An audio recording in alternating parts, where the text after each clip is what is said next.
And welcome inside the Crookston Sports Center here on this Tuesday night. I'm getting a little confused here as it's still very early in the week, but we had that odd Monday night game last night as the Crookston Pirates fell against Mayville Portland in boys hockey 4-2. The girls team was also in action. They took on Moorhead last night on the road, lost that one 8-2. And now they'll both be back in action here tonight inside the Crookston Sports Center. It's going to be a doubleheader right here on KROX, and these are also going to be live video streamed on the KROX live video stream. So if you want to watch it, you can certainly do that as well. We encourage everybody, obviously, to get over to the Sports Center if they can watch in person, but if not, we got you covered tonight in what should be a fun night of hockey. Weimerl, Bo Melby will be joining me here in a little bit. It is the Riverview Health pregame show. It's going to be the boys' game first. The Crookston Pirates hosting Wapton Breckenridge. The Blades coming into this one. They've not won a game yet this year, so a chance for the Pirates to get a win, get to 4-16-1 on the year.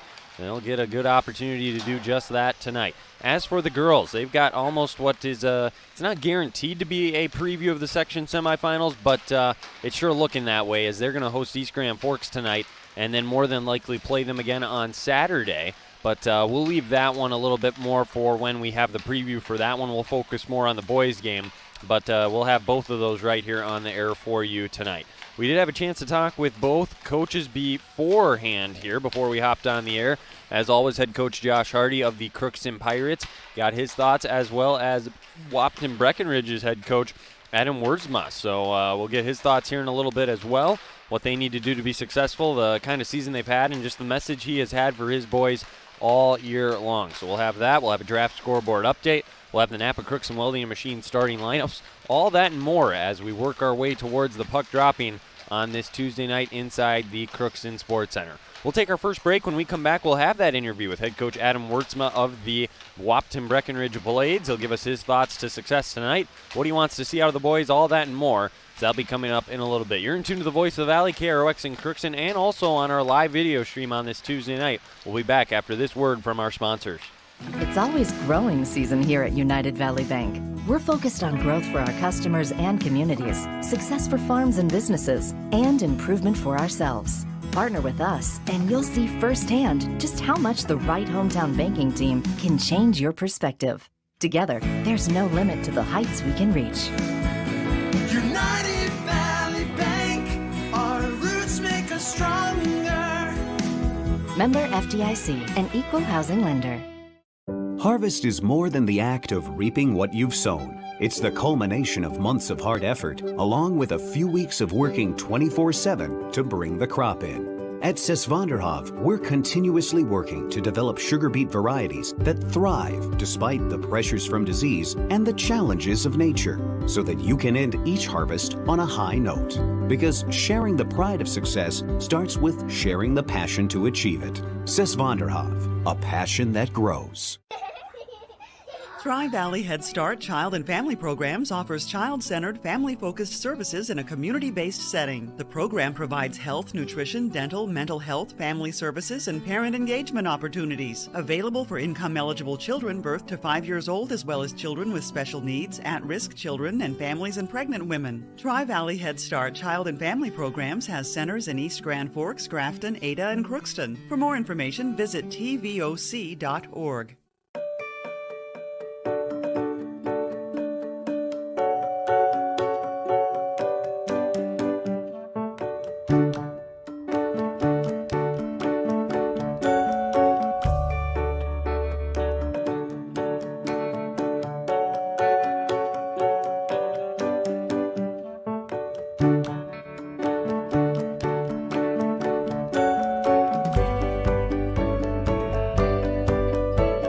Grove Mechanical Incorporated is currently accepting applications for HVAC installers and service technicians. If you're mechanically inclined and extremely self-motivated, this would be a great job for you. Grove Mechanical will provide you with the adequate training to do the best job. They offer 40-hour work week, competitive pay, simple IRA with company match, paid vacation and sick days, health insurance, uniform, and company vehicle. Email your resume to gmi@rrv.net or go to grovemech.com to fill out an application, or you can drop off your resume at Grove Mechanical, 1001 Bruce Street, Crookston. You can make a sweet life right here in the Red River Valley with a career at American Crystal Sugar Company.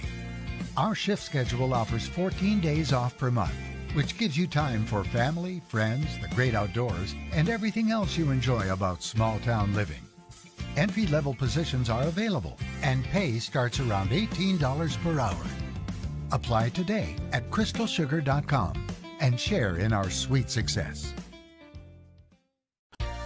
For all of your automotive service needs, call Christian Brothers Ford here in Crookston. We have a service team to handle all of your vehicle's needs. Does your vehicle pull to the right or left? Call and schedule an alignment today. Proper alignment saves gas and wear on your tires. We're here to take care of your vehicle repairs and maintenance. Call Christopher or Jersey in the service department at 281-1338. Make an appointment today with the service department at Christian Brothers Ford of Crookston, where we make it easy. Welcome back into the Riverview Health pregame show. Now joined with Wahpeton Breckenridge head coach Adam Wiersma.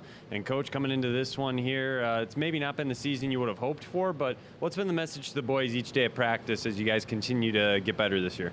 Well, one thing we've always focused on is just the little things. And we always say the little things, take care of the little things, big things take care of themselves. So it's been a lot of getting into that habit of day by day getting better, a little better. And by the end of the season, you've gotten somewhere. And then we're talking about, going through the off season, just keep building year by year. You guys have had success this year. What has that been credited to? What's been the difference between you've had a good shift per se versus a bad shift? Well, it's just guys, having a bad shift and reset and come back and getting better. And if you have a good shift, guess what? You got to do the same thing. You got to reset and come back. Our goaltending's been strong, which has been nice, but they've been overworked. So we got to help them out a little more. So what are the two keys or the two biggest keys for a win today? I'd say our forwards and wingers battling on the boards and being able to get out of the zone and not have to take so much pressure throughout the whole game, and then getting pucks deep behind the defenseman and making them work. Because if you put pressure on these kids, they'll make mistakes and we'll get opportunities. So, all right, best of luck tonight. Thanks, Coach. Thank you. Again, that's head coach Adam Wiersma here on the Riverview Health pregame show. We appreciate his time as the Blades come into this one. It has not been the ideal season by any means, but they continue to fight and work.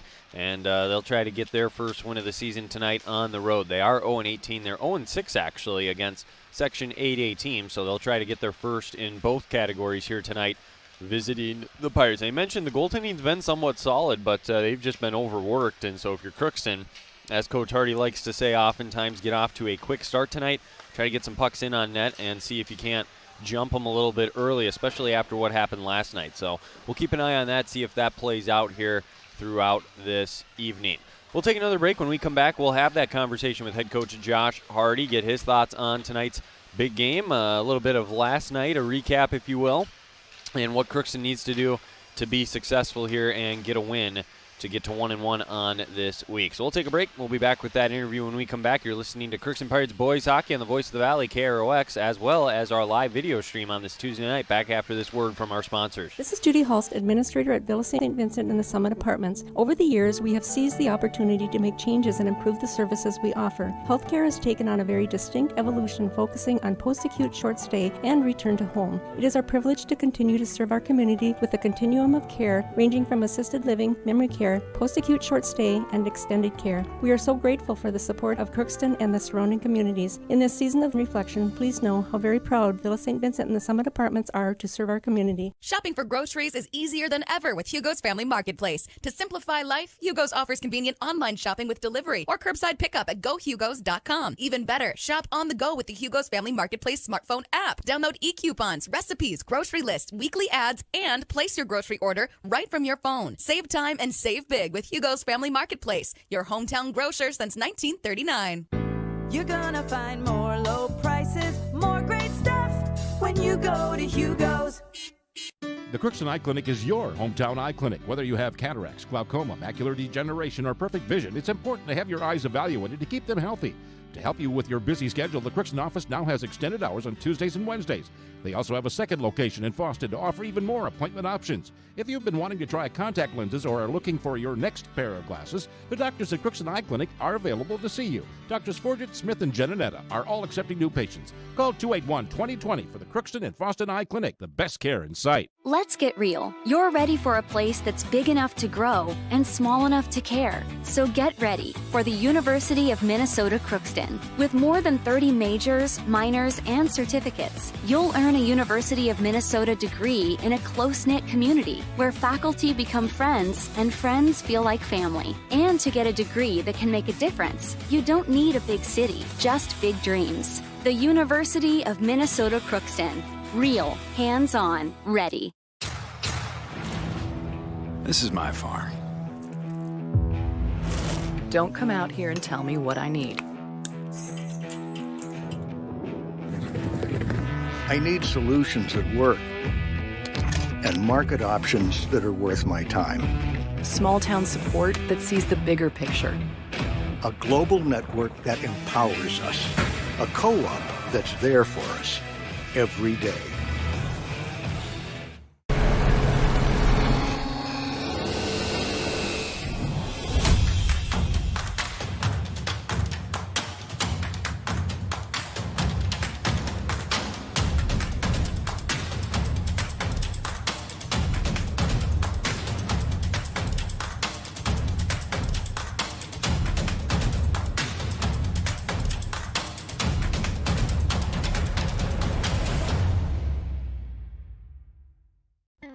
Crookston Valley Co-op would like to thank all of their customers for their patronage this past year. When making plans for the next growing season, look to CVC first for all of your seed needs.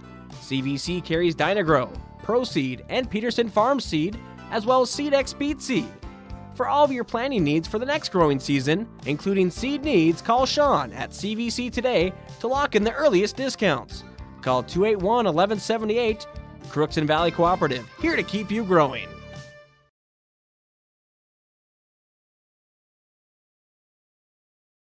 Health pregame show, joined now with Crookston head coach Josh Hardy. And coach, coming into this one, tough loss last night, but great opportunity to bounce back here tonight. Yeah, good bounce back opportunity against a team from Breckenridge here that I think we should match up pretty well with. And, we got to learn from last night and hopefully fix a few things today and come out and play a little bit better. So you guys come into this one, they've had a tough year, but how do you get the boys not to overlook them too? Because you overlook anybody, on any given night you can lose. Yeah, it's dangerous, right? These are kind of trap games, right?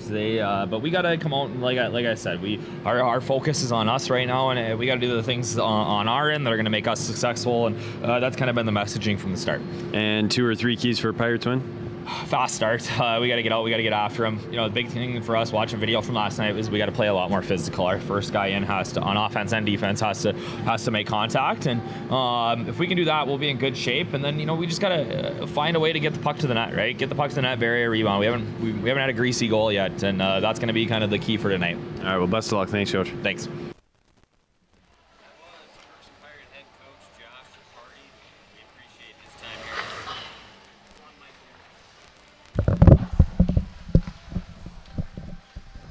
There we go, and that was head coach Josh Hardy on the Riverview Health pregame show. I grabbed the wrong headset there, Bo. I was trying to take yours. Shame on me, right? I like my headset.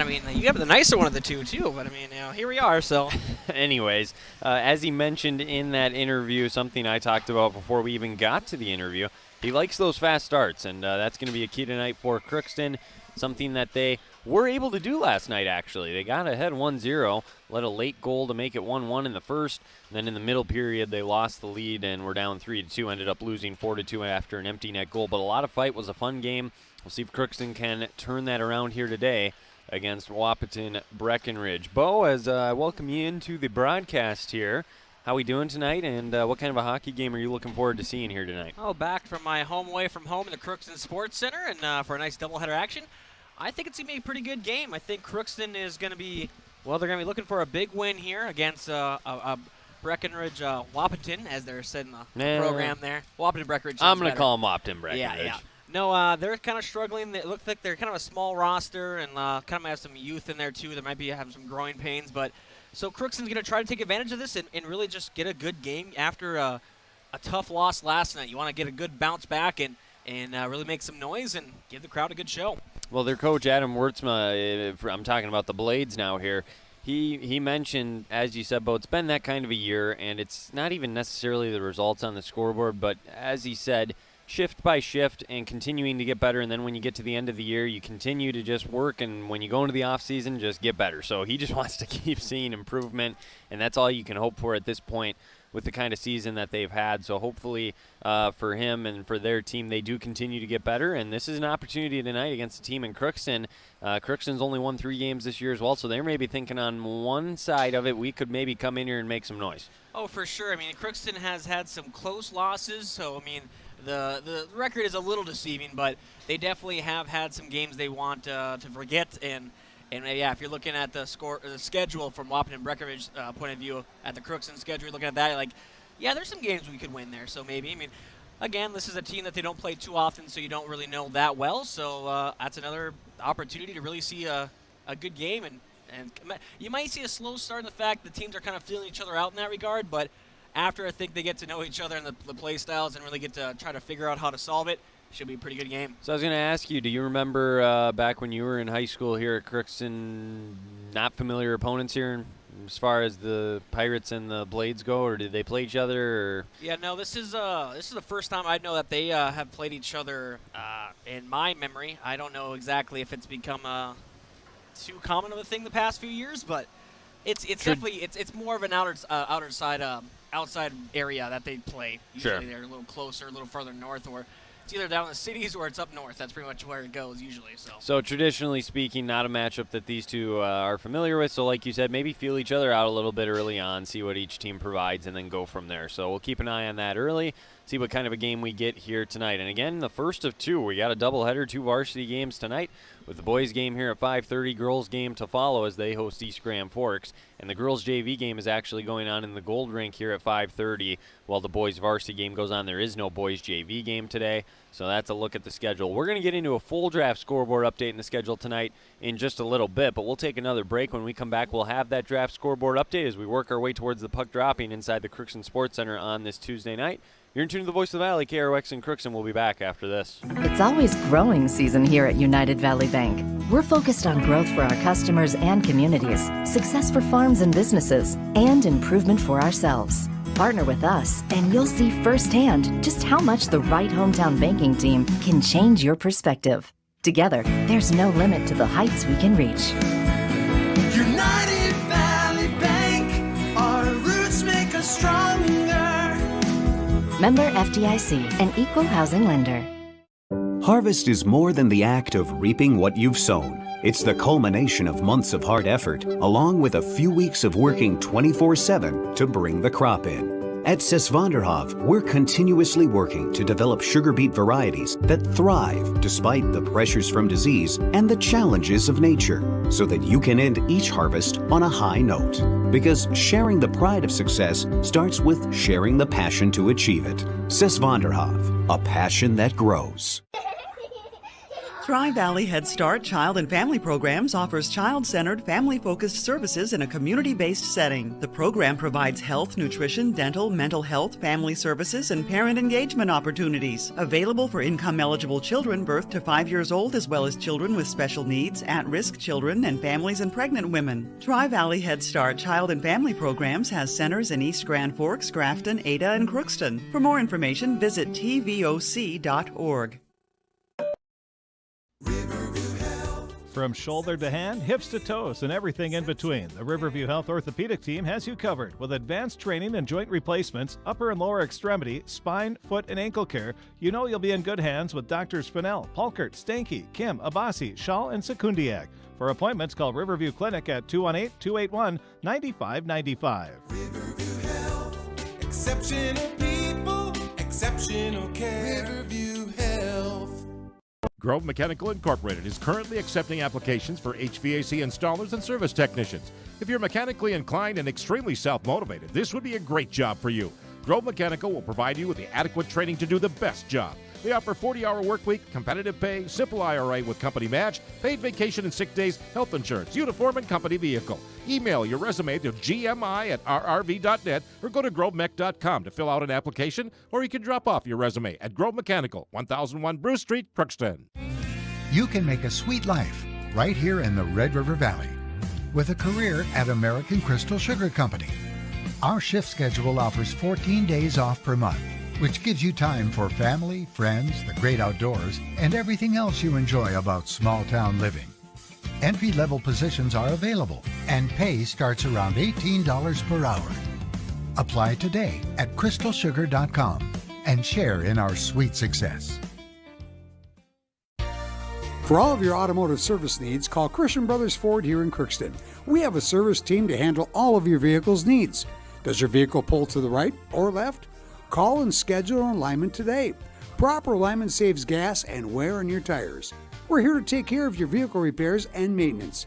Call Christopher or Jersey in the service department at 281-1338. Make an appointment today with the service department at Christian Brothers Ford of Crookston, where we make.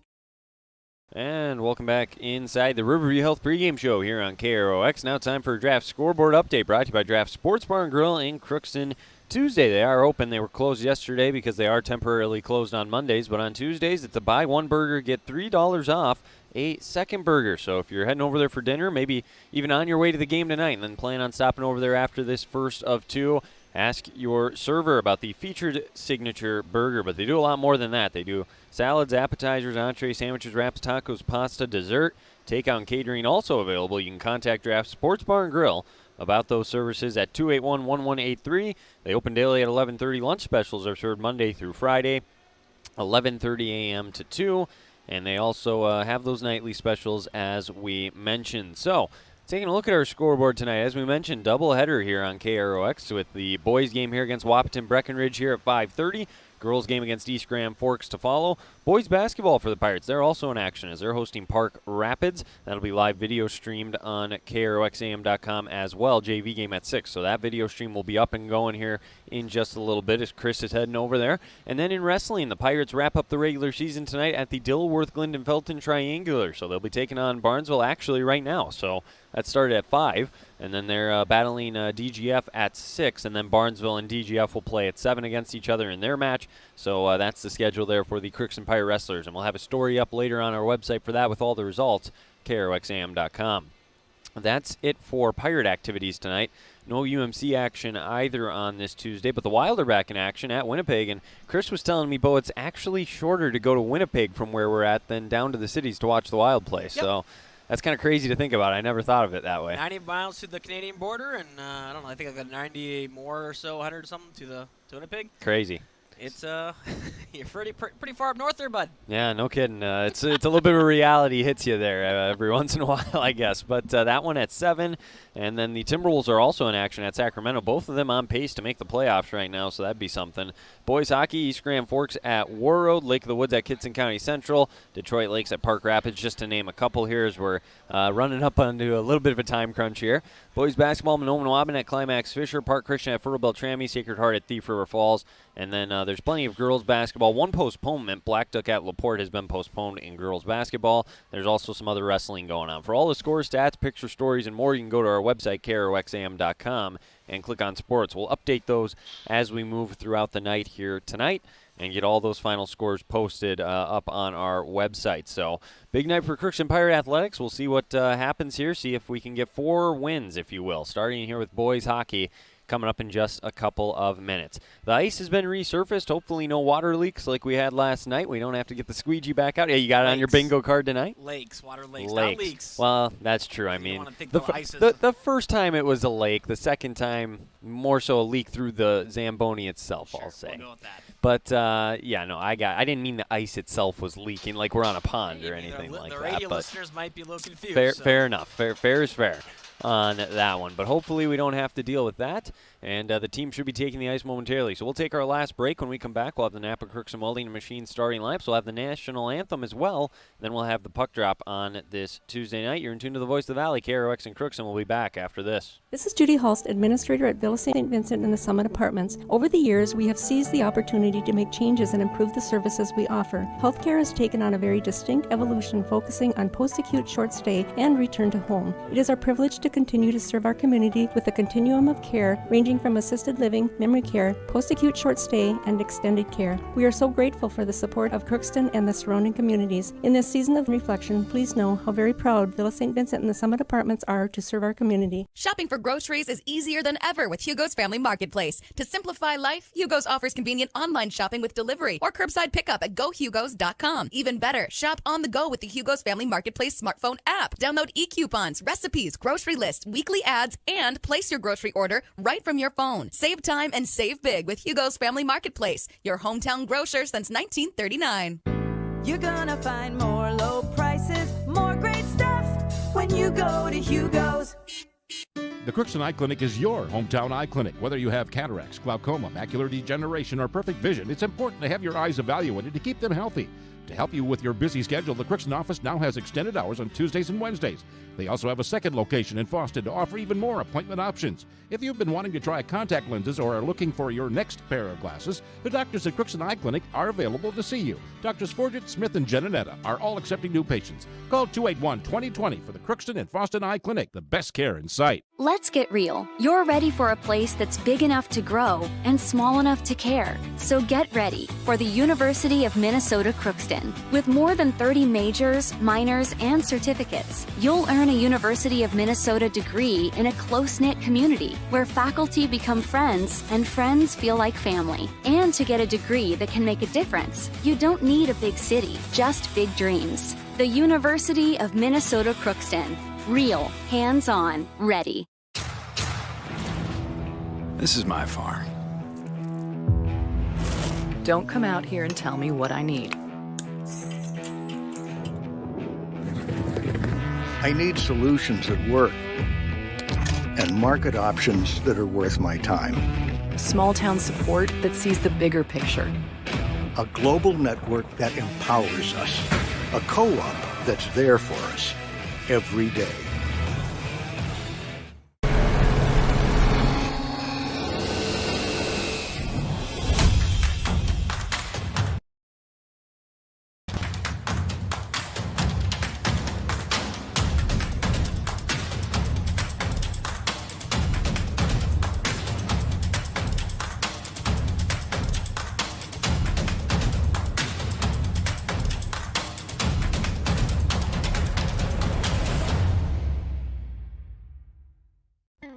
Crookston Valley Co-op would like to thank all of their customers for their patronage this past year. When making plans for the next growing season, look to CVC first for all of your seed needs. CVC carries Dynagrow, Pro Seed, and Peterson Farm Seed, as well as SeedX Beet Seed. For all of your planting needs for the next growing season, including seed needs, call Sean at CVC today to lock in the earliest discounts. Call 281-1178. Crookston Valley Cooperative, here to keep you growing. Well, here we go. Just about ready to drop the puck. Let's run through the starting lineups quick. Brought to you by Napa Crookston Welding and Machine before we get the national anthem. Starting with the visitors on the scoreboard tonight. The Blades of Wahpeton Breckenridge in net. Andrew Withowski? We'll go with Withowski. The junior getting the start in net. The defensemen are going to be Jace Johansson and I believe on our score Josiah Hoffman. And then the forwards will be Nick, Zach, Josh Hoffman, and Trey Vogelbacher. So those will be the forwards. As for the Pirates, as usual, Jaron Bailey getting the start in net. The junior started every game except the one last night for it being senior night. The defensemen will be Blaine Andringa and Ty Larson. Carter Trudeau still out. He's dealing with that concussion, so he will not be on that top line. So Kelly, Nathan Kelly, that is, Alex Longoria, and Jack Doda will suit up on that top line. Again, these are the starting lineups. We'll take another quick 50-second break. National anthem will be coming up here, and then we'll have the drop of the puck inside the Crookston Sports Center. This Crookston Pirates sporting event on the KROX live stream is brought to you in part by Riverview Health, American Crystal Sugar Company, CHS Egg Services, Christian Brothers Ford, Bremer Bank, Grove Mechanical, the Crookston and Foston Eye Clinics, Crookston Valley Co-op, Hugo's Family Marketplace, United Valley Bank, the Benedictine Living Community of Crookston, Cess Vanderhoff, City of Crookston, Tri-Valley Head Start, and the University of Minnesota Crookston, all bringing you this live Pirate sporting event on KROX. In our society, winning has come to mean everything. If winning comes at the expense of good sportsmanship, everyone loses. Nothing is gained in the long run. Good sportsmanship is the result of a disciplined effort to respect yourself, your opponents, and contest officials. Remember, good sports are winners no matter the score. This reminder is brought to you by the Minnesota State High School League.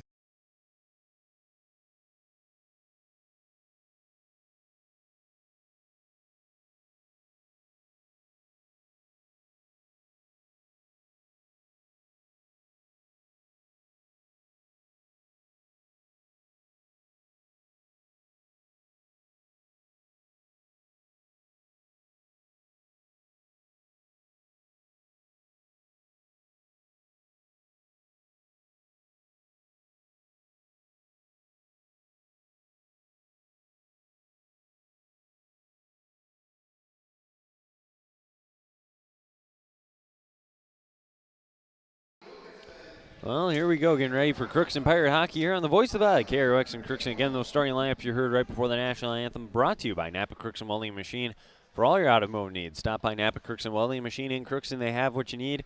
Make sure your battery will start the first time every time. You can buy a Legend battery from Napa Crookston Welding Machine. They handle all your Legend battery needs for your cars, trucks, recreational vehicles, and more. Napa Crookston Welding and Machine. Well, here we go, Bo. Night number 2 of, 4 nights technically for you this week, but 5 games because you got the doubleheader here tonight. 4 nights, 5 games. Love hockey. It's a good thing. It's a very good point. It's a good thing. I mean, you're not outside of your comfort zone by any means is the good thing. I'll say if I was in a gym right now doing basketball, I would not be this chipper. The night is young. Here we go. Okay. Jaron Bailey again in net for the Pirates, and as for the Blades, they're going with Andrew Withuski, so he'll be getting the start. And again, the top line for the Pirates, they do most of the damage, Bo. I feel like it's got to be other guys tonight as well, though, that help them out. Yeah, Hardy mentioned that last night. He really wants to see some depth scoring, specifically that second line, because they got going at the end of the game, but it took them till the end of the game to figure out, hey, we can score. We can get some pressure on these guys. So if they start out hot, then Crookston will be looking pretty good. Yeah, it was almost like they were surprised, as he mentioned, that they could do that. But, I mean, they should be able to play like that the majority of the night. Quick chance here as Dota tried to work one out. That was a dangerous play right off the bat from Withuski as he came out of his net. Again, the Pirates 3-16-1. Wapton Breckenridge 0-18 on the year. And the Blades will get their first puck possession of the night. Carrying back up, blasting one off the boards there is Josh Hoffman. Just an 8th grader. I mean, you mentioned the youth on this team, Bo. Not only do they have just freshmen and sophomores, but they got an 8th grader out there as well. Not only that, but he started tonight. So a lot of youth to this Blades team as Dota carries back in. The junior with a quick shot that got blocked before it could get in on net. Still in the zone. Worked back around. First one there is Jace Johansson. Rifle one off the boards. Unable to clear the zone as it's held in by Harbit. He'll send one near the net. That one got blocked down. Pirates are going to get a line change. Longoria with a hard hit in there on Nick Zach. Pass up ahead. Another hard hit as Shockman absolutely leveled Hoffman there. He'll come back down into the zone. Taryn's the first one to it there for Crookston. He'll circle around, look to drop it off somewhere. Now does to Demara. He'll shoot one in. That one goes to the right. Hoffman's there. Well, able to get it out of the zone, and I think he's trying to get off the ice for his first break. A long shift for him. Edwards comes right back. That pass to nobody, though, and it comes into the hands here of Etten, the senior defenseman. That puck here battled right in front of us here at the red line. Carried back in. Dropped off there as they're finally into the Pirate zone. Blades pass one across. That one at the feet there of the intended recipient, Rittenauer, and Rittenauer couldn't control it. And that one almost went up into the Pirates bench on the far side. It stays in play. Taryn gets hit by the puck as he was trying to get off. Comes all the way back down into the Blade zone. 15-10 to go. Quick start here. No shots on goal for either team yet. And Pirates playing the body early. Getting a lot of hard hits out there. They get a turnover here and come back in. Dota moves around, looking to center. Lost the puck, just didn't have it on his stick. Otherwise, that would have been a good chance to get it to Longoria in the center of the ice. Wrapped around behind Withuski. The Blades trying to clear, unable. Shot there at the point. Andringa, no. Rebound to Kelly. He'll try to get one out in front. Now he's wrapping around. Comes back out to the point as it went off his stick. Shot here from Larson. That's a pad save. It's out in front again. Another shot for Kelly. It's loose. They can't clear, and eventually they find the back of the net, and the Pirates take a 1-0 lead.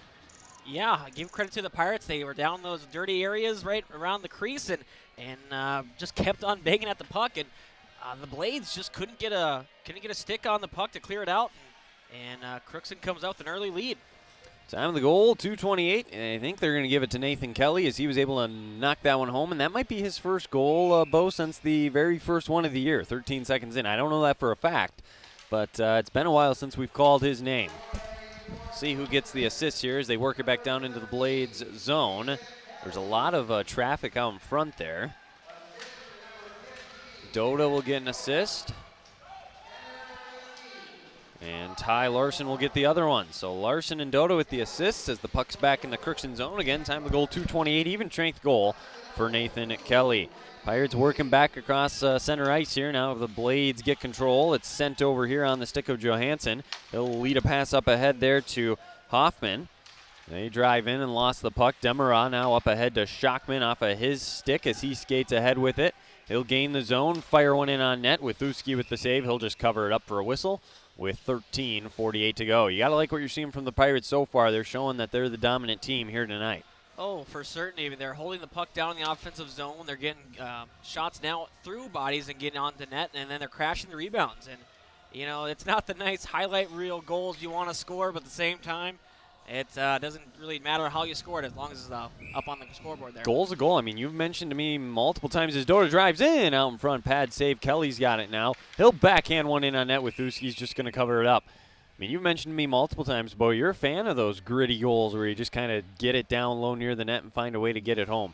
Well, I mean, especially when you have a top line that does have some skill on it, but the skill kind of goes down a little bit as the line goes down, and you don't want to have to try to rely on those highlight reel goals where you're trying to pick a corner and you shoot wide every time. You know, it makes more sense to try and grind it out a little bit and get something going, and then maybe you can try to get it loose and get a little more some fancy on it. You sound like a Minnesota Wild fan.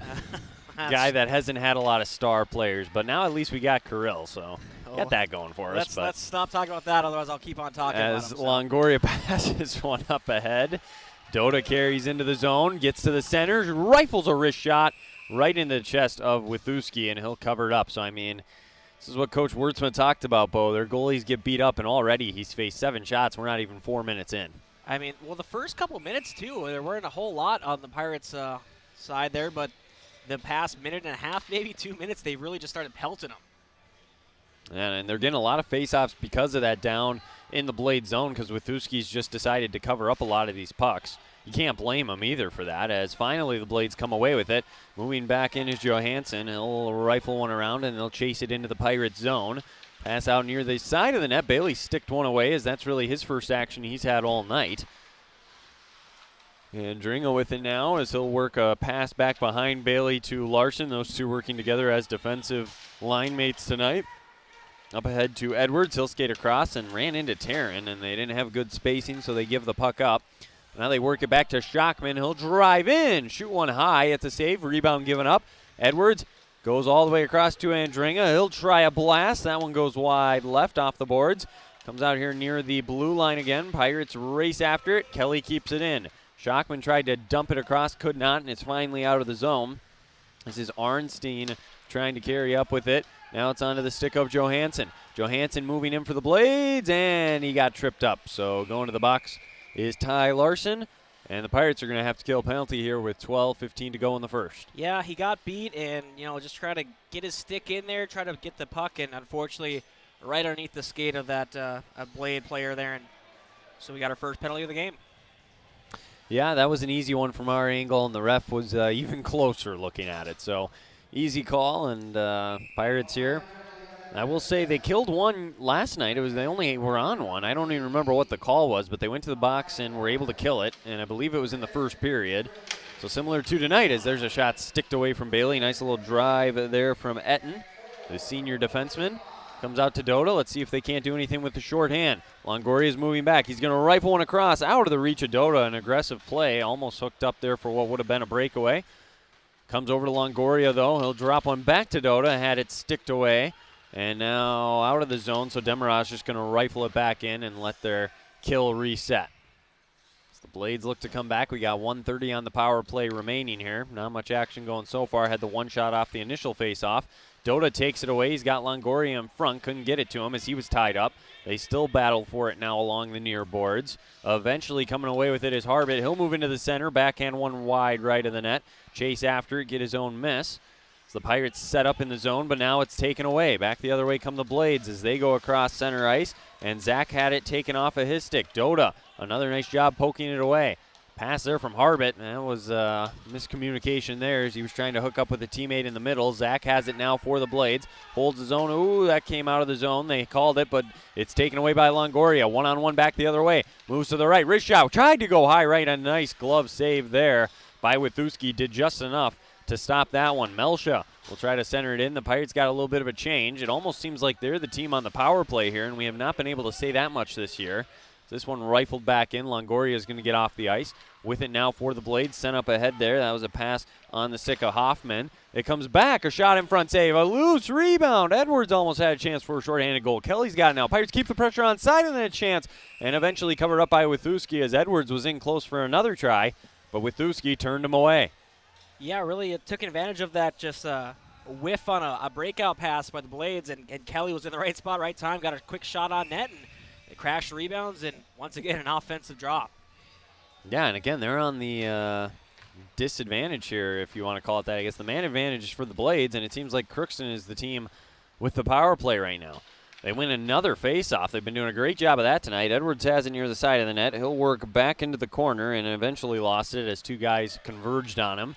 Back up ahead here, pass up ahead. Zach in stride there. Shot there is going to be gloved by Bailey on an attempt from Hoffman out near the blue line, and Crookston's at full strength. So nothing doing there on the Blades power play. Oh, great kill if you're the Pirates right there. I mean, you had more possession than in their zone than yours. So a great job there, and only I think the two shots came on that power play, but they were very low, dangerous from far outside. Yeah, that's a picture textbook. So a good way to sum it up, like you said, if you have more time on the opponent's side when you're on the penalty kill, that says something about if it was a good shift or not. Back in now, those. The Blades try to reset. This is Bernstein moving in. He lost it. Dump it across. I actually believe it's Bernstein, so I apologize for that. And then one dumped in there, taken by Melsha. We'll wrap back around and get one off the boards over to Andringa. And he was able to get it out of the reach there of Rittenauer as he was converging on him. Pirates carry it back. Edwards into the zone. Little 2-on-1 moving back. Tried to center one. It was behind Shockman. Comes all the way near the side of the net. The puck still loose out in front. Taryn crashed in and almost had a chance. And now the Blades come back the other way. Hoffman's moving across. Now it's Rittenauer with it. He moves in. He got it poked away. A nice defensive play there by Demera. He'll skate back ahead with it. Move into the zone. It looks like he's going to rifle a shot. It got blocked. Goes to the far boards, and now he lays a hard hit as the puck comes around to Kelly near the blue line. He'll rifle one in. That got blocked down there by Johansson before it could get in. Longoria, centering pass comes all the way back out to Harbit, and again, he just tries to pass one across. Nobody home, though. And the Blades will get it across. Slap shot from the blue line. Bailey gloves it down, keeps it moving along as that was an attempt from Hoffman again. Comes across to Kelly. Nice little backwards pass, but now he gave it up. Opportunity here for the Blades, and whiffing on one there in the center was Zach. So that allows Kelly to come back the other way. He's got the first goal tonight for Crookston. He'll shoot one side of the net. Tough angle. Rebound on front. Longoria has it. He'll rifle a shot. That goes wide. And Harbit was able to keep it in initially. Lost it. Now Zach comes the other way across center ice. Another shot from the blue line. That one blocked down.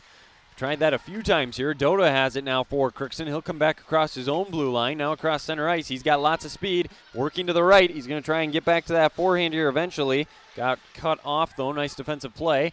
And the Blades are able to come back. Whoa, flip one up in front of us here along the near boards. Melsha able to get there first as he was able to battle that one with Goltz.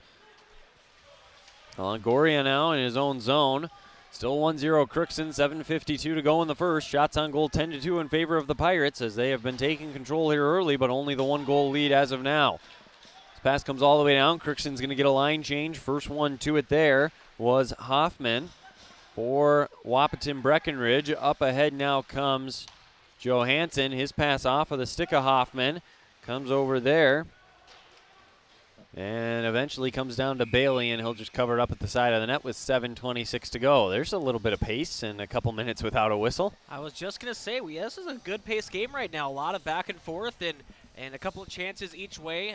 Crookston doing a really great job, not only on the back check and transition, but also their defense is really just holding their gaps well and clogging up any potential shooting lanes, pushing them to the outside. And, I mean, you got to be happy right now at the start of this period if you're Josh Hardy. No, absolutely. But now it's trying to build off of it as there's a shot goes wide left because, I mean, Wapton Breckenridge, they're more than happy just hanging around right now and keeping this a close game for the time being.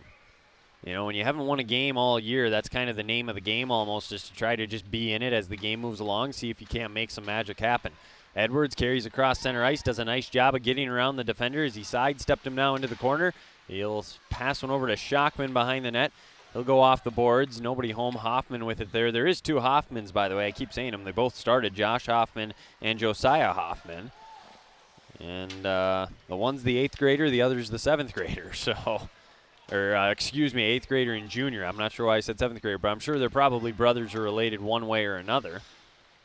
Pass here up along the near boards. That comes over to Stein. Keep wanting to say Steen. Back it goes here for the Blades. That one played off of the stick there to be brought back by Rittenauer. Comes over here. Nice job by Andringa to get it out of his zone. Doda's got numbers. He's going to come across the blue line. Could be an opportunity. Drops to Longoria. Back to Doda in front of the net. They score! A beautiful backhand from Jack Doda. Give Alex Longoria the assist. Andringa will probably get the other one, I believe. So he was the one that made that play happen, but 2-0 Pirates. Oh, a great rush there and a nice give and go. And it's that Longoria-Doda connection. I mean, we talked about it last night. It's kind of been the story all year since Longoria has been back in the lineup. These two just can just sense where each other's going to go and where they're going to be. So, time of the goal, 10:46. We get a whistle on the face-off. Doda with the goal. He's also got an assist tonight. Well, Alex Longoria with the one assist. It was Kelly. So I apologize for that. For some reason, I thought it was Andringa, but Nathan Kelly. So again, that top line, though, doing all the damage. Doda's got 2 points tonight. Kelly's got 2 points tonight, and it's 2-0 Crookston. Into the Pirates' zone come the Blades. They lose it. Demerod did not see that hit coming as he gets leveled. A strong play made there by Arnstein. Back ahead come Crookston now with it as we go under 6 minutes to play. Demerod with it here as he works across his own blue line. Had it sticked away there. They gain the zone. Lost control of it. Drop back here, and Johansson played it there for the Blades. He lost it. Demerod, another nice hit. Kelly flips one back into the zone as the team's battling forward here around center ice. Nobody able to get substantial zone time here since the drop of the puck here at that last goal.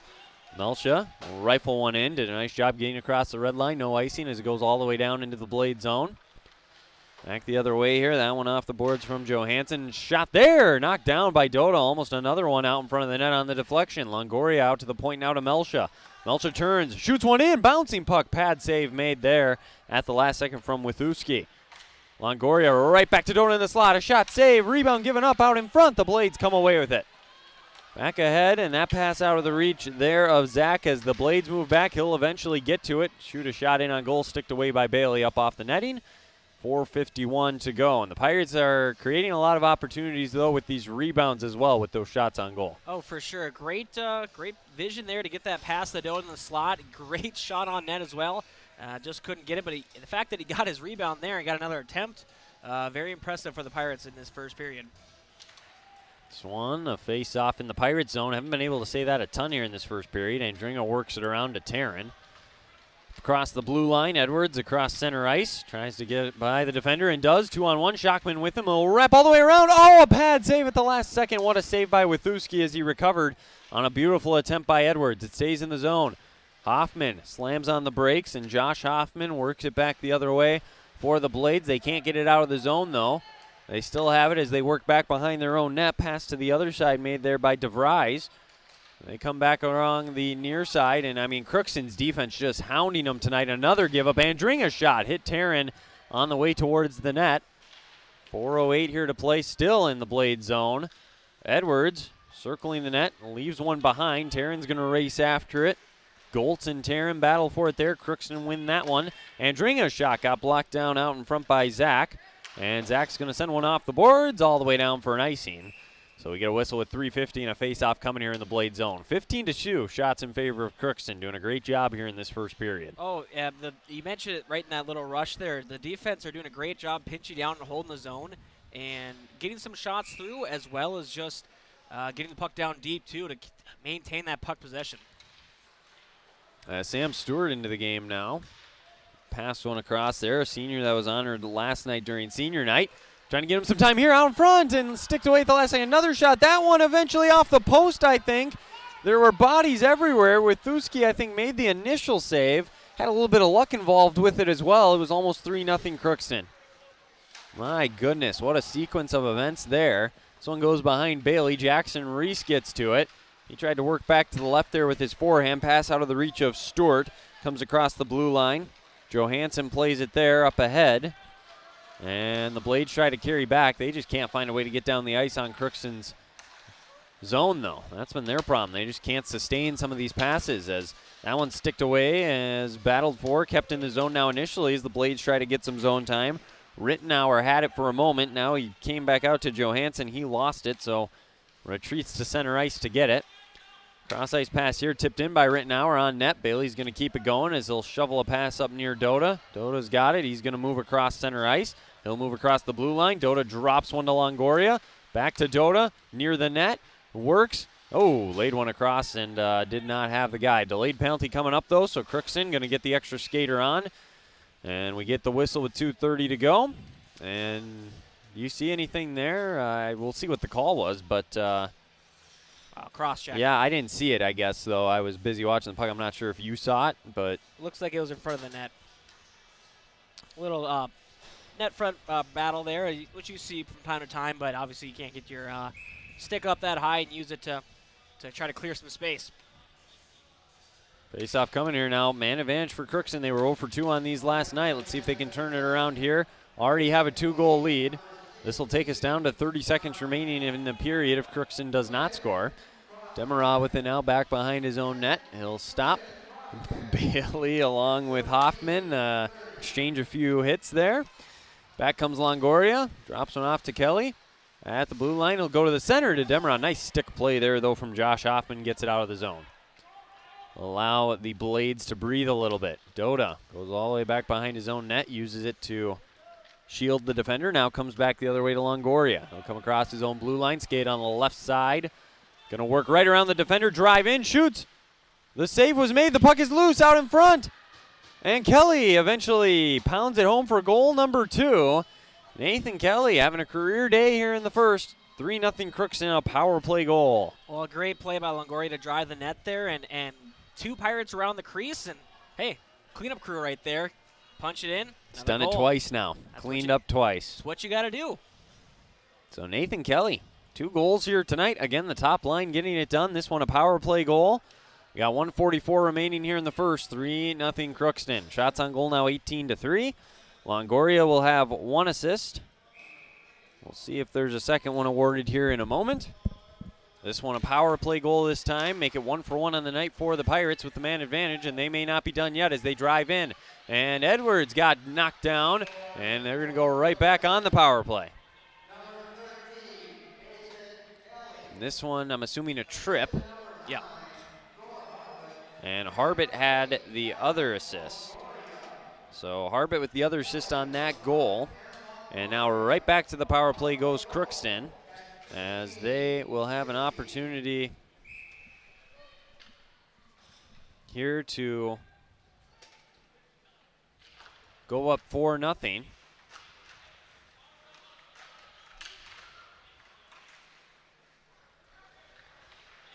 Back behind the Blades net. This one worked around. Again, a tripping call here on the Blades.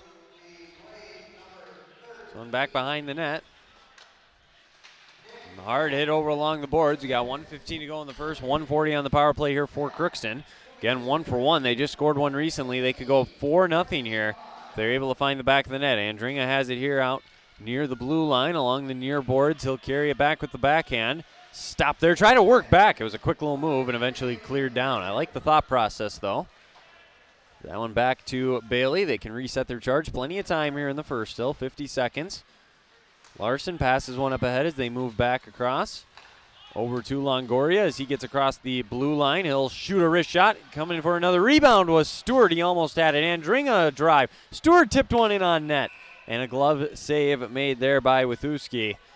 You have a feeling you'd like to get one of these seniors like Stewart a goal on a night like tonight. Well, I think if he keeps up, that net front presence, use his body, he's going to be tough to move. He's a big kid, and he can, if he can use his hands quick enough and get that puck down, or that stick down the ice and swat at a puck, I could see a goal in his future. And they're just setting him right up in front of the net. Tried to do it again there on a shot from Demeras, so they're just letting him shield the goalie and try to tip one in right now. Still in the zone. Out to Kelly now at the blue line. 24 seconds left in the period. Doda had a pass across that got tipped. Demeras got it at the blue line. He'll work one across to Doda. 15 seconds now. His shot blocked again as they couldn't get it in. He'll reset. He's going to try a third time. No, pass across. Beautiful find. Oh, they tried to get Kelly out in front. Could not. Longoria passed on the shot there. Demera back behind the net. 2 seconds. Kelly tries to center one. And that will wrap up the first period. I think Longoria was a little too unselfish trying to get his teammates involved, which I get. I understand. I think if he wanted to, he probably could have scored that one, but wanted to get one over to Kelly or Stewart. And the defense was able to make the play. So 3-0 here after one period. And Crookston, kind of asserting their dominance here, outshooting them 22-3 in the first 17 minutes. So we'll take a break. When we come back, we'll recap everything there in the first period of play. That'll all be coming up in the intermission report here on KROX. So we'll be back with that after this word from our sponsors here on the Voice of the Valley, KROX in Crookston. It's always growing season here at United Valley Bank. We're focused on growth for our customers and communities, success for farms and businesses, and improvement for ourselves. Partner with us, and you'll see firsthand just how much the right hometown banking team can change your perspective. Together, there's no limit to the heights we can reach. United Valley Bank, our roots make us stronger. Member FDIC, an equal housing lender. Harvest is more than the act of reaping what you've sown. It's the culmination of months of hard effort, along with a few weeks of working 24/7 to bring the crop in. At Sesvanderhof, we're continuously working to develop sugar beet varieties that thrive despite the pressures from disease and the challenges of nature, so that you can end each harvest on a high note. Because sharing the pride of success starts with sharing the passion to achieve it. Sesvanderhof, a passion that grows.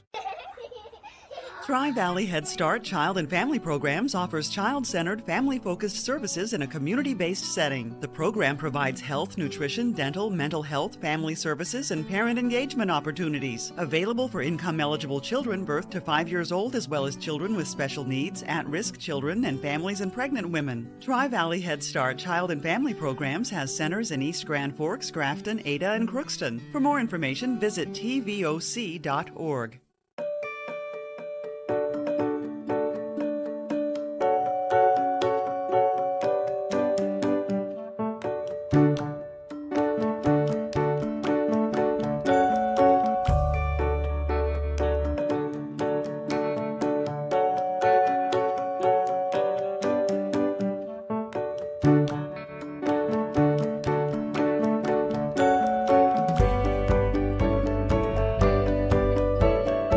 Mechanical Incorporated is currently accepting applications for HVAC installers and service technicians. If you're mechanically inclined and extremely self-motivated, this would be a great job for you.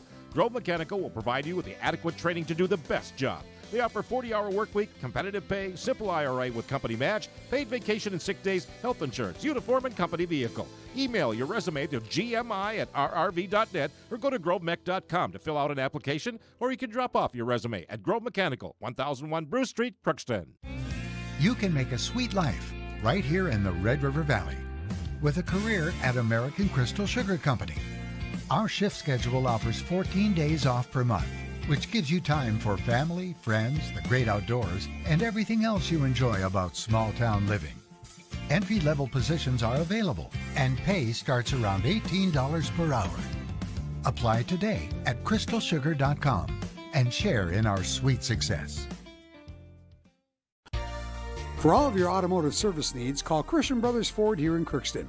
We have a service team to handle all of your vehicle's needs. Does your vehicle pull to the right or left? Call and schedule an alignment today. Proper alignment saves gas and wear on your tires. We're here to take care of your vehicle repairs and maintenance. Call Christopher or Jersey in the service department at 281-1338. Make an appointment today with the service department at Christian Brothers Ford of Crookston, where we make it easy. And welcome back here inside the Crookston Sports Center on a Tuesday night. 3-0 Crookston after one period of play. They outshot the Blades 22-3. 3 saves for Jaron Bailey. As for Andrew Withewski getting the start tonight for Wahpeton Breckenridge, he made 19 saves, allowed the 3 goals. One of them a power play goal. As we go over the scoring, at the 2:28 mark, Nathan Kelly on a rebound got a goal, assist to Jack Doda and Ty Larson. At the 10:46 mark, shortly after the Pirates killed a penalty, actually, they were able to make it 2-0 as Doda was able to put a beautiful shot in on goal, and I actually think I got a decent picture of that, so that'll be on the website later tonight. Take a look at that. I got to give myself a little bit of a shout out because I'm not the greatest at catching those big moments, so when I get one, I feel pretty good about myself. But it was a great goal from Doda, great pass from Longoria to set it up. That made it 2-0. And then Nathan Kelly just doing what he does down low. He got another rebound and was able to make it 3-0 on the power play with 15-16, or I should say at the 15-16 mark, 1:44 to go. And Crookston will actually be on the power play when we come back for the second period with 25 seconds remaining on it, as they quickly drew a penalty shortly after that. Harbit and Longoria got the assists on that last goal to Kelly. And Bo, I mean, lots of great things to talk about if you're Coach Hardy, and a lot of great things that he probably saw there in that first 17 minutes of play. Oh, for certain. I mean, this is exactly what you want to see. You guys showing some speed, showing some grit and some effort.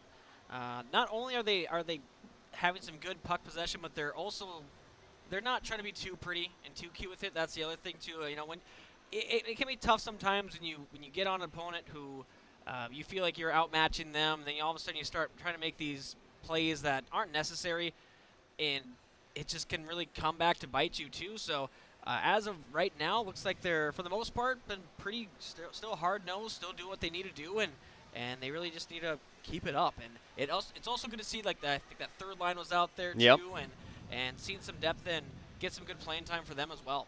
Well, and so it was the top line that got the goals there, 2 for Kelly, 1 for Doda, but there were opportunities for the other ones, and I think as the game moves along tonight, we're going to see quite a bit of that as well. There's going to be opportunities there for these other lines to step up and make something happen, and we were talking a little bit about it. It'd be nice to get the seniors involved tonight, especially last night in the close game. Didn't get a ton of action, but tonight would be a great opportunity for the Pirates to get some of them involved potentially as we move along, so we'll see if that happens. But again, 3-0 here after one period of play. Crookston in front as they look for win number 4 on the season. And Bo, I mean, you know the drill at this point. If you don't mind, I'll just turn it over to you here. Let's get a draft scoreboard update, and I'll help you out a little bit. It's Tuesday night, so it's burger night. $3 off a second burger if you buy a first one, and make sure to ask your server about those featured signature burgers. I'll turn it over to you now, Bo. I tell you what, we're going to have a great time over at Draft Sports Farm Grill when things start to die down. We got some time on our We're hands. talking about it enough. It better happen, you know what I mean? There's going to be many, many times we're going to have to stop over there. Oh, for sure. So, yes, Draft Sports Farm Grill is just a hop, skipping away from the Crookston Sports Center. But as we take a look at the scoreboard right now, no scores to report on. This is the earlier game of our evening, and so no scores whatsoever, but we'll go over some games that are going to be played. Actually, right now, girls hockey taking on East Grand Forks, the JV game over the Gold Rank, so behind us from your vantage point for watching the live stream. They're playing as we speak. We should probably see if we can get a score. So do you want me to run over there quick? Yeah, why not? All right. Take a peek. So we'll do that, and then otherwise, obviously you're watching and listening to the varsity boys hockey right now take on Wahpeton Breckenridge. After this game, right here at the Crookston Sports Center on the VIA live stream and on the radio, we'll have girls hockey, the varsity game, taking on East Grand Forks. Kind of a potential little preview. If East Grand Forks wins their game on, I believe, Thursday, they will take on the Pirates on Saturday in the section semifinals over in East Grand Forks, as the Crookston Pirates are the 2 seed, so they have a bye in the first round. So we'll have a good game here tonight with that. Going on right now, the JV and C Squad games are going on for boys basketball. Crookston's hosting Park Rapids. And the varsity game will be streamed on KRXAM.com on our YouTube page at 7:30. Once again, that's Crookston hosting Park Rapids over the Crookston High School Gymnasium.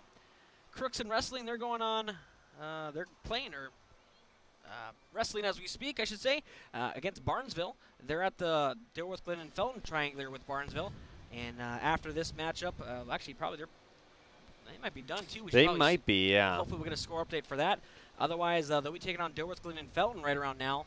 And then after that, they'll head on home. And then Barnesville and Dilworth, Glen, and Felton will take on each other at 7 o'clock. Also at 7 o'clock, the Minnesota Wild up at Winnipeg taking on the Jets. First game back from the All-Star game, so it should be great to see. The Wild have a lot of games going on this. The Wild have a lot of games coming up here. They have, I think, 70 games in 80 days or something. It's a ridiculous number, so the Wild are going to be very busy moving forward. But other than that, Minnesota Timberwolves, they're in action out west as well. They're taking on the Kings of Sacramento. So that's what we got.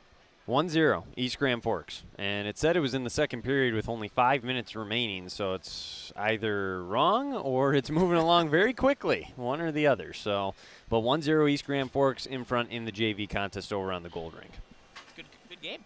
Yeah, I mean, it sounds like it's been close based on what I was able to see and just from what people were saying over there as well. So 1-0, we'll take a quick break here, and when we come back, we'll have second period action from inside the Crookston Sports Center. You're listening to Crookston Pirates Boys Hockey on the Voice of the Valley, KROX in Crookston. This is Judy Hulst, Administrator at Villa St. Vincent and the Summit Apartments. Over the years, we have seized the opportunity to make changes and improve the services we offer. Healthcare has taken on a very distinct evolution, focusing on post-acute short stay and return to home. It is our privilege to continue to serve our community with a continuum of care ranging from assisted living, memory care, post-acute short stay, and extended care. We are so grateful for the support of Crookston and the surrounding communities. In this season of reflection, please know how very proud Villa St. Vincent and the Summit Apartments are to serve our community. Shopping for groceries is easier than ever with Hugo's Family Marketplace. To simplify life, Hugo's offers convenient online shopping with delivery or curbside pickup at GoHugos.com. Even better, shop on the go with the Hugo's Family Marketplace smartphone app. Download e-coupons, recipes, grocery lists, weekly ads, and place your grocery order right from your phone. Save time and save big with Hugo's Family Marketplace, your hometown grocer since 1939.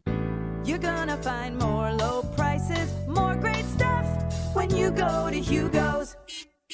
The Crookston Eye Clinic is your hometown eye clinic. Whether you have cataracts, glaucoma, macular degeneration, or perfect vision, it's important to have your eyes evaluated to keep them healthy. To help you with your busy schedule, the Crookston office now has extended hours on Tuesdays and Wednesdays. They also have a second location in Fawston to offer even more appointment options. If you've been wanting to try contact lenses or are looking for your next pair of glasses, the doctors at Crookston Eye Clinic are available to see you. Doctors Forget, Smith, and Jananetta are all accepting new patients. Call 281-2020 for the Crookston and Fawston Eye Clinic, the best care in sight. Let's get real. You're ready for a place that's big enough to grow and small enough to care. So get ready for the University of Minnesota Crookston. With more than 30 majors, minors, and certificates, you'll earn a University of Minnesota degree in a close-knit community where faculty become friends and friends feel like family. And to get a degree that can make a difference, you don't need a big city, just big dreams. The University of Minnesota Crookston. Real, hands-on, ready. This is my farm. Don't come out here and tell me what I need. I need solutions that work and market options that are worth my time. Small town support that sees the bigger picture. A global network that empowers us. A co-op that's there for us every day.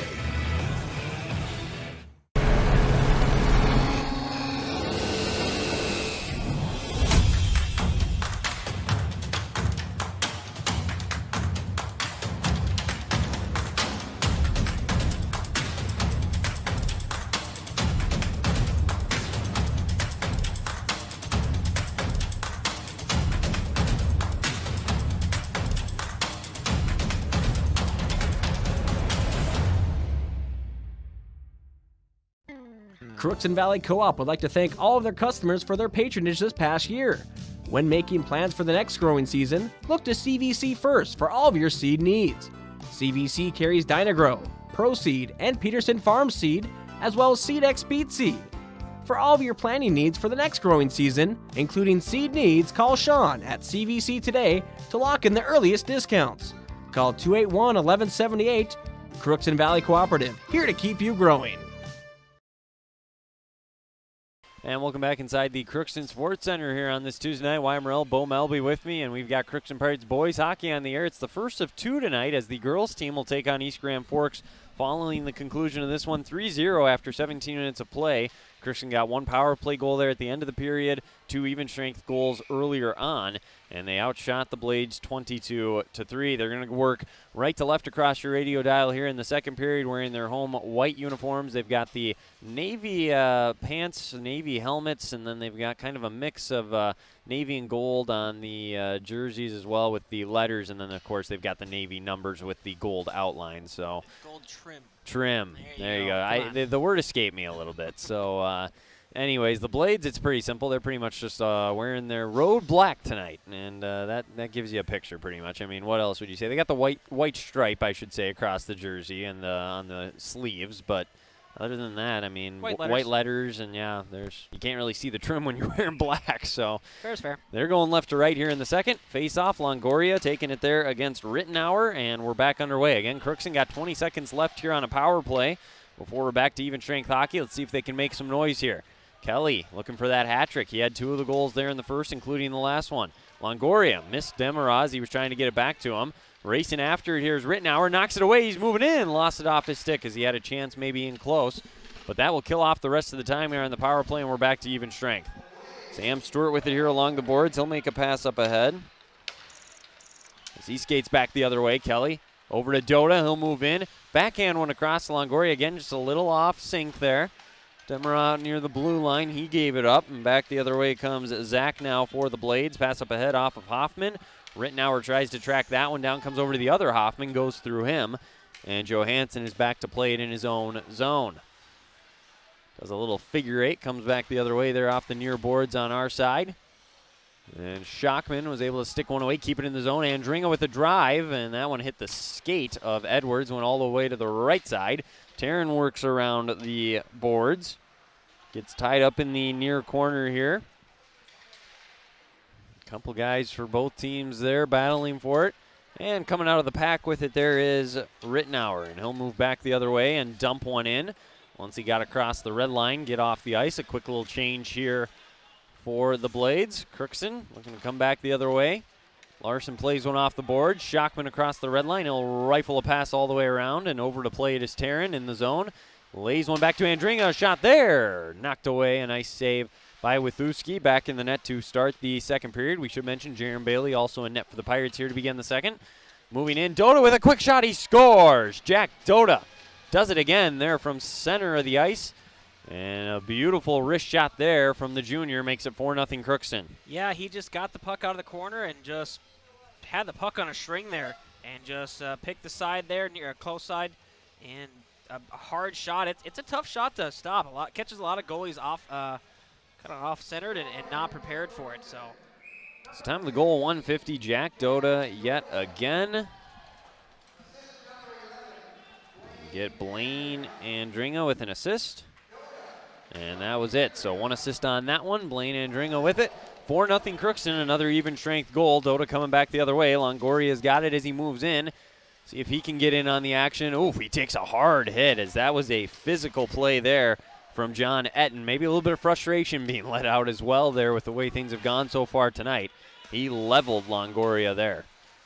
Melsha comes back. The sophomore moves in along the blue line, tries to get back to the center. Look at this as he drives in. A nice save there, though, by Withuski. You don't see Melsha get that aggressive very often. Dota back behind his own net, rifles one back out to Melsha, who worked his way to the blue line. Shot in. Withuski with another save. Kicked over to the corner. 14:22 to go here in the middle frame. 14:20 now and counting. 25-3. Shots on goal here in favor of the Pirates. Stewart was trying to get to it, therefore Crookston could not. A little backhander here from Harbit up to Stewart. He'll rifle one in as he was being pursued there by Bernstein. Across there to Isaac Telly now, the senior getting some action here.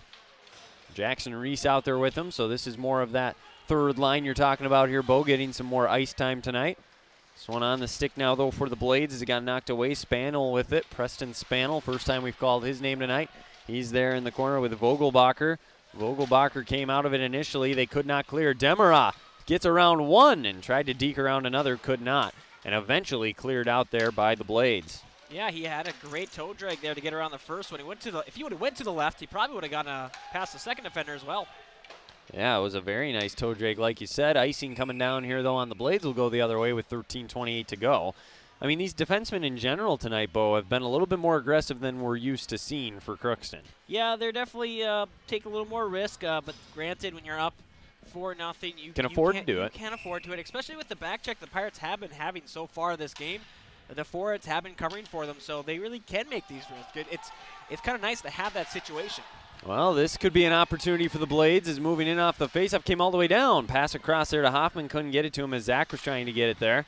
Hoffman gets it now. He lost it. Taryn didn't realize the guy was behind him to get rid of it in time, though, out to center ice. So Wapton Breckenridge settle. They whiffed on one. Shockman's moving in now on the give up, and he had it knocked away. A nice poke save to potentially save a good try there by Hoffman.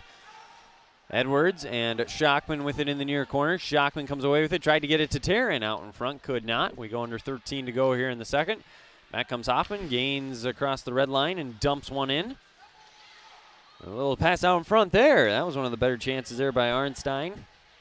Whipped around there by Hoffman. And a weird bounce. A Karam, a tip shot out in front. Bailey makes the save.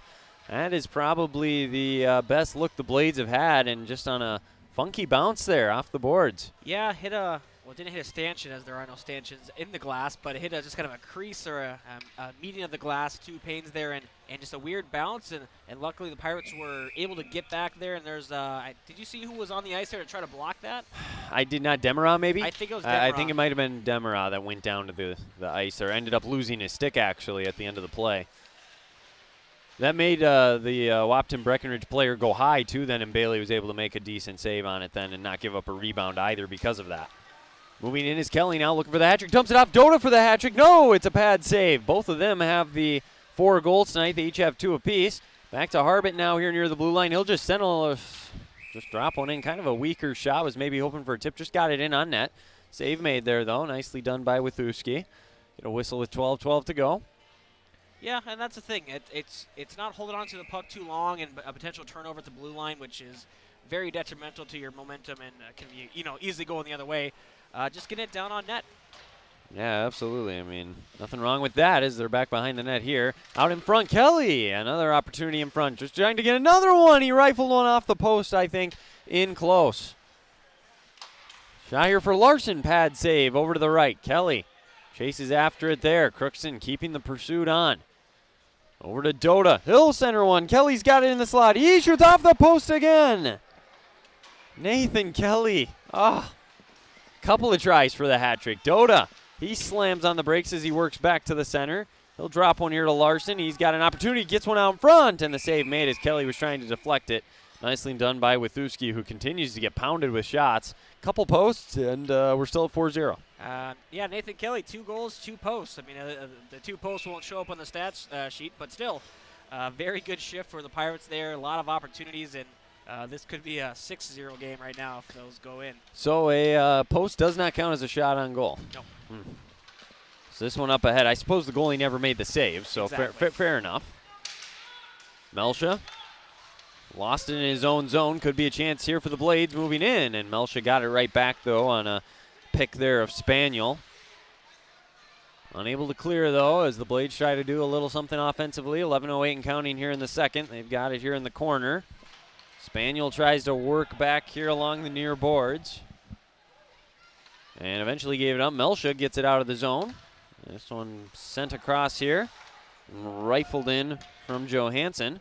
Back behind his net to play it is Bailey.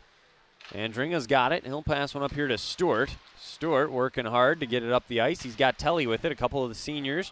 Andringa's got Reese with him if he could have got to it. Could not as it played back up there by Josiah Hoffman. Telly will dump one down, get off the ice. Gets it in deep. Nicely done. Reese chasing after it there for Crookston and eventually backhanded by Hoffman up along the near boards. And it was Bernstein. He couldn't get it out of the zone. Oof, my goodness. A hard hit there from Caden Edwards and a delayed penalty coming. So running off the ice is the goalkeeper for the Blades with Thuski. Pass up ahead here. 6-on-5 at the moment. Played back there by Johansson.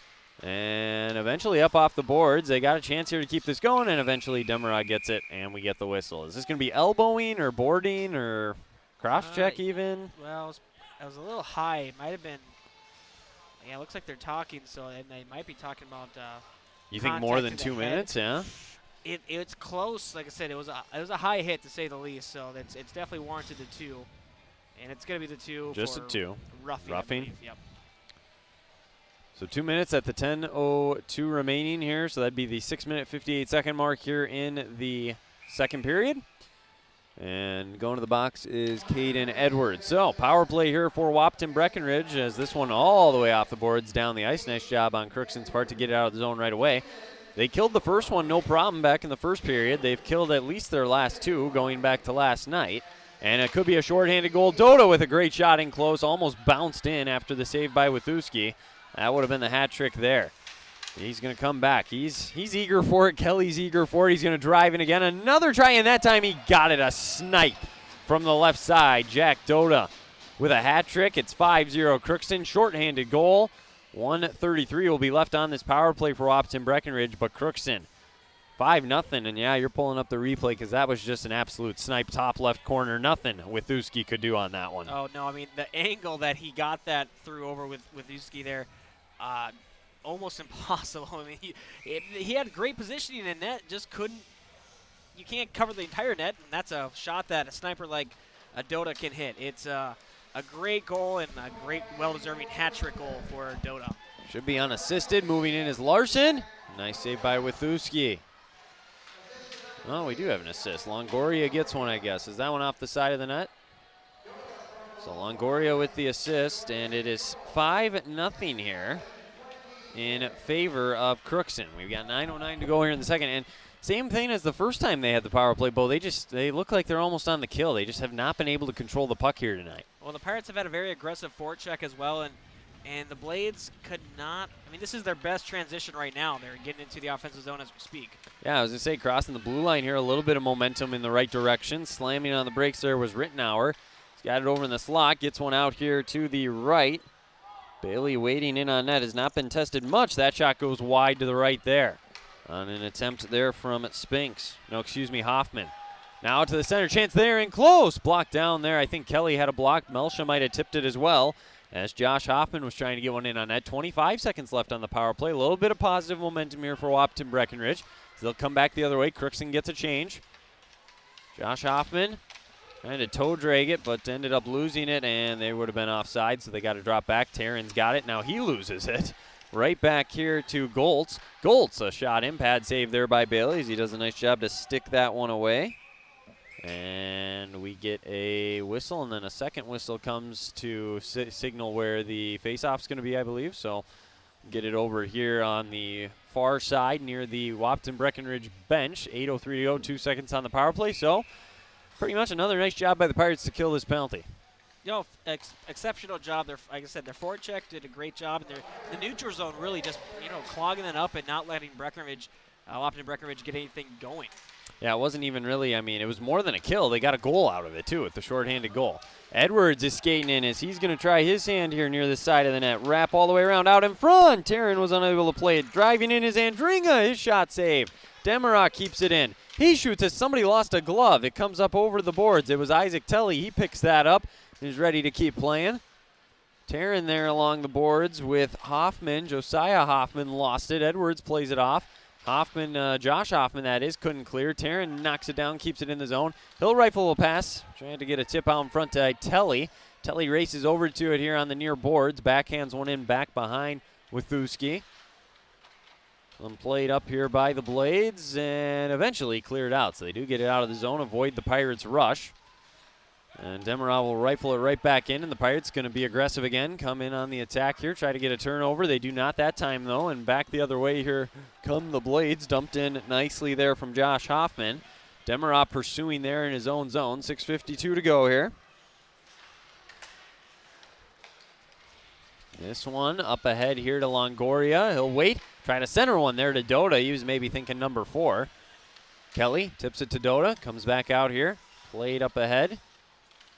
Rittenauer lost it, but went back to his teammate. Dangerous. They got to get it out in front of their own net. That almost was a give up and an easy breakaway there for Crookston.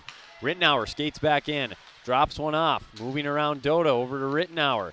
Back out to the point. Could be a drive. There it is. Glove down by Bailey.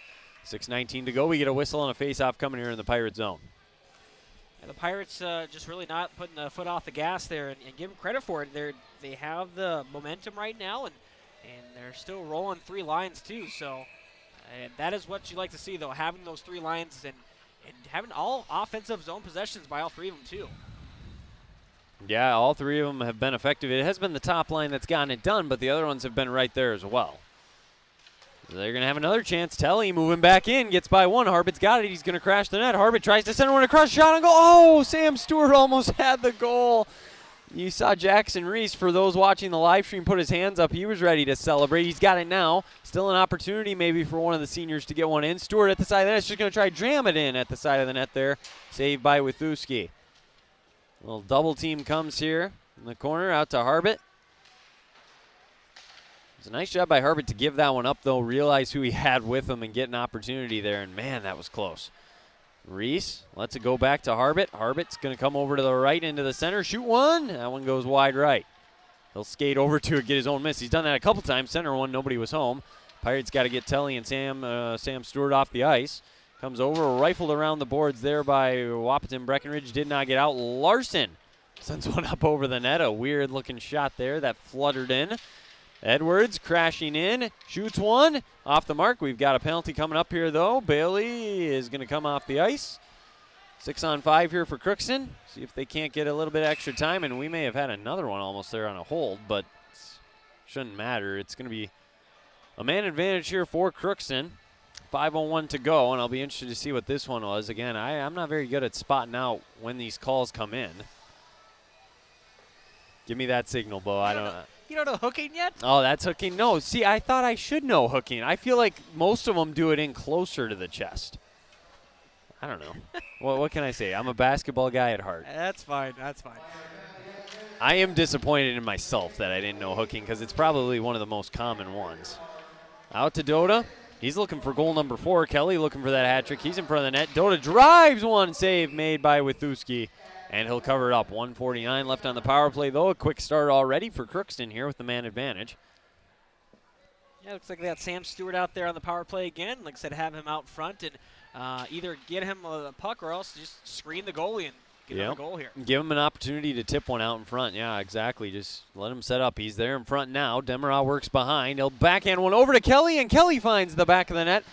Hat trick number 2 on the night for the Pirates. 2 guys leading the charge, Bo. They each got a hat trick. It's 6-0 Crookston, 4:38 remaining here in the middle period. I'm not going to lie, I got scared there. I thought he sent it high and wide. So the entire time I was saying that? Well, right away the initial time, then I saw the goal call. But yes, a great job by Doda there, seeing Kelly in the back door and letting him just get that hat trick. It's great to see. So Nathan Kelly is going to get 1 assist here to Demerau. I'm not sure who touched it last before Jackson had it. 4:38 to go, 6-0. So if it stays this way for the next 4:38, we'll have running time in the third as of right now. So that's the next step if you're Wahpeton Breckenridge, is to try and get it back to at least a 5-goal game. Quick whistle. And another penalty coming up here. Demerau with the only assist on that last one. What do we got here, Bo? I missed it. It's another roughing call. On the Pirates this time, though. Yes. So Personally, I don't really. I mean, it might have been a little high in contact, I guess. From the initial view of it, I thought it was a clean hit. Just stepped up and made contact there, but I guess it was a little high, so they'll call a roughing call. And Demerau had a few words there. He wanted to make sure the official was well, saying, I didn't do anything, but so he obviously thought it was clean, but did not get the call. Got Zach Johnson out there with the kill here, but again, they have 1 shorthanded goal tonight, 2 power play goals. They've had the control in the special teams as they have in most departments here tonight. Pass dropped out to the blue line, sticked away there, and back up comes Eaton with it. Drops one in. Melsha after it there. Lost it off his stick. Drop back here to Hoffman. And he had it knocked away. Edwards is going to skate back on a breakaway. Moves in. Now a defender comes from his left. He'll go to the backhand to the right. It wrapped all the way around the goal. He came back out in front of the crease. Did not go in, though. Not sure how he got in that close and managed to send it out in front of the goalie somehow from the backside in front of the crease, but it still remains 6-0. Drop off here for the Blades as they try to get some positive momentum here with the man advantage moving forward. That pass too far, though, out of the way. Harbit's got it. He'll dump one up to Doda, out of the reach of him. This one sent across there by Etten. Played over across here, out of the reach. All the way down. Not going to be icing as Vogelbacher did tip it in. 55 seconds left on the power play. Crookston will play it up ahead. Andringa across his own blue line. They're thinking another one as he drives in. A little wrist shot blocked down and covered up. Nice job there by Withuski. As he continues to get tested here tonight.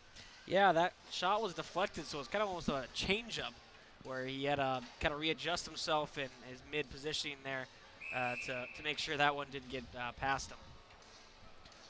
Well, I mean, you mentioned what Coach Wurtsma said in the pregame show. He didn't want his goalies to be worked too hard, and they have been worked tonight. And that is exactly what he wanted to avoid, even when the Blades have had a power play opportunity. They really just have not been able to get much time in Crookston's zone. Shots definitely speak to that. 39 for the Pirates, 6 for the Blades here so far this evening. Back the other way. Come the Blades, though. 20 seconds left on the power play. See if they can make something happen, but Doda sticks that one away. Another nice defensive play, doing a little bit of everything. Longoria in pursuit there. Over there along the boards. This one played by Hoffman. He'll come back the other way. 5 seconds left on the power play. Tries to work through 2 defenders and does. Demerag going to be joining his teammates in 1 second, and we're back to even strength. Coming across, another hard hit as Andringa battles for it there. Driving to the side of the net, Bailey ends up covering it up. A nice play by Johansson to get one in on net. As he continues to fight and work hard tonight. 2:18 to go here in the second.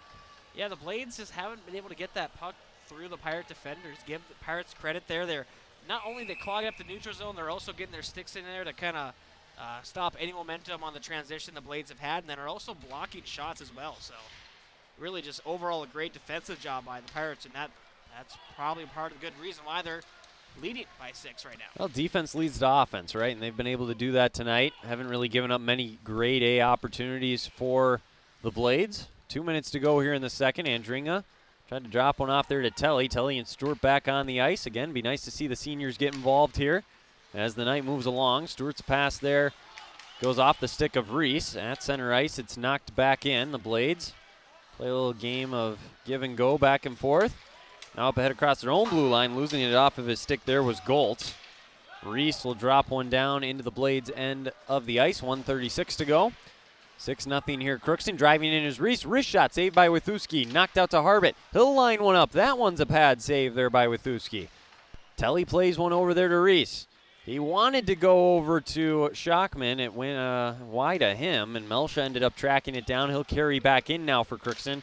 Go 1-on-4. Shot, rebound given up. Reese shoots and scores.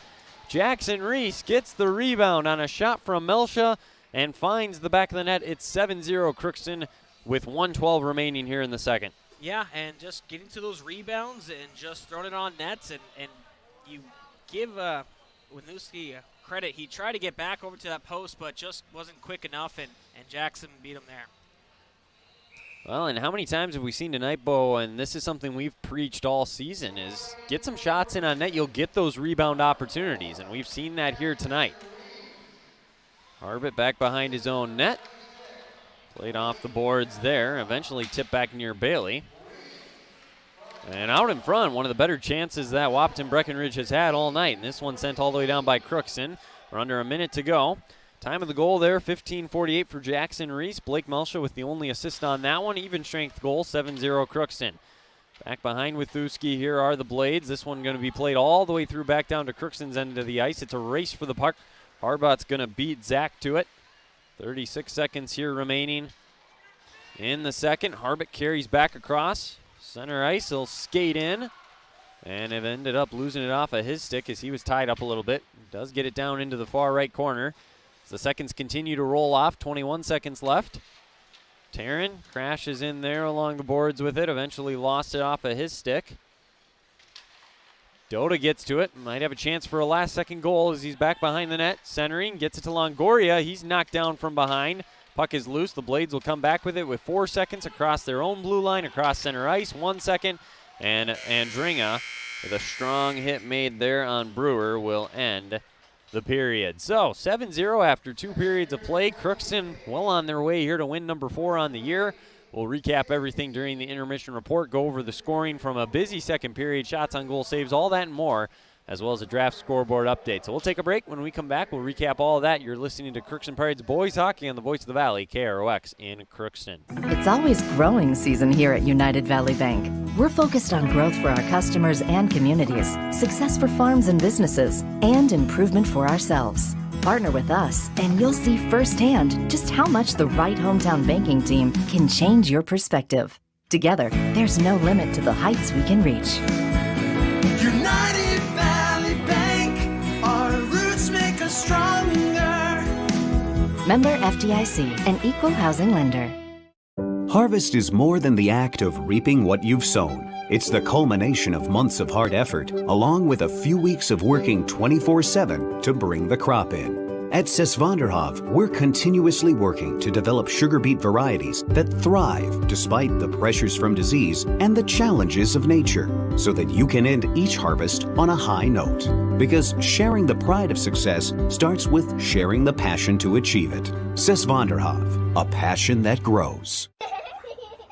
Thrive Valley Head Start Child and Family Programs offers child-centered, family-focused services in a community-based setting. The program provides health, nutrition, dental, mental health, family services, and parent engagement opportunities. Available for income-eligible children birth to 5 years old, as well as children with special needs, at-risk children, and families and pregnant women. Thrive Valley Head Start Child and Family Programs has centers in East Grand Forks, Grafton, Ada, and Crookston. For more information, visit tvoc.org. From shoulder to hand, hips to toes, and everything in between, the Riverview Health Orthopedic Team has you covered with advanced training and joint replacements, upper and lower extremity, spine, foot, and ankle care. You know you'll be in good hands with Drs. Spinell, Polkert, Stanky, Kim, Abasi, Shaw, and Sekundiak. For appointments, call Riverview Clinic at 218-281-9595. Riverview Health, exceptional people, exceptional care. Riverview Health. Grove Mechanical Incorporated is currently accepting applications for HVAC installers and service technicians. If you're mechanically inclined and extremely self-motivated, this would be a great job for you. Grove Mechanical will provide you with the adequate training to do the best job. They offer 40-hour work week, competitive pay, simple IRA with company match, paid vacation and sick days, health insurance, uniform, and company vehicle. Email your resume to gmi@rrv.net or go to grovemech.com to fill out an application, or you can drop off your resume at Grove Mechanical, 1001 Bruce Street, Crookston. You can make a sweet life right here in the Red River Valley with a career at American Crystal Sugar Company. Our shift schedule offers 14 days off per month, which gives you time for family, friends, the great outdoors, and everything else you enjoy about small town living. Entry-level positions are available, and pay starts around $18 per hour. Apply today at crystalsugar.com and share in our sweet success. For all of your automotive service needs, call Christian Brothers Ford here in Crookston. We have a service team to handle all of your vehicle's needs. Does your vehicle pull to the right or left? Call and schedule an alignment today. Proper alignment saves gas and wear on your tires. We're here to take care of your vehicle repairs and maintenance. Call Christopher or Jersey in the service department at 281-1338. Make an appointment today with the service department at Christian Brothers Ford of Crookston, where we make it easy. And welcome back here inside the Crookston Sports Center on this Tuesday night. Wyatt Morrell, Bo Melby with me here. And the Pirates up 7-0, looking for win number 4 on the season, and they are off to a good start here tonight, Bo, after 2 periods outshooting the Blades of Wahpeton Breckenridge 42-7. It was 22-3 at the end of the first, so they got 20 more shots there in the second, and the Blades with 4, so that brings us to 42-7. They lead at 7-0, and the scoring there in that second period, it's been the Jack Doda and Nathan Kelly show. Doda with a hat trick, Nathan Kelly with a hat trick, then finally someone other than Jack Doda and Nathan Kelly scored at the 15:48 mark as Jackson Reese found the back of the net after he took a rebound on a shot from Blake Melsha and was able to get it home. So that made it 7-0. That's where we stand now. Crookston with 2 power play goals tonight. They also have a shorthanded goal. Jaron Bailey has made all 7 saves that he has faced. Andrew Withewski has made, what would that be here? I'm doing the math. 35 saves on the night.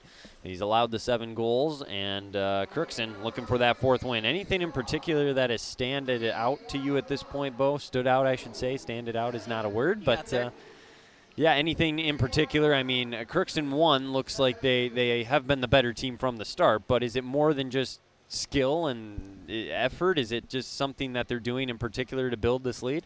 Well, as we mentioned, I think we mentioned earlier too. There's a lot of defense being played as well. I mean, you got to give credit to, honestly, the goal scorers, Jack Doda especially. He's been doing a great job getting on those puck carriers and getting his stick in there to move the puck out. And great transitions as always. That's kind of what his main game is causing turnovers and getting a rush off the transition there. But all the Pirates are really chipping in on the defensive side, getting their bodies in those shooting lanes, and also just really kind of just putting it all out there. They're not. I mean, you're still up by 7, but they're not shying away from any pucks or getting in the passing lanes or anything like that. So give them a lot of credit for that. And also, if you look in the score sheet, there's a lot of different names in those assists as well. I mean, granted, Jack Doda has an assist himself, and Longoria has a couple. But really, we really should count and see how many different Pirates have points, because right now it is a total team effort. It is, and I would expect to see more of that third line, like you said, out there here in this final period. Get the seniors a couple of opportunities maybe to get a goal here, as they were honored last night, but they lost that one to Mayville Portland. Looks like they're on their way to a win here tonight. See if they can't get them involved a little bit more. And would not shock me if we see Landon Walker in net either here in the third period at some point. Not saying he'll start necessarily, but would not surprise me if we got there. I saw you're doing some math there with your fingers. Is that ever a good thing? But what do we got, Bo, as far as how many Pirates? Didn't have to call me out using the fingers, but just easier to keep track of. You had 9 different Pirates with points. 9, wow. Yeah, I mean, that's the first time all year. I'll go out on a limb and say that's the first time all year there's been 9 different guys that have got a point in a game. So that's great to see. 2 different guys with the hat tricks, but a lot of guys with the assists, as you mentioned, getting involved. A lot of good defensive plays as well. Defense leads to offense. It's really been a complete team effort and performance here tonight from Crookston to build this 7-0 lead. With that, maybe you want to run through a quick draft scoreboard update. I know we don't really have scores in, but again, just remind the people maybe other stuff that's going on later on tonight. Well, I sure can do that for you, Wyatt. Appreciate that. Yes, so we have going on right now, obviously, the boys hockey game on the Via live stream. After this, we'll have girls hockey on the Via live stream as they'll take on East Grand Forks. The JV's playing right now. Last time we checked, they were losing 1-0. East Grand Forks was up. Looks like it was going to be after 2 periods. We weren't really sure if that was correct or not. But either way, JV's playing right now. The varsity will be up after this on the main rink. And then boys basketball, the JV game is actually being video streamed right now on KRLXAM.com on our YouTube page. And let's see if we can get an actual live score for you for that one, as they're taking on the Park Rapids Panthers. And the JV game, come on. Technology, well, right? I mean, here it is. Park Rapids is up 42-28 in the JV game. 10.5 minutes left in the second half there, it looks like. So that's going on as we speak. And then obviously the varsity will play afterwards at 7:30. Outside of that, Crookston Wrestling, they're down at Dilworth, Glen, and Felton. They're going to in a triangular there with Barnesville. And they went up against Barnesville at 5 o'clock. They are going up against Dilworth, Glen, and Felton as we speak. Don't have a score update for you there, but as soon as we get one, we'll pass that along. Outside of that, it's Minnesota Wild at Winnipeg tonight at 7 o'clock. Timberwolves at Sacramento at 9 o'clock. Some other area hockey around for tonight. East Grand Forks up at Warroad. Lake of the Woods at Kitson County Central. Detroit Lakes at Park Rapids. Red Lake Falls at International Falls. Thief River Falls at Roseau. And Moorhead's at Bemidji. Boys basketball. A lot of games on the schedule, actually, but we'll get through a couple of local ones here. Manob and Waban at Climax Fisher. Park Christians at Fruita Beltrami. Sacred Heart at Thief River Falls. Kitson County Central at Badger Greenbush Middle River. Roseau's at Northern Freeze. Warroad's at Lake of the Woods. Boston at Ada Borup West, and Barnesville's at North All. Over to girls basketball now. Manob and Waban at Climax Fisher. Stephen Argyle's at Red Lake Falls.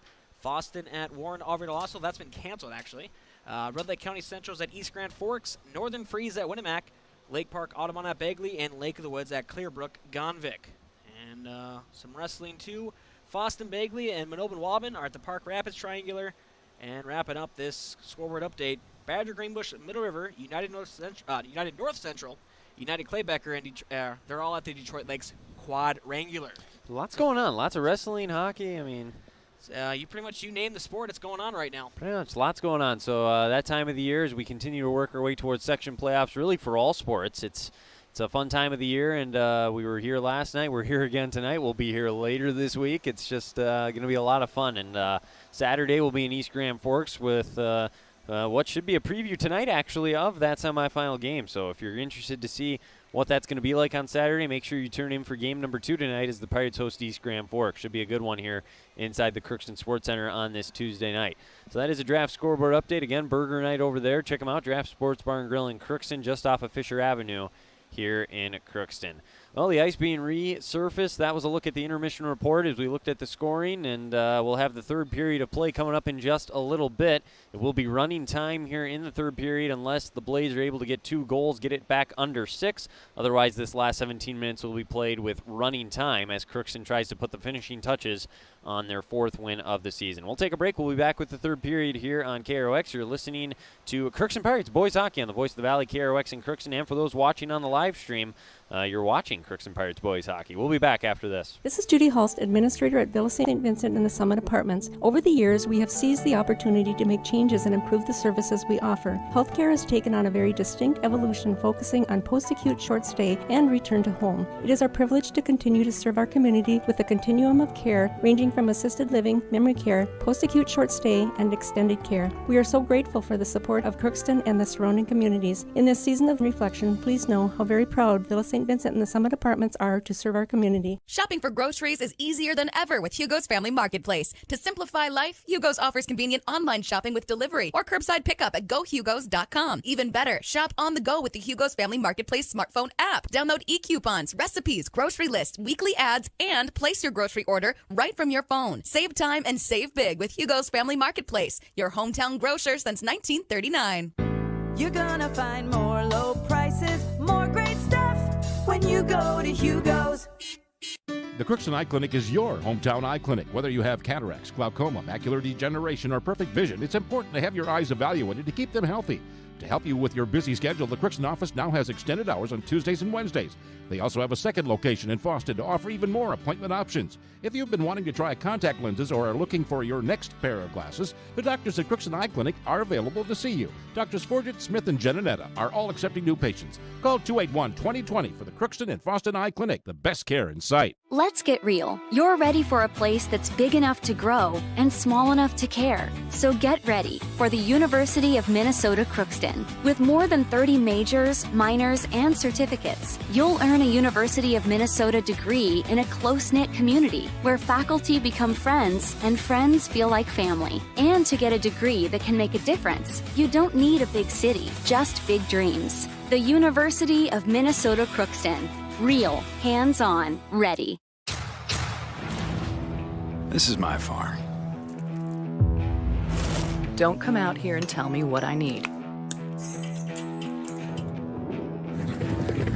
I need solutions that work and market options that are worth my time. Small town support that sees the bigger picture. A global network that empowers us. A co-op that's there for us every day.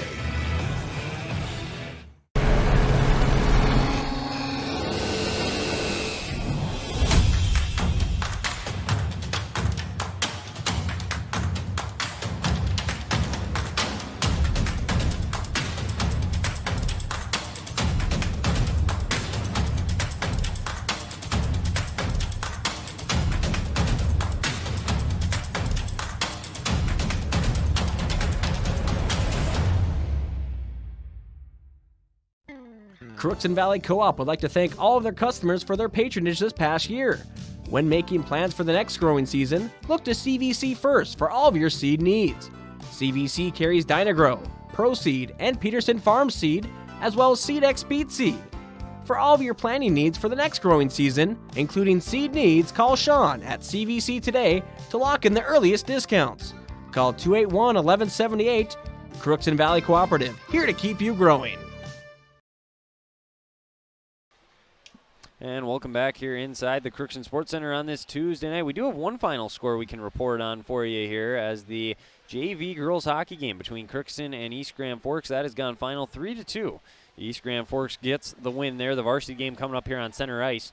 That'll be after the following this game. And again, running time here for the third period, so expect this to go by fairly quickly. We'll have a pregame show coming up for that one. Quick little postgame show here from the boys game, and we'll get you ready for that one here as our doubleheader will roll on here on the KROX live stream and on the air here on this Tuesday night.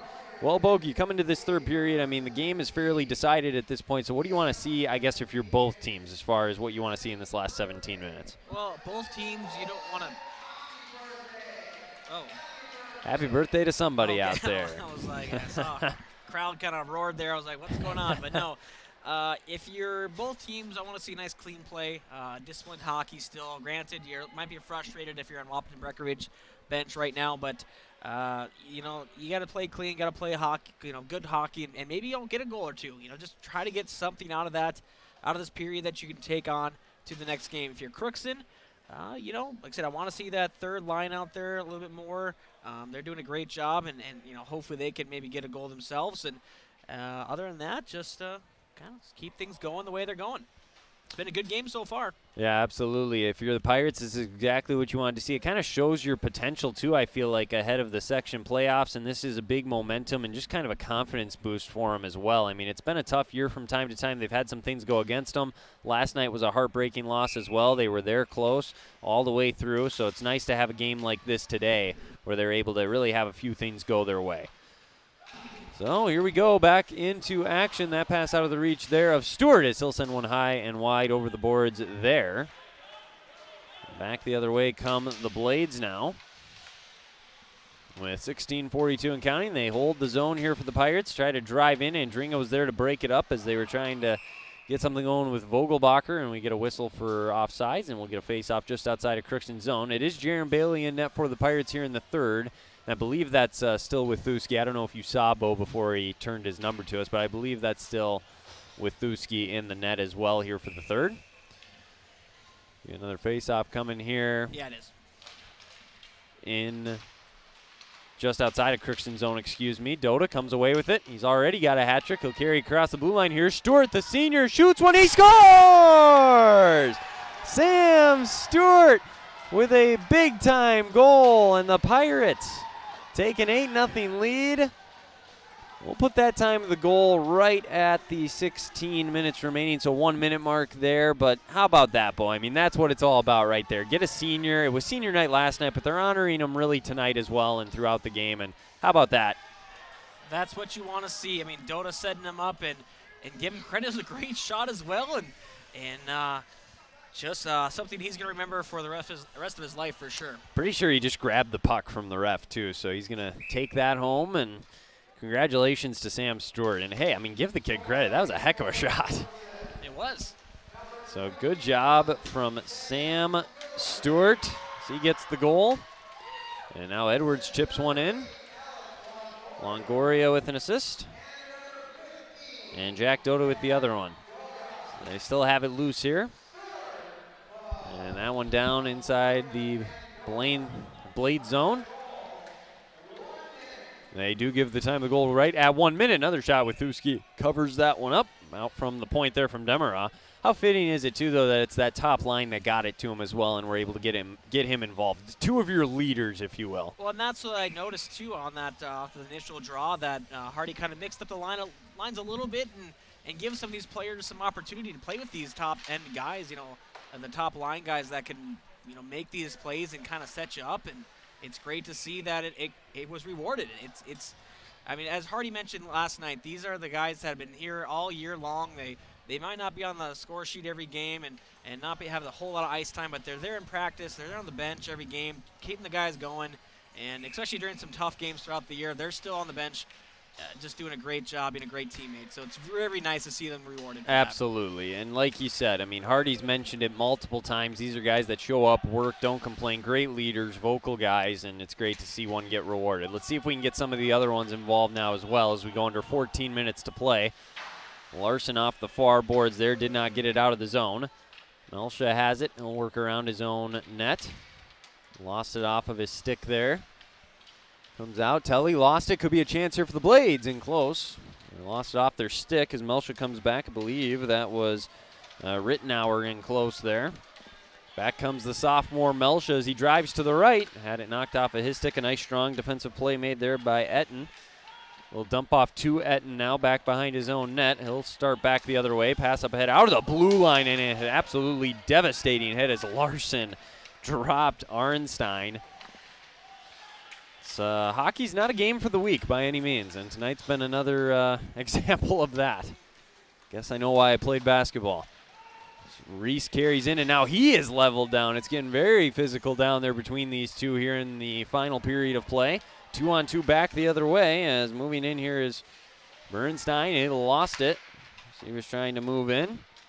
Crookston comes away with it. Taryn's coming back. Gets across center ice. Holds the zone as he carries in. Lost it. Dropped it there to Andringa. He's got it. He'll center one across there. Out in front. Puck loose. Almost tipped in there at the last second. I got number 19 here. You got to go there. Jaden Steinbrink had an opportunity there. So also getting some other guys that normally don't even play varsity at all opportunities tonight is Coach Hardy. Taking advantage of this 8-0 lead here with 12:22 to go. This is part of that top line now on the ice for Crookston. Longoria lost it. Bernstein tried to come back the other way with it, but now Johansson plays it back there for Wahpeton Breckenridge. They send one off the far boards. Longoria did a nice job to keep it in the zone. Eventually, though, Hoffman came to him. Andringa and Longoria ran into each other there. That gives it up. Comes out of the reach of Stewart. Longoria has it, and he'll dump one all the way down for an icing as nobody touched it. So face-off coming in Crookston zone, 11:48 and counting. And like I said, I mean, Bailey's going to get the shutout here at this point if he remains in. But, I mean, it would not shock me if we see Landon Walker at some point. Got the start last night on senior night. Had a great JV game last night, too. We never really talked about that at all. I mean, that kid was making saves. Pad stacking. Yeah, he really was. So showing out on his special night. We'll see if he gets an opportunity tonight. This pass out across center ice. All the way back down, played there by DeVries. And he's really not had a ton of ice time tonight for Wahpeton Breckenridge. Played up there off the boards. Demerod gets there for Crookston. He's going to carry in on the backhand, try to get back to the forehand in the center. Now he's leveled to the ground. A nice strong hit made there by Etten as continues to put the pain on. Edwards now does a nice job sidestepping the hit there. Dumped it down back behind the goal. Brought in for Kelly, side of the net chance there for Zach Johnson as they try to get him an opportunity for a goal now. Pass off the boards here out to Harbit. He'll shoot one out in front, deflected up and in for, no, they say no, now it does go in. So now we get a goal. So who is going to get credited for this? Are they going to give it to Zach Johnson is really what the question is at this point. Or are they saying, I mean, they pointed for a goal, they put it up on the scoreboard, but there's just no celebration here from Crookston. There was just a mess. I saw the Blades goalie there just drop on the ice. I didn't know what happened. It was too far out. The puck, and he waved it off initially. Yeah. So who'd they give it? I don't think they gave it to Johnson based on the initial reaction. Here's the moment of truth. Oh, they gave it to Kelly. That's number 4 for Nathan Kelly on the night, though. Caden Edwards with an assist. And Harbit with another assist. So he's got multiple assists back behind Bailey. Kelly just adds to his total. He's got 4 goals tonight. Ahead here. Moving in now is Isaac Telly. Telly, another senior, might be a chance out in front. Shot, nice save in close there. One of the better ones Withuski has had all night. On a chance in close. Back around behind Bailey. He has not been tested much tonight. Almost was there a little bit at the side of the net. Coming away with it now is Demeraz. He'll come back the other way with it. 9-12 and counting. 9-0 Pirates. Now winning the shot battle 46-7. They try to wrap this one up. That one tipped near center ice, and unable to secure it there was Arnstein. Into the zone. Crookston holds as they get a quick line change. Played up near the blue line and eventually dumped in there by Larson. They're back behind Withuski here, and he lost it. He was trying to battle for it. Taryn's got it out in front. Comes to Melsha, the shot. Hit the post and in. Blake Melsha finds the back of the net, and it's 10-0 Pirates as they continue to pour it on here on this Tuesday night. Yeah, another great shot in the slot, just left unattended, and that's kind of been the story of this night so far, with the Pirates just finding those soft spots in the Wahpeton Breckenridge zone and taking full advantage of it. And make it 10-0 Crookston. We'll see who gets the assist there, but the sophomore Blake Melshaw with the goal. He already had one assist earlier in the game. We approach 8 minutes to go, 10-0 Pirates. On the stick here, moving back is Larson as he goes right in, shoots and scores! Ty Larson makes it 11-0. I mean, he just took it from, he didn't win the faceoff, but he picked it up off the faceoff there and just pretty much stepped all the way in there. Basically, like you said, it was almost like he did win the faceoff. Zach Taryn with the assist on that last one. I never heard if they got a second one, so PA announcers trying to keep up as well. Ty Larson, unassisted goal there. Time of the goal there.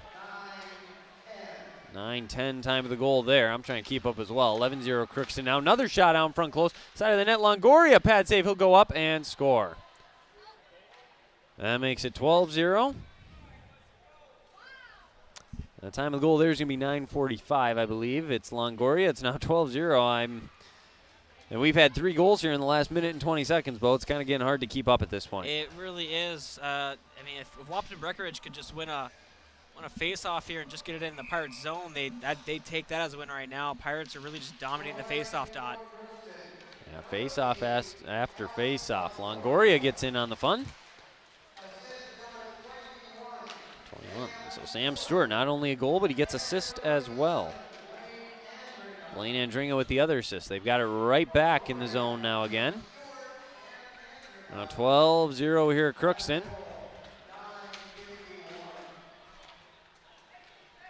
I believe that's a new goaltender there for the Blades, David Beam. He's into the game now. Driving here near Bailey, working all the way around here. Might be an offensive opportunity there for Spanel. We'll drop it off. Shot there from the point. Got deflected over to the left. They couldn't locate it initially. This one dropped back around behind. Fought for there. Spanel gets it. 6 minutes to go. Coming away with it is Kelly as he'll skate back across near center ice with it. He lost it off of his stick. Now carries in on the right side. Dropped it back across. Jack Johnson shoots and now he scores. The senior, Zach Johnson, gets in on the fun. And it's 13-0 here, Pirates. 5:40 remaining. Well, this is what we did want to see, these seniors who haven't had, as much ice time as we, throughout the season, get these goals.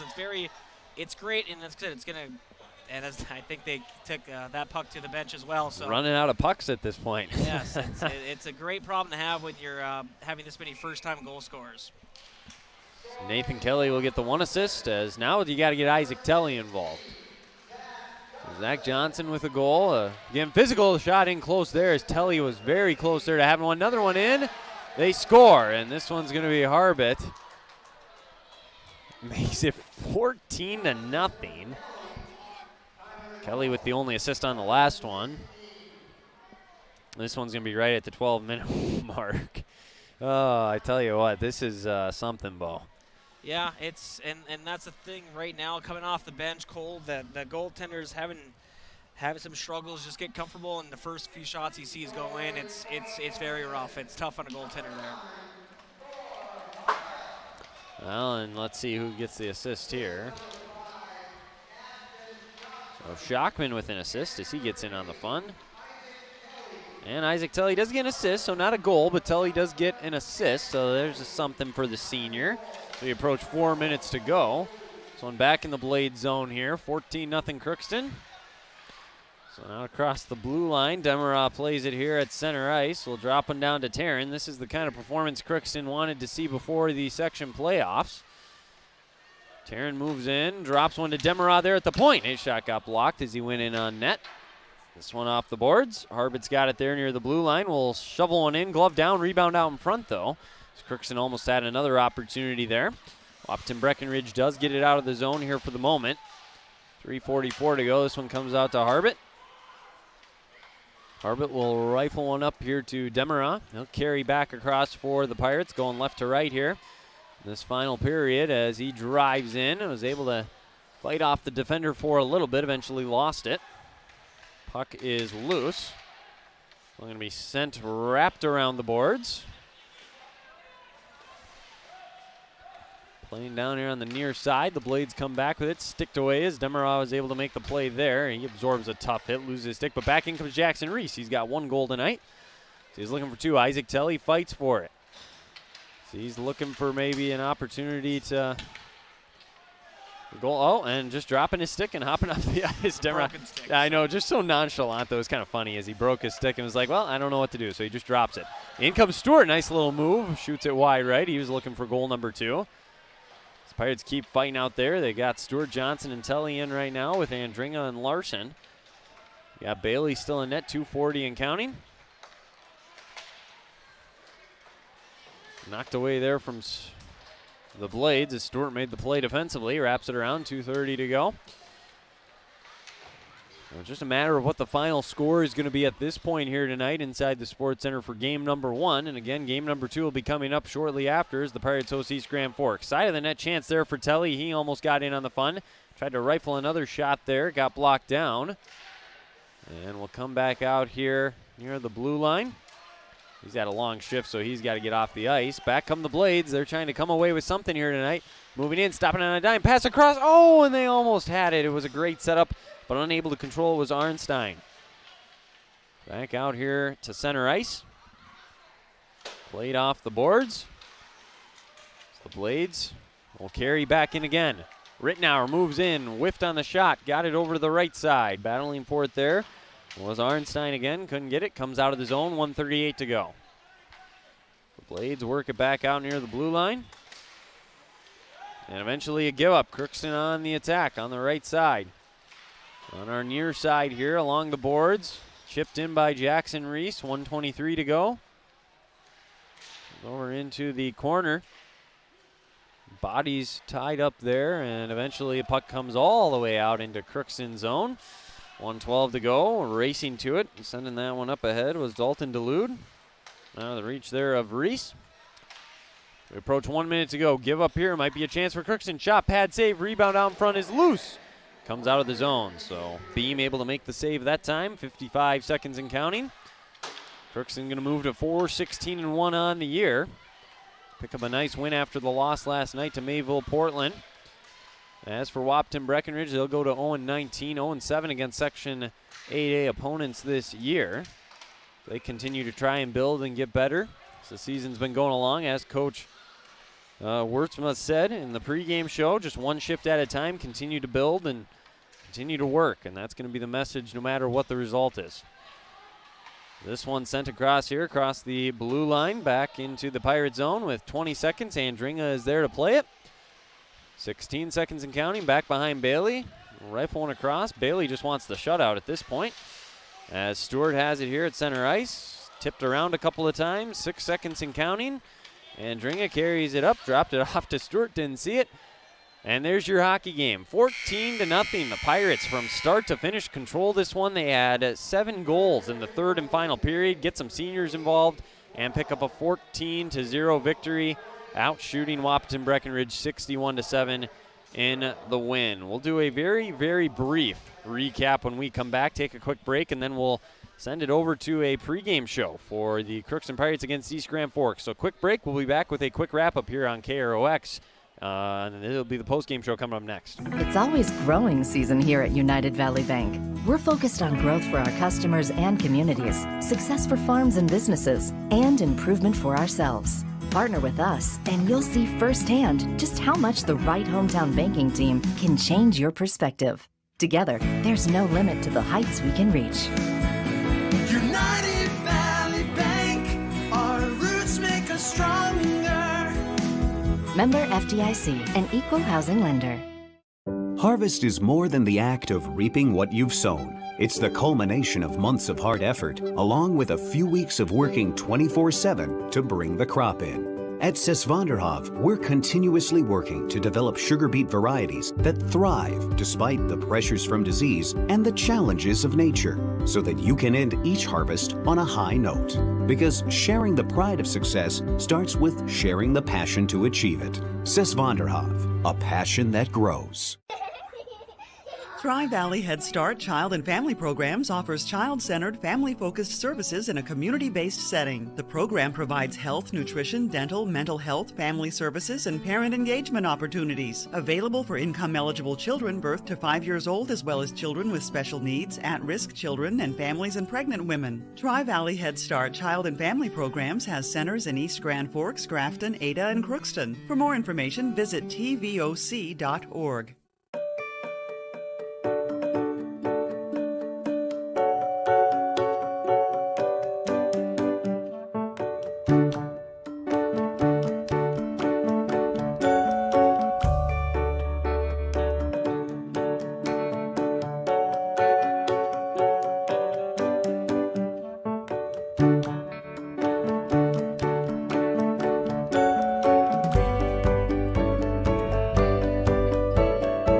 Mechanical Incorporated is currently accepting applications for HVAC installers and service technicians. If you're mechanically inclined and extremely self-motivated, this would be a great job for you. Grove Mechanical will provide you with the adequate training to do the best job. They offer 40-hour work week, competitive pay, simple IRA with company match, paid vacation and sick days, health insurance, uniform and company vehicle. Email your resume to gmi@rrv.net or go to grovemech.com to fill out an application, or you can drop off your resume at Grove Mechanical, 1001 Bruce Street, Crookston. You can make a sweet life right here in the Red River Valley with a career at American Crystal Sugar Company. Our shift schedule offers 14 days off per month, which gives you time for family, friends, the great outdoors, and everything else you enjoy about small town living. Entry-level positions are available, and pay starts around $18 per hour. Apply today at crystalsugar.com and share in our sweet success. For all of your automotive service needs, call Christian Brothers Ford here in Crookston. We have a service team to handle all of your vehicle's needs. Does your vehicle pull to the right or left? Call and schedule an alignment today. Proper alignment saves gas and wear on your tires. We're here to take care of your vehicle repairs and maintenance. Call Christopher or Jersey in the service department at 281-1338. Make an appointment today with the service department at Christian Brothers Ford of Crookston, where we make it easy. This Crookston Pirates sporting event on the KROX live stream is brought to you in part by Riverview Health, American Crystal Sugar Company, CHS Egg Services, Christian Brothers Ford, Bremer Bank, Grove Mechanical, the Crookston and Boston Eye Clinics, Crookston Valley Co-op, Hugo's Family Marketplace, United Valley Bank, the Benedictine Living Community of Crookston, Cess Vanderhoff, City of Crookston, Tri-Valley Head Start, and the University of Minnesota Crookston. All bringing you this here on the postgame show here on KROX as the Pirates win 14-0, get a nice win over Wapton. Breckenridge moved to 4-16-1 on the season, get some seniors involved at the very end, get a few goals, and pick up a nice win here in front of the home crowd. The girls' game will be coming up shortly. We're going to talk with head coach Josh Hardy here in the post-game show momentarily, get his thoughts on the win, to get some seniors involved, just what that was like to see those guys score. They work hard all year and get this opportunity to take advantage of it. It's great to see. So good win for the Pirates, dominated from start to finish. Bailey gets the shutout win in net. So it's all Crookston on this Tuesday night. And we do have the scoring up here on our website as Bo's putting the finishing touches on a very busy third period of play where we saw 7 goals. We saw 7 total in the first 2. So very busy third period of play, but lots of different guys getting involved, which you love to see. Crookston ends up out shooting them 62-7 on the night. And again, 4-16-1 as for Wapton. Breckenridge 0-19 on the year, 0-7 against Section 8A opponents. Girls team, for those watching the live stream, have just taken the ice as they begin their warm-ups here as they get ready to take on East Grand Forks tonight. Should be a fun one to watch there. I will not have the call for that one. We'll be turning it over to Frank Fee shortly and Tim Moe as they're going to be on the call there for what should be a fun game and preview, really, for what should be a semifinal game in the Section 8A playoffs here coming up on Saturday. So should be a fun one, and you will want to stick around and see it here tonight. But, Bo, if you finally finished that, I didn't want to bother you because I wanted you to make sure you could get that done. But what were your thoughts from tonight? And just, I mean, it's great to see all around, I guess, if you're a Crookston fan, Crookston player, just a very, very fun night. Well, this is a game that the Pirates have been waiting for all season long. Obviously, they won a couple of close ones, but it's a great feeling to get these big wins, especially they've been on the other side of this a few times before as well. Warroad, especially, I mean, like I said, that was a tough game, so to to give these players, especially some of these seniors, not only those points, those goals, but also just the feeling of a big win like this. And it's good to see that. And obviously, anytime that you can come up with a big win and have, I lost count of how many different Pirates had a point on there, but too many to keep track of honestly, with the way it was going. That last period, exactly, over double digits, that's for sure. So that's really great to see, and you just you hope they can carry some of this momentum at least into the section playoffs, which will start here next week. Is that right then, or 2 weeks? Yeah, because I think their last regular season games Friday will have the call against Lake of the Woods. That's right. And then I can't remember if the first game, I know, it's on our website. It is sometime next week, and that's the way it works with hockey. They're a little bit before basketball, and then we'll get into basketball once we get to the first weekend here in March at the end of February, if you will. But obviously girls starting this week for hockey, then boys hockey will follow in suit the following week, and it just kind of works that way here in the state of Minnesota for high school sports. So if you try to pull it up here very quickly, and we'll see when we can expect those. I'm assuming Crookston will be in a play-in game still, so they'll have that opportunity. The 22nd, so 2 weeks from today, is when the play-in games will be. And it's 7 versus the 10, 8 versus the 9. I don't know for sure where Crookston's going to end up exactly, but a chance even potentially to host a play-in game is what it sounds like last time we checked. So they may have an opportunity to get another crack at it here. I mean, they'll be playing Lake of the Woods at home on Friday, but to actually play a very meaningful game like that in the section at home would be very, very cool for these kids. So might have an opportunity for that. Looks like there are some scores that have come in. As far as wrestling goes, Crookston got the win over Barnesville 45-30 in that match, but then they dropped to Dilworth Glendon Felton 48-23. And Coach Hardy is coming up now, so we can get him on quick before we wrap up. And don't worry, Coach, we're just going to keep the camera on center ice tonight, so we'll just stay right here. But I guess, Coach, fun night, huh? When you're able to get a lot of different guys involved. It's got to feel good to see those seniors score there at the end. Just a great team win, huh? Yeah, really, really proud of our effort tonight. We've been on the wrong side of that game a couple of times this year, so it's nice to be on the right side for once and get a bunch of guys involved, and nice way to everybody's feeling, after a disappointing loss last night, we feel good, and now we can head into 2 days of practice here before a big section game against Lake of the Woods. No, absolutely. Get a couple days of practice. That should be good. Was there anything in particular from the start tonight that you saw different from last night? I mean, I know you got off to the 3-0 lead. Two guys in particular, I mean, they scored the first 6 goals of the game in Jack Doda and Nathan Kelly. Yeah, Nate Kelly, that was the big difference tonight. I thought Nate was great in front of the net. We talk about pregame, hey, we got to score some greasy goals, and Nate was in front of the net, dangerous all night, helping out, and I thought had a great game for us tonight. 4 goals is big time. That's 4 times more than he's had all year. So it was good to see Nate get involved. And yeah, like you said, see guys getting their first goals tonight. We had Sam Stewart got on the board on his first one on a nice goal. Zach Johnson had a beauty out front from Nate Kelly. Who else? Thor Harbitt got his first goal. Almost had 2, but then Nate had to poke it in. Nate felt bad. He said he came back and he said it was gonna go wide. We were wondering who was gonna get credit for that. That's what I was too. He said it was gonna go wide, and I had to tap it in. So it was Nate felt bad for him there. Blake Melsha got his first varsity goal. So guys getting involved. I thought Isaac Telly had a great game. He's gonna pop one here before the end of the year. So it was a good team effort tonight. It's nice to be on the winning side of it, and now back to work. And Telly able to get an assist tonight as well, though, so he's still on the board in the books, if you will. Almost, I thought who else almost got one there? Jaden Steinbrink had a great play out front, a tip that almost went in. So it was, obviously we mixed our lines up in the third and scored a bunch of goals. It was crazy. So this has to give you guys some confidence and momentum here. That's the kind of performance you had to have been looking for ahead of the sections here. Yeah, huh? Obviously we got to feel good about that one, and now we got 3 more winnable games. Our goal here is to head into playoffs on a win streak, and hopefully we can accomplish that. All right, well, thanks for the time, Coach. Best of luck on Friday, and we'll talk to you then. Thank you, sir. All right, that's Crookston Pirates head coach Josh Hardy. We appreciate his time as always here on the post-game show.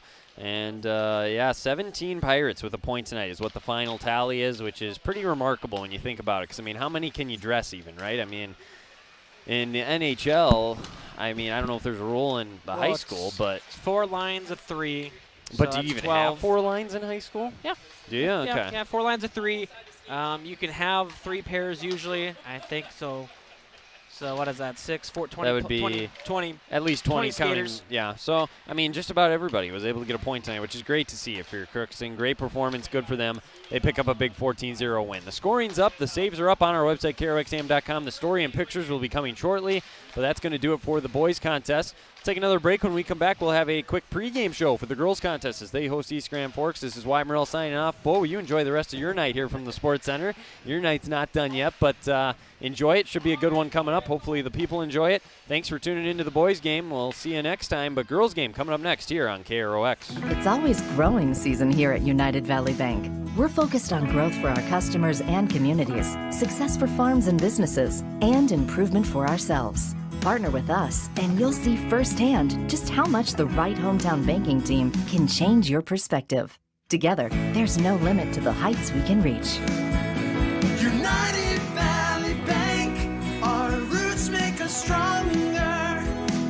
Member FDIC, an equal housing lender.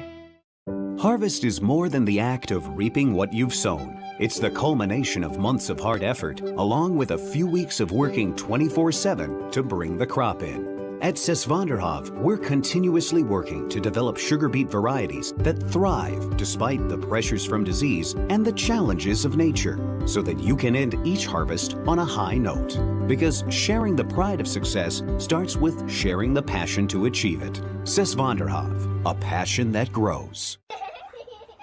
Tri-Valley Head Start Child and Family Programs offers child-centered, family-focused services in a community-based setting. The program provides health, nutrition, dental, mental health, family services, and parent engagement opportunities. Available for income-eligible children birth to 5 years old, as well as children with special needs, at-risk children, and families and pregnant women. Tri-Valley Head Start Child and Family Programs has centers in East Grand Forks, Grafton, Ada, and Crookston. For more information, visit tvoc.org.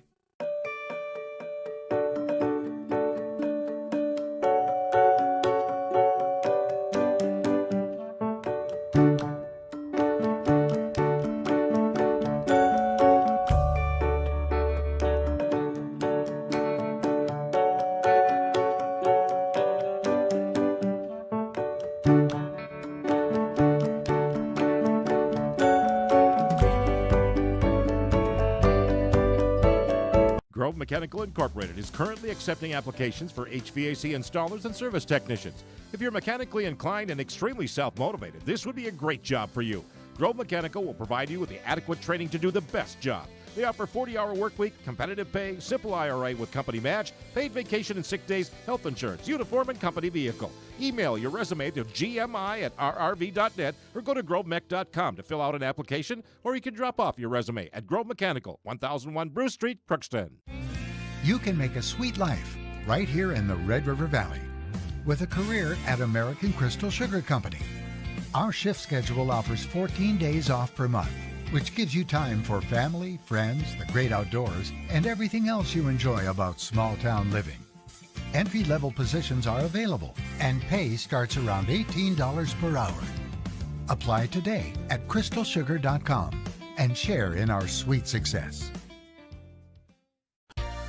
For all of your automotive service needs, call Christian Brothers Ford here in Crookston. We have a service team to handle all of your vehicle's needs. Does your vehicle pull to the right or left? Call and schedule an alignment today. Proper alignment saves gas and wear on your tires. We're here to take care of your vehicle repairs and maintenance.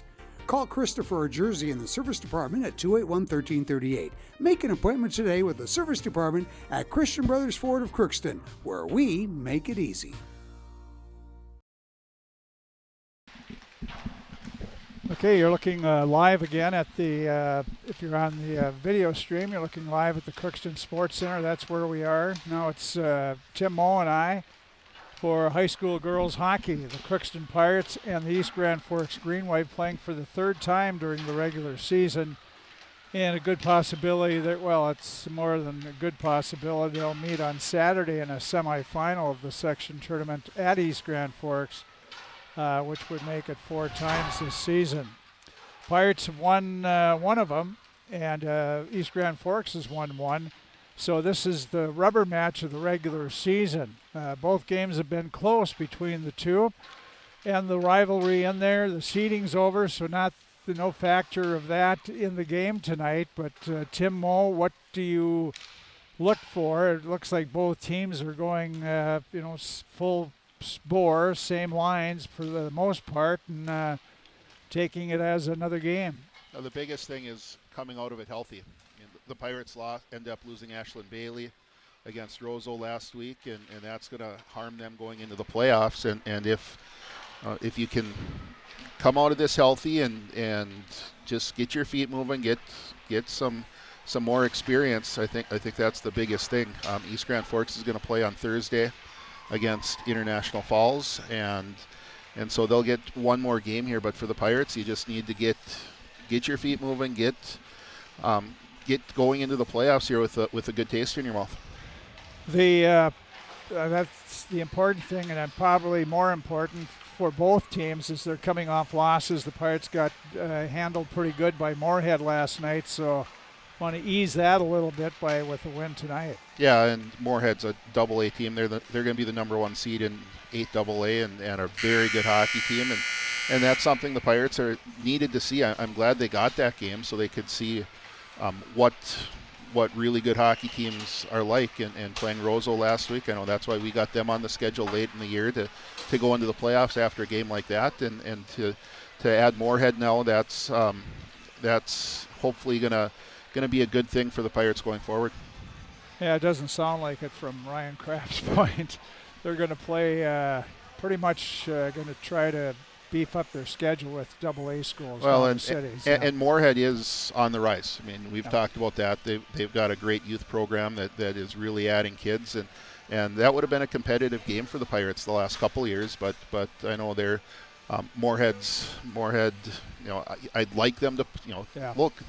An hour north, there's a pretty good team that we can play, but and you never know with cancellations and stuff that might end up coming later too. No, that part's true. The Moorhead last night, they have 10 freshmen on their team and 7 sophomores. Yeah, that's looking at least 3 years of probably pretty competitive hockey for the Spuds. So they got things going. Yeah. They got a former Moorhead Spud superstar coaching them, so that doesn't hurt either. He's been there, and the girls want to get there, and he's showing them the way to get there. And they sure got things as far as boosters and things down in Moorhead. They're building rinks all over the place. Yeah, I don't know where all the money comes from all the time, but they certainly have it down there. Team backers, I think, or the Pirate boosters. No, the Bison, what do they call them? Yeah, but anyway. Yeah. Well, the Pirates and East Grand Forks, Crookston 14-8-1 on the year now. Emily Meyer in her first year as head coach, and East Grand Forks 6-13. Their head coach is Brian Larson, his 17th year involved with the girls program and his 4th year as head coach. Both teams will start veteran goalies. Senior Ashley Corbett's played most of their game, I think all but one. And Kaylee Maxim is going again tonight. Kaylee, a junior.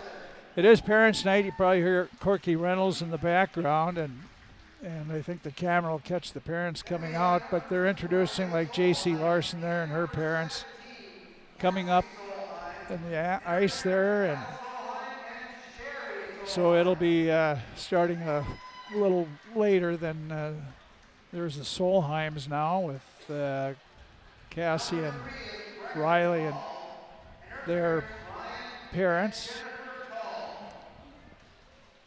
Brecken Tall. Pirates are going to switch Brecken and Reese Swanson on the line. It's going to be Swanson with Coleman and Nelson, and put Bennick with Tall and Fee. There's the Breckens, Coral, and Logan. Yep. With their parents. Here's the Baileys with Ashlyn, who's injured, wearing the arm sling there. Here's Reese Swanson with her mom. Dad's out west working. There's Addie Fee. I can't believe she walked out there with her parents. Leah and her, yeah, that's a former, or not a former, that's a police officer there, Daisy and Bennick. There's the Clausens, Kaylee and her mom and dad.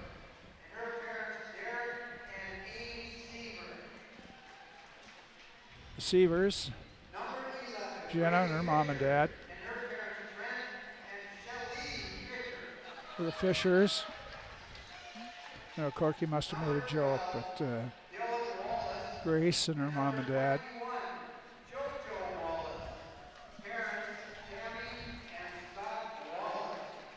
The Wallaces, Jojo and Dylan. There's the Colemans. Their parents, her parents have made a lot of sacrifice as well. Brindley from Hatton, North Dakota. Heard the story. She hops in her car after school at Hatton, drives to Mayville at Parker Strand's house. Her mom usually has a little snack for her. She grabs the snack and her and Parker head to Crookston for practice. That's every day. There's the Nelsons, and followed by the Sanders.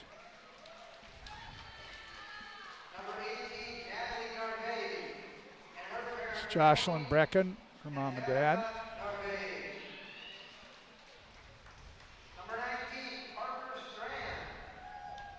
There's Natalie Narvaez, her parents. There's Strands, from Mayville, Parker and her mom and dad. Crookston in a cooperative with the Mayville, Portland, Hatton. Here's the Epimas. Mariah's a junior varsity player. I think she got maybe 1 or 2 chances on the varsity. And she spent most of the year hurt too, so. Yeah. Maddie Harbot and the judicial Harbot family. And we're getting into territory here now. That the Wylands? Yeah, the Wylands. Addie, or Adelia. Got the Longorias. Karina and her parents and her brother Alex just played on the varsity game, the Pirate boys that just beat Wahpeton Breckenridge 14-0. And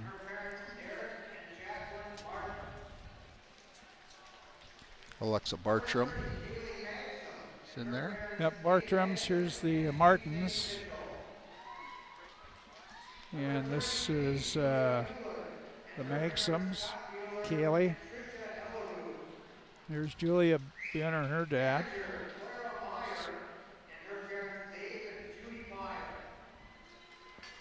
And student managers now. Clara Meyer. And Oscar Meyer. You'd have to be half right if you said Oscar. Yeah, I think every one of them had that nickname. Yeah, they did. Student managers for Mike Lundby for, they're forever. About 9 years, I think he had a Meyer as a student manager. So there they are. That is the Pirate girls hockey and their parents, and a good group out, and they like to take pictures. So this might be longer than it the needs introduction. To be. No, it wasn't very long ago, though, Frank, that we couldn't fill up going crossways on this rink, Yeah. and it's nice to see all the people out there. So there we go. That is the Crookston Pirate and their parents as we get ready to have the game, and that'll be the Pirates taking on the East Grand Forks Green Wave. So should we say more, we won't. We'll be back, and maybe Emily Meyer, will hear from her coming up in just a bit here You're about to watch and listen to Pirate Girls Hockey with East Grand Forks here on KROX. This is Judy Hulst, administrator at Villa St. Vincent and the Summit Apartments. Over the years, we have seized the opportunity to make changes and improve the services we offer. Healthcare has taken on a very distinct evolution, focusing on post-acute short stay and return to home. It is our privilege to continue to serve our community with a continuum of care ranging from assisted living, memory care, post-acute short stay, and extended care. We are so grateful for the support of Crookston and the surrounding communities. In this season of reflection, please know how very proud Villa St. Vincent and the Summit Apartments are to serve our community. Shopping for groceries is easier than ever with Hugo's Family Marketplace. To simplify life, Hugo's offers convenient online shopping with delivery or curbside pickup at GoHugos.com. Even better, shop on the go with the Hugo's Family Marketplace smartphone app. Download e-coupons, recipes, grocery lists, weekly ads, and place your grocery order right from your phone. Save time and save big with Hugo's Family Marketplace, your hometown grocer since 1939. You're gonna find more low prices, more great stuff when you go to Hugo's. The Crookston Eye Clinic is your hometown eye clinic. Whether you have cataracts, glaucoma, macular degeneration, or perfect vision, it's important to have your eyes evaluated to keep them healthy. To help you with your busy schedule, the Crookston office now has extended hours on Tuesdays and Wednesdays. They also have a second location in Boston to offer even more appointment options. If you've been wanting to try contact lenses or are looking for your next pair of glasses, the doctors at Crookston Eye Clinic are available to see you. Doctors Forget, Smith, and Jananetta are all accepting new patients. Call 281-2020 for the Crookston and Boston Eye Clinic, the best care in sight. Let's get real. You're ready for a place that's big enough to grow and small enough to care. So get ready for the University of Minnesota Crookston. With more than 30 majors, minors, and certificates, you'll earn a University of Minnesota degree in a close-knit community where faculty become friends and friends feel like family. And to get a degree that can make a difference, you don't need a big city, just big dreams. The University of Minnesota Crookston. Real, hands-on, ready. This is my farm. Don't come out here and tell me what I need. I need solutions that work and market options that are worth my time. Small town support that sees the bigger picture. A global network that empowers us.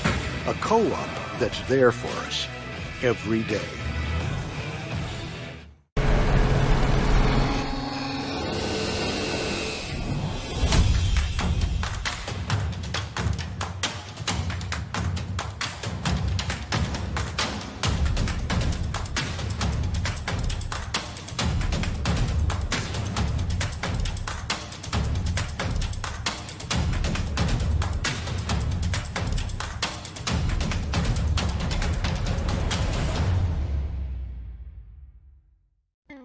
Crookston Valley Co-op would like to thank all of their customers for their patronage this past year.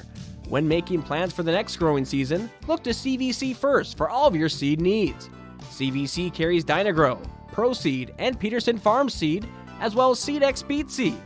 For all of your planting needs for the next growing season, including seed needs, call Sean at CVC today to lock in the earliest discounts. Call 281-1178. Crookston Valley Cooperative, here to keep you growing. It's always The Zamboni's just starting to get out there, and we'll have the first period of the Pirates and East Grand Forks girls hockey coming up. As we said, the third time the two have met. They've split during the regular season, so this is the rubber match. We did a little bit ago during the boys hockey game talk to Emily Meyer, the Pirate coach. Emily Meyer, coach of the Pirates, in their last game of the regular season. I don't know if it doesn't seem that long ago that you started. No, I mean the last part here really has flown by. I mean, it seems like yesterday where we were first getting in our season and getting to play games, and now it's crazy to think that it's coming down to the last one. How about the beginning of the year? It seemed like you played once every 2 weeks or something like that. Yeah. Then everything has to be shoved in the last part, and that has to make it a little tough to recuperate from the games. Yeah, I think it's physically, mentally, emotionally, it's been tough, like, for the girls to just kind of regroup and be able to let certain things go, and hopefully now coming into the end of it is we got a little bit of time to work on things that we have to work on before going into our first playoff game, and make sure that we focus on those things and really get to work. I think the girls have done a fantastic job telling me what they think they want to work on, and coming in and saying that they really want to take it to whoever we play next. And when it comes to Saturday, they really want to get that one so that they can make it to Warroad in the finals. How about the game last night? Can you take something away from that, or do you just it's a blip in the schedule and get on? No, I mean, I think I took a lot of things away from it. It was more so like we learned where we were at. It was kind of more of that humbling game where it really put it into perspective where we were at. Warroad's a good program. They were fast. They were disciplined. They could shoot. They could pass. And it was something that we need to really work on if we want to compete against a team like Warroad. Nobody got hurt, so it's a good game to see, like you said, where you have to get to. Yeah, and that was the thing. It was really the true test of where we were at, and it was we had that good first period, and then we kind of took a break in the second, and then it was coming out flying in the third. And I think we just have to figure out a way where we can string together all 3 periods, and that's really what's going to be the test tonight. What about playing this third time you played these guys? So you go in it just the regular same thing and try to make a point if you meet them again? I mean, and that's kind of the thing I want to do is I want these girls to come out flying and really play with that chip on their shoulder and get all cylinders going all at once and just really take it to them. That's the goal, and I hope that the girls have the same one and we can really come out and play tonight. You come back with Kaylee. She gave up 8 goals last night, and I'm sure that's probably one of the reasons you want to come back with her. Yeah, and that's the thing is with that kid, I just need her confidence to be there. Especially coming into the last part of the season, is just making sure that she's ready.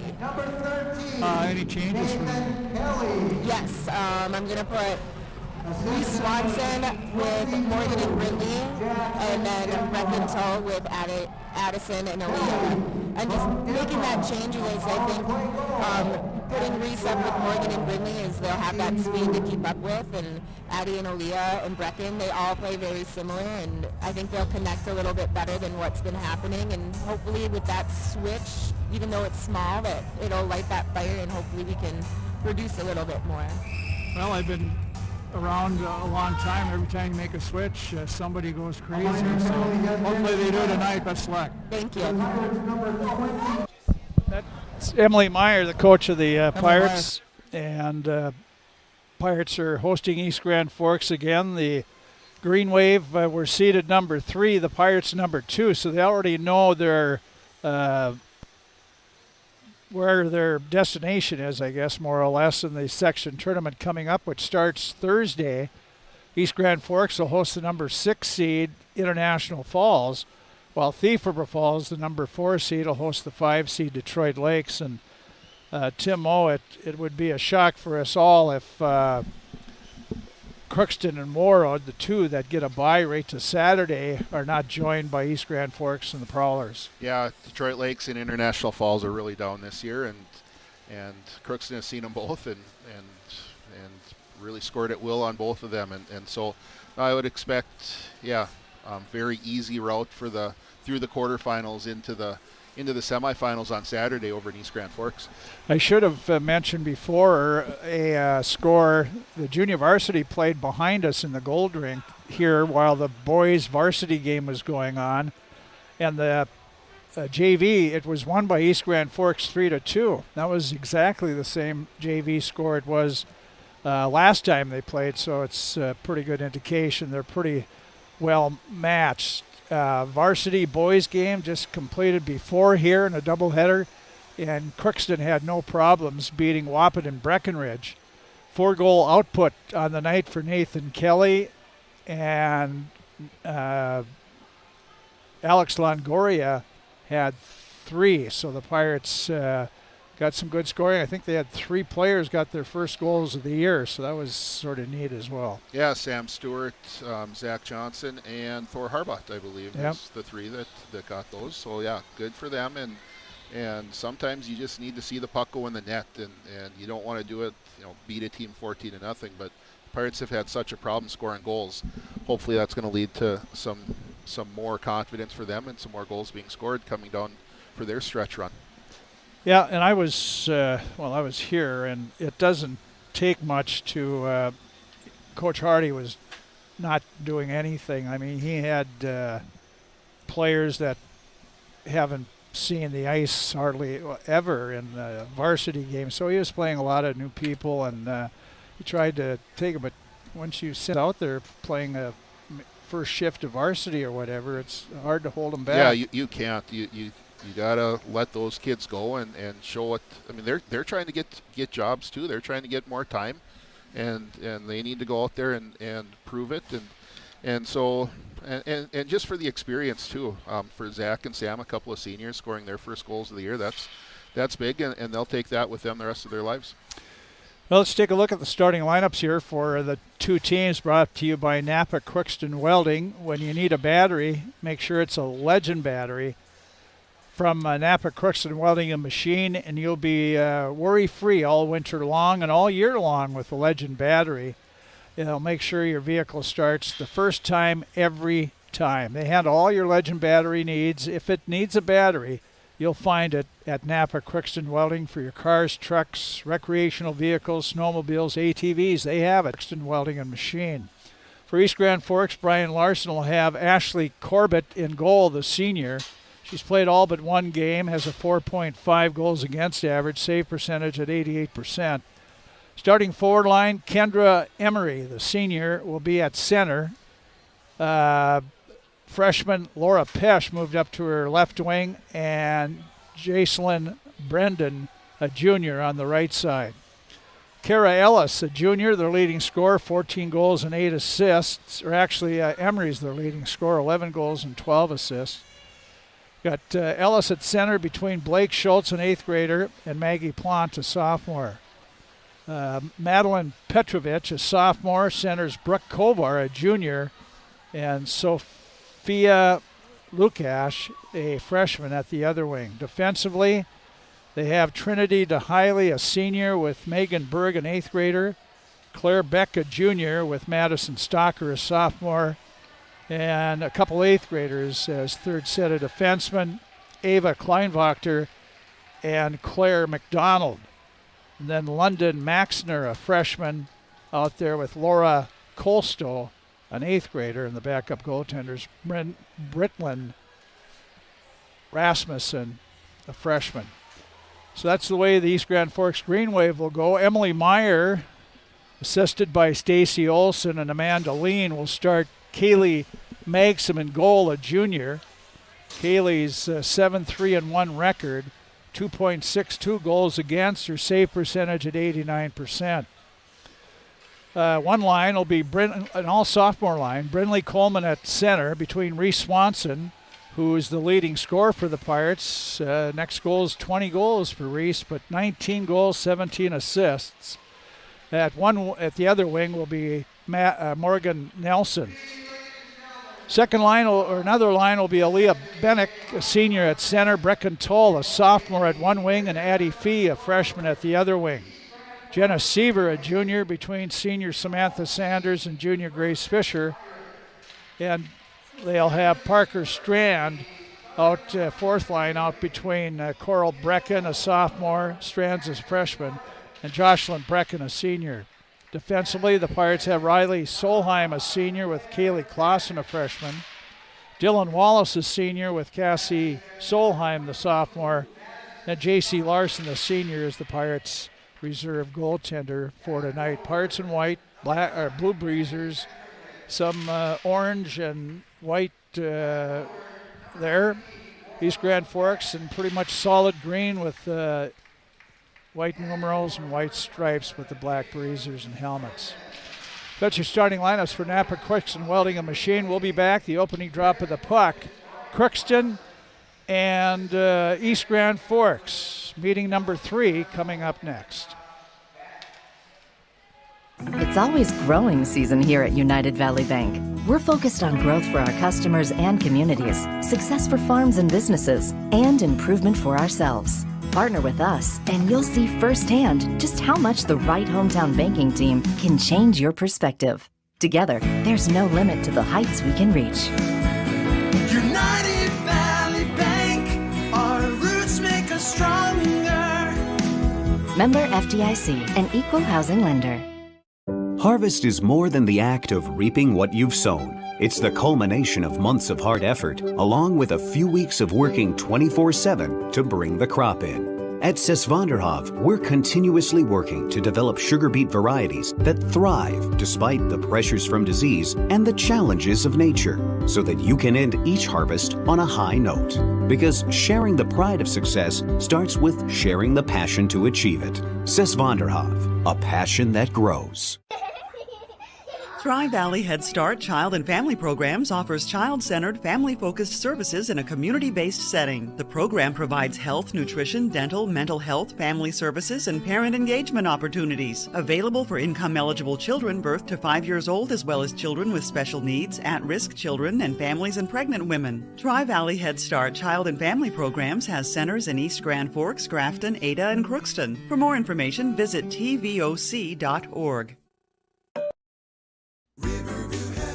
From shoulder to hand, hips to toes, and everything in between, the Riverview Health Orthopedic Team has you covered with advanced training and joint replacements, upper and lower extremity, spine, foot, and ankle care. You know you'll be in good hands with Drs. Spinell, Palkert, Stanky, Kim, Abasi, Schall, and Sekundiak. For appointments, call Riverview Clinic at 218-281-9595. Riverview Health, exceptional people, exceptional care. Riverview Health. Grove Mechanical Incorporated is currently accepting applications for HVAC installers and service technicians. If you're mechanically inclined and extremely self-motivated, this would be a great job for you. Grove Mechanical will provide you with the adequate training to do the best job. They offer 40-hour work week, competitive pay, simple IRA with company match, paid vacation and sick days, health insurance, uniform, and company vehicle. Email your resume to gmi@rrv.net or go to grovemech.com to fill out an application, or you can drop off your resume at Grove Mechanical, 1001 Bruce Street, Crookston. You can make a sweet life right here in the Red River Valley with a career at American Crystal Sugar Company. Our shift schedule offers 14 days off per month, which gives you time for family, friends, the great outdoors, and everything else you enjoy about small-town living. Entry-level positions are available, and pay starts around $18 per hour. Apply today at crystalsugar.com and share in our sweet success. For all of your automotive service needs, call Christian Brothers Ford here in Crookston. We have a service team to handle all of your vehicle's needs. Does your vehicle pull to the right or left? Call and schedule an alignment today. Proper alignment saves gas and wear on your tires. We're here to take care of your vehicle repairs and maintenance. Call Christopher or Jersey in the service department at 281-1338. Make an appointment today with the service department at Christian Brothers Ford of Crookston, where we make it easy.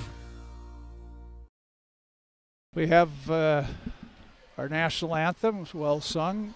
We have there's a Kurt Larson. Yeah, Tyler Hagel. Yep, the linesman's going to be Nick Fladland. The anthem was sung by Dana Conley, Pirate manager. One of the managers, yeah. Yep. She's done it before. Yep. Got a nice voice. Yep. Yeah, she sings a lot. Been at some Veterans Day ceremonies over in Fisher, and she's sung there too. Does a really nice job.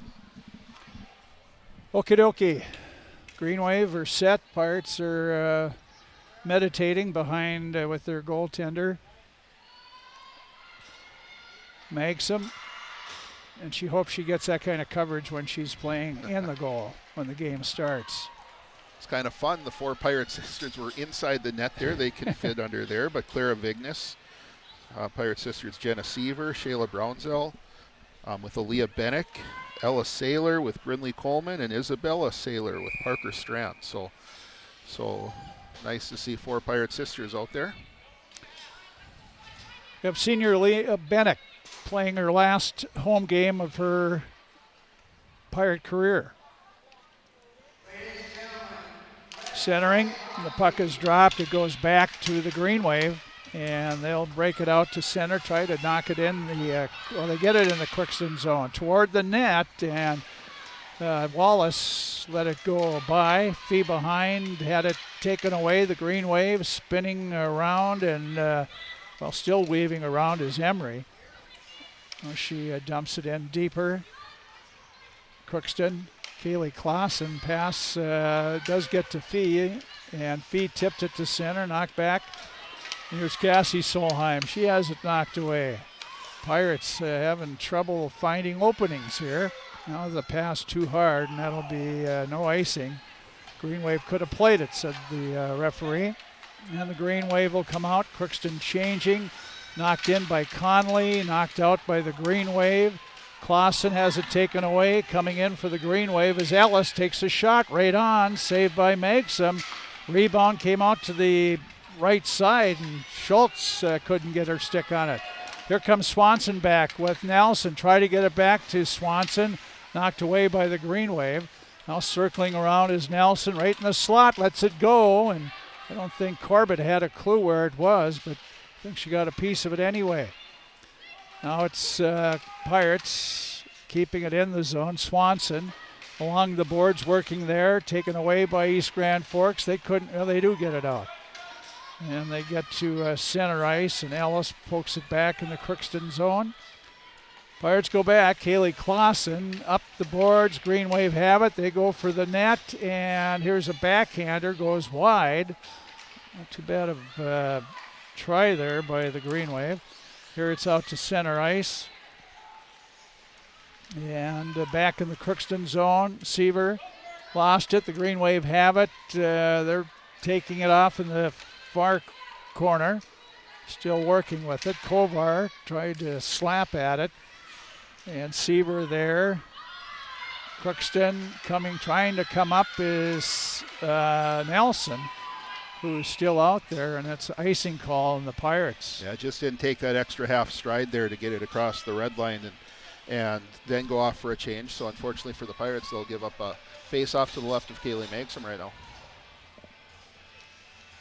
Seaver take the draw with Emery. So the Green Wave are going... I think they had their third line out there, just kind of quick shifts. Yeah, I guess. Here's the so the Green Wave on their third shift, or fourth shift of the game. Pirates on their third. Here it's at center, backhanded. The Green Wave fanned on it, their own blue line, but they do get it up to Pesh. She wraps it in the Crookston zone, right behind their net. Going back there is Cassie Solheim. Cassie comes out the left side, comes up to Sanders. Samantha banks it out of the zone. Green Wave tried to... Calling that offsides as it banked off of a Green Wave player who was standing offsides. Unfortunately for the Pirates, that would have been a nice breakout pass off the leg of the East Grand Forks player. 14:07 to go. First period, no score. 2 shots on goal favoring East Grand Forks. Pirates, Fee to Bennick. This didn't quite connect. Now the Green Wave. Tull knocks it away, and she sends it in the Green Wave zone. Here's a race for the puck. Berg back. Right on her is Tull. Bennick tried to center it. Comes back to the point. Cassie Solheim a blast, and it's gloved by Corbett. Well, she had an open lane there to watch it all the way, and it was way up high, and easy grab there by Corbett. Would have been nice to get a couple players out in front there, and Cassie Solheim, I know she's been working on that slap shot from the point and has a pretty good one. Just kind of lost track of that one, got up too high there, making it an easy save for Corbett. Crookston can't keep it in, and here comes East Grand Forks. Here's Plant, slides it over to Schultz. Schultz back right in front, tipped just wide by Plant. And the Pirates looking to come up. Fee wraps it back behind her net to Clausen. Clausen to Fee, tight quarters, hops over the stick of Tull, and it's sent back in by East Grand Forks, and they change on the go here, and so is Crookston. Now coming out, Clausen up to Swanson. Swanson in the zone, right circle, taken behind Coleman there. Green Wave sent it in the far corner, up the boards, pinching in as Clausen kept it in. And here's Coleman, a shot, and that's wide. Nelson on the near boards, puts it behind the Green Wave net. Coleman knocked it to Nelson. Green Wave slap it away, still in the East Grand Forks corner. And the Pirates come back to the point. Dylan Wallace will just send it right back in there. Wallace in front, tipped by Coleman. They score. I'm not sure if it was Reese Swanson or I think Coleman. It'll be Brinley Coleman who gets that. She deflected it and it went off the Green Wave defenseman, Claire McDonald, I think, out in front of the net, and then kind of dropped right between her legs, and Brinley was able to whack that in. So huge goal here for the Pirates. They got the shots back to even, and 3.5 minutes into the period, getting that first goal. I think that's huge because Pirates have had trouble scoring against Corbett. So nice to get that first one. Coleman from Nelson. Brinley Coleman scores her 6th goal of the year, 2nd in 2 nights. Here's the Green Wave trying to carry it in the Crookston zone, knocked away. Grace Fisher banks it off the boards. The defenseman for East Grand Forks had it there. Now it's right in front, backhander, and just up in the air and wide off Luka's stick. Now Crookston will skate it out. This is Seaver. Jenna Seaver moves in the East Grand Forks zone. Takes it off in the corner, centers it, backhanded by Fisher, and didn't get to the net. Puck along the, holding it along the near boards, dug out by Cassie Solheim. She goes in, pass a little too far for Bennick. And now it's behind the net. Turning around is Fee. Looks out in front, and Fee takes a slap at it. Rebound, and Bennick is stopped by Corbett. Some really good cycling here for the Pirates. They've been able to sustain some pressure and maybe not great shots on net, but really kind of looking for that extra pass. Maybe one too many passes a couple times here. Just get the puck on the net sometimes is better. Ellis wins the draw. Green Wave can't get it out, and then Riley Solheim shot it right into a Green Wave player. Ricochets out to center. Clausen has it. Kaylee Clausen, the freshman, skates it up the defenseman. She'll flip it in the East Grand Forks zone. Green Wave, Berg, the defenseman, and Clausen collide in the corner. Green Wave up this near side. Pass way off not off the mark. Knocked down by the Pirates, Bennick, and they call an icing on East Grand Forks. I really liked watching Kaylee Clausen there. She got the puck over the red line. She dumped it in, and she was the first one, the closest to the puck as she dumped it, so she just kept going. A lot of times you'll see defensemen want to hang back and not press things, but she went in there. She ended up winning the puck back and helped sustain some pressure. Puck drop. Crookston in the offensive zone, lost it, knocked out and down the ice by the Green Wave. We've got a penalty coming up on Crookston. That'll be interference here on Brinley Coleman. She knocked down the East Grand Forks players. They were skating for the puck, and Brinley, I don't think she needed to do that. She could have won that race. She's really quick, but kept trying to get her body position there instead of just moving her feet. And once that East Grand Forks player went down, that's a pretty easy call for referee Tyler Hagel. An advantage for the Green Wave. First power play of the game. The Pirates get it, try to fire it out. Kept in by East Grand Forks. They work for the net. Slapper knocked down. Pirates clear it, but right to the defenseman of the Green Wave. And here's the shot. They score. Well, the inability to clear it out right into a Green Wave player, and East Grand Forks fires a shot that beats Clausen. And it's a power play goal in a 1-1 game. It'll be Trinity DeHiley getting that. She got the pass from her partner, Ava Kleinwachter. Really nice job by Kleinwachter finding the open person and getting it over to DeHiley, and really nice shot up in the top corner of the net. Beat Kaylee Megsom.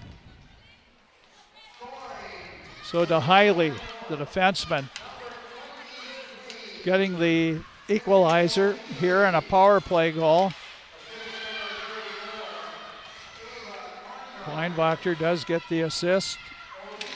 Just one assist on the play, so it's a 1-1 game. Here comes East Grand Forks again. At center, Coleman knocked it away. Coleman had some trouble, gets it back, control of it.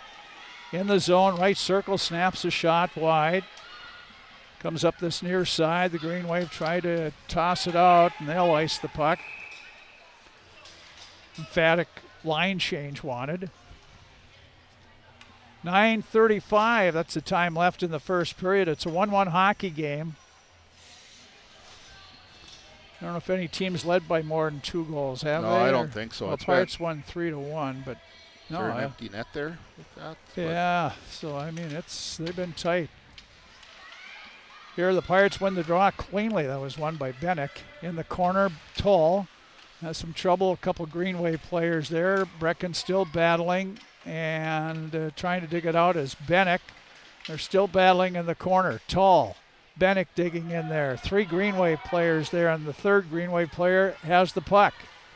Coming out of her zone, wrapping a pass to herself off the boards. Ellis had a stop, and now we got a penalty coming up on Crookston. Kaylee Clausen's going to go off. So the Pirates getting into a penalty deal here. And the officials are going to talk. She wrapped Ellis pretty good into the boards. It was right behind this pillar. Great sight lines up here, except that one spot. Yep. Off to our side, right where that happened, but you could hear it. Now, this is pretty long. Discussion. 5 minutes for boarding, they're going to call. So East Grand Forks on a major penalty, they get to score as many goals as they can on a power play, and the Pirates will not come back out for 5 minutes. 5-on-4 power play. East Grand Forks has trouble handling at the point. Here's Swanson breaking in. Ray Swanson on the backhand can get it off. She's behind the Green Wave net. Still has it. Couldn't find Coleman in front.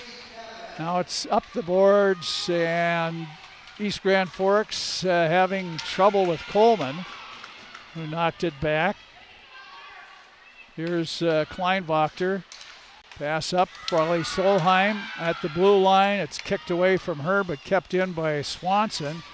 Reese couldn't let a shot go, and East Grand Forks pass up to Petrovic. Back at the point, a shot knocked down by a Pirate defenseman, a delayed offside. The Pirates have to tag up. Cassie Solheim couldn't carry it. Now the Green Wave keep it at the blue line. Now Cassie Solheim will slap her down, and the Pirates will change their penalty killers here. A minute gone in that 5-minute major penalty. Here's a nice interception by Fee, but I think Bennick was offside, so she stopped. Now the Green Wave knocked down again. Here's the puck right on to Magsom, and Kaylee found it, hit her pads, and rebound was right down below her. Yeah, so far in the first minute and 15 seconds, the Pirates have had better opportunities, and sometimes that happens when you're killing a penalty. You know you have to work that much harder, and when you have that extra attacker, sometimes you just kind of sit back a little bit, and sometimes you give up those scoring opportunities. East Grand Forks wins the draw.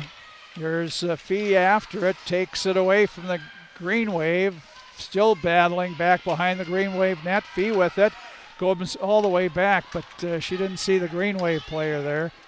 And here comes East Grand Forks. Emery back. Emery slides it over. Nice pass, nice goal by East Grand Forks. That was Ellis from Emery. And the Green Wave take a 2-1 lead, and they still have 3 minutes and 17 seconds left on the power play. Yeah, really nice job there by Emery as she pulled the defender over towards her and was able to find Ellis, one of the top scorers for the Green Wave, and just didn't have to do much, just get a stick on it, get it towards the net, get it there quick, and she was able to beat Kaylee Magsom low to Kaylee's left-hand side. So Ellis on the 2-on-1. That's 2 power plays goals in a row here from East Grand Forks. Not on this major, but 1 power play in the major, but 2 power play goals, and they lead 2-1. Still have 3 minutes and 10 seconds of power play left. Seaver and Tall out in the penalty kill. East Grand Forks, they'll send it in the Crookston zone. Going after it is Brendan, who sent it in there. She can't get it. Pirates out, just clear it to center ice. There's Beck. Beck, tough left wing pass. She was right on Pesh when she gave her the pass, and Crookston able to get it and put it back. Now Bree Swanson out there in the penalty kill, knocks it away from East Grand Forks. Now she has possession of the puck, drops it to Coleman, look for a return pass. Coleman goes back to the point. Riley Solheim knocked down by a defenseman, taken away by Swanson. Sent it in the Green Wave corner, and the Green Wave able to come out to center. This is captain for the Green Wave, Emery. Oh, a nice pass over. Here's a shot. And again, Kaylee Clausen had a little trouble with her rebounds there. She had part of that in the glove, but it dropped off, and the Pirates able to send it down. Changing again, penalty killers. Tull knocked it down. Comes out to center. Dylan Wallace to Fee. Fee now by a couple. Green Wave in the middle. She walked right into a couple Green Wave. They knock it down. Bennick has it. She gets it up to Fee. Fee now on the right circle. Takes a wrist shot. Saved by Corbett on the stick. Fee trying to dig it out there behind the Green Wave net in East Grand Forks. They break it out pretty neatly. At center, Bennett comes from behind to take it away. Nelson has it. Morgan, she's skating up. She dumps it in. Crookston will change part of their penalty killing group. Minute 10 to go on the major penalty to Crookston. And Seaver couldn't keep it in. The Green Wave get it out, but intercepted by the Pirates. Here comes Seaver in and knocked away from her. Tull kept it in. Brecken's long shot was off a stick. Along the boards, Green Wave have it, out to center. And this is Ellis. She's going to go off after she dumps it in. Wallace back behind her net. On her is Lukash. And we got a penalty, another one, coming up on Crookston again. Interference or holding call. Oh no, it's on East Grand Forks. I'm sorry, I misread that. Who had the puck? Lukash, I believe, is going to be the guilty party here. So 34 seconds left in Kaylee Clausen's major penalty, and when that's done, it'll be about a minute and a half of power play for the Pirates.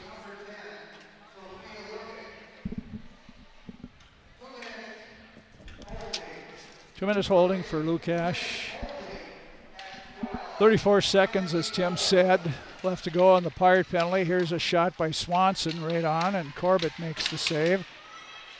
Green Wave try to bang it up the boards.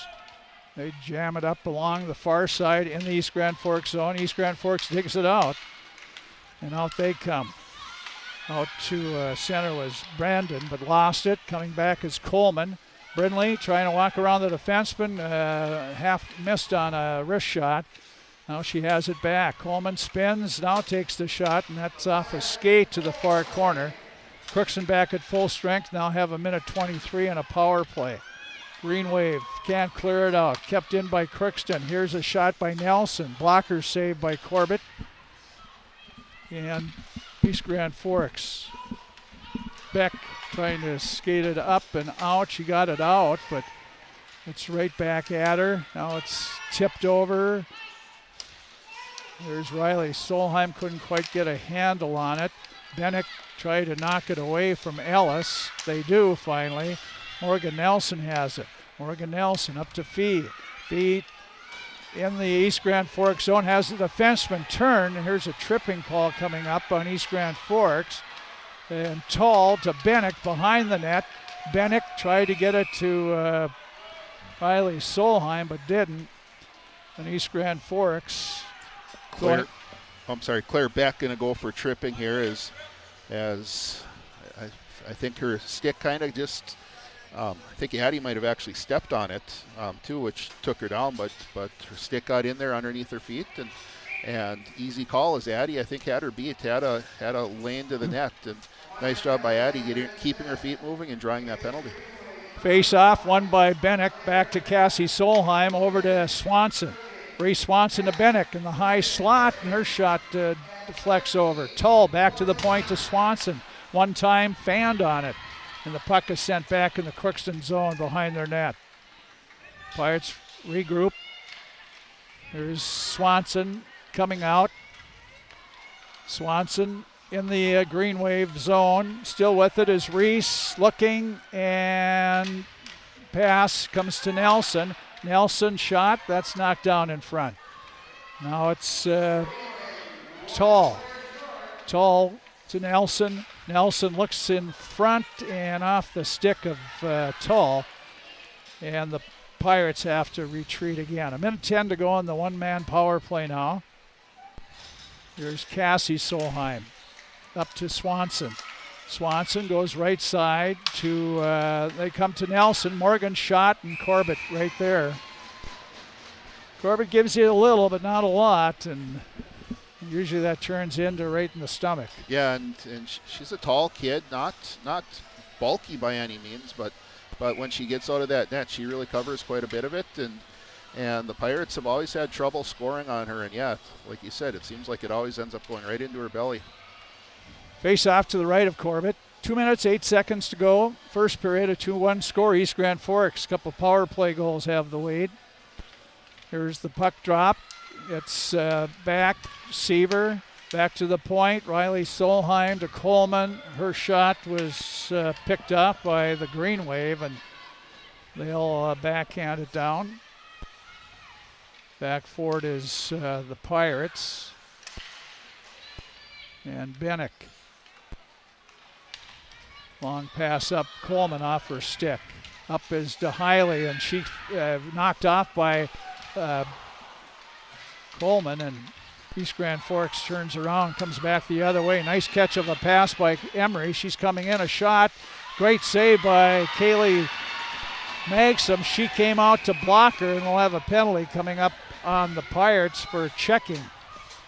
And Morgan Nelson coming back to help protect, was going to get called for a checking penalty, and I was kind of paying attention out front. Kaylee got tied up with Emery there, so I was kind of thinking maybe something could be called there. Didn't quite see Morgan take her kid into the boards, but you've seen East Grand Forks have a lot of success on a power play, and they'll have another one here in 13 seconds.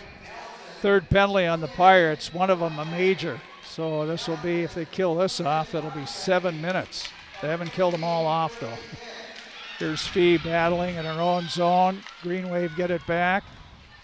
Back as Cassie Solheim does a little back move, and Green Wave have it. East Grand Forks at full strength now. Here's a shot, goes wide by Ellis. Now Crookston over there gets it. They get it out of the zone. Green Wave playing catch at center ice. They come up to Ellis. Knocked away, Cassie Solheim, but Ellis has it back in the corner, centers it, and the defenseman falls down, and Fee sends it down ice. Pirates shorthanded here. 40 seconds to go in the first period. Seems like 2. Here's Green Wave. Flip a bouncing puck up, backhanded in by Cassie Solheim. Green Wave look, and will try it again. One last gasp here maybe on a power play. They're in the Crookston zone.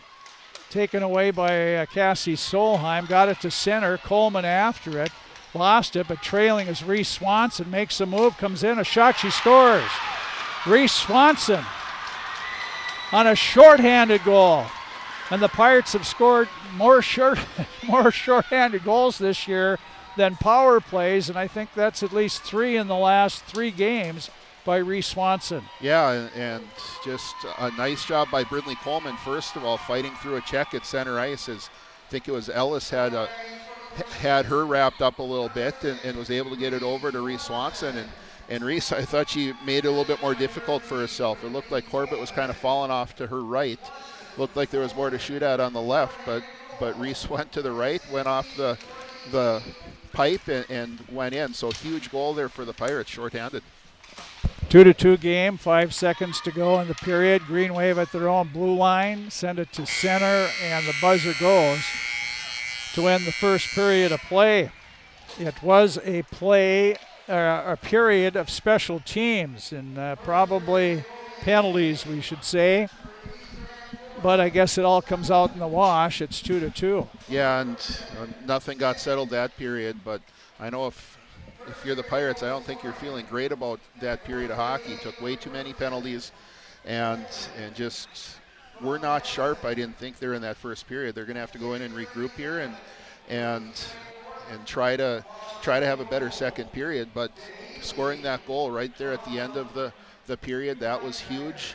I'm sure East Grand Forks, that's going to be a little deflating for them, and hopefully pick the Pirates up a little bit going into the locker room here for the first intermission. Yeah, you would think it would perk up a team to score one late when they maybe didn't play their best in the first period. But we had good action, both sides, good plays, and it's a 2-2 game after one. A scoreboard update for Draft Sports Bar and Grill, right next here to the Crookston Sports Center. Always a good place to have a terrific meal. Your favorite beverage, watch your favorite games. Super Bowl's coming up this weekend, and great specials, and all you can handle will be at Draft Sports Bar and Grill. If you're on the live stream, make sure you stick around here as some figure skaters, one of the precision lines, is going to be performing here. Its junior varsity game was 3-2. East Grand Forks won that. In varsity boys hockey tonight here, Crookston beat Wapping and Breckenridge 14-0. We shall be back. Well, maybe we'll keep it here for the figure skaters as long as we're here. As far as the video stream, we'll have it with the quadrant of figure skaters, but we'll take a break on the radio.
It's 2-2 tie here after one period of play. Crookston and East Grand Forks and girls hockey at the Crookston Sports Center.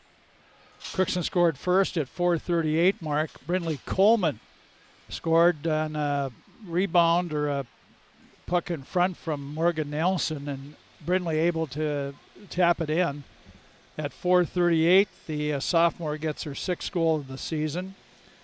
Then East Grand Forks scored 2 power plays. One was just a normal shorthanded 5-on-4, and the Green Wave took, 13 seconds to score. And it was a slap shot from the point by defenseman Trinity DeHiley, a senior. Scored her 2nd goal, a blast, and found its way through from Kleinwachter, and it was 1-1. Then Crookston, Kaylee Claassen took a 5-minute major, they said, for boarding. And the Green Wave were able to score 1 time in that 5-minute power play. And it was Ellis. Kara Ellis scored her 15th of the season, assisted by Kendra Emery. And it was a pretty set up 2-on-1 in front, and just a little tap in for Ellis to make it that excuse me, that came with 7:19 to go in the period. So it was 2-1.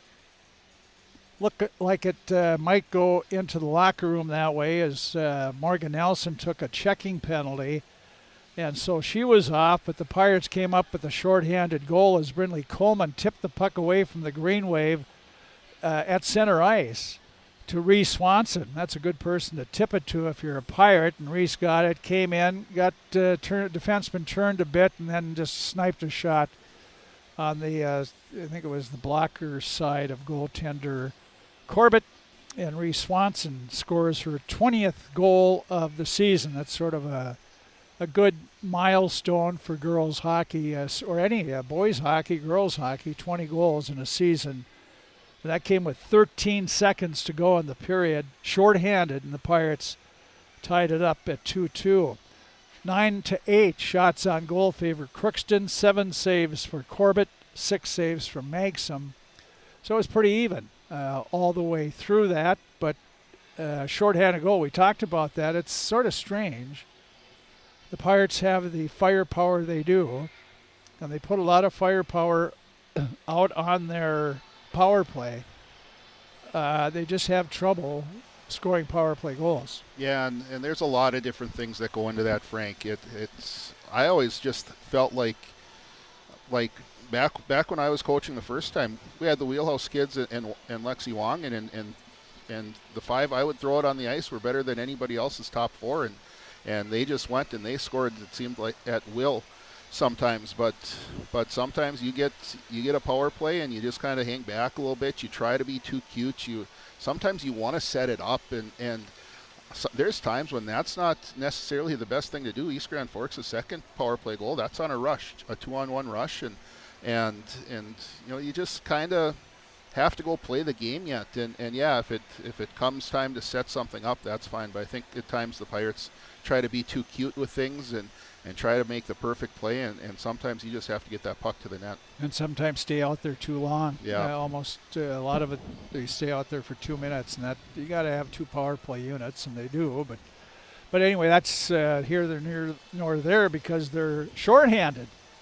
Particularly Reese Swanson, she's sort of a shorthanded gal by herself. Yeah, and she's a kid who likes open ice and space out in front of her, and she's a strong kid who's got a really good shot. So when you give her even a little extra ice with one less kid out there, and she knows that she has to work that much harder to kill off that penalty, she just goes, and when she gets that open ice and nobody stops her, she can go all the way to the net. She's got enough skill to do that, and she's got a good enough shot at the end to finish it, and we saw that there at the end of the first period with a really nice shot on Corbett to beat her.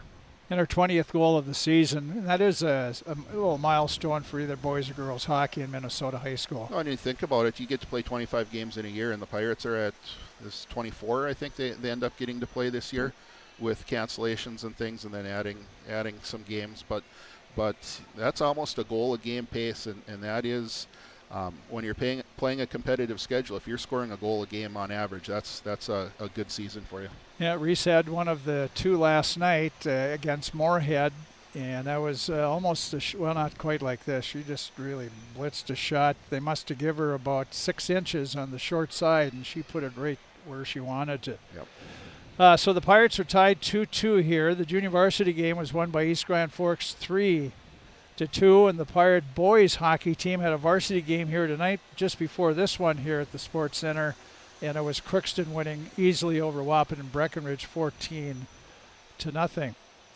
So, good night going so far for the Crookston varsity teams. And the Pirates in the locker room want to come out and take advantage of that last seconds goal by Reese Swanson. We'll see if they do.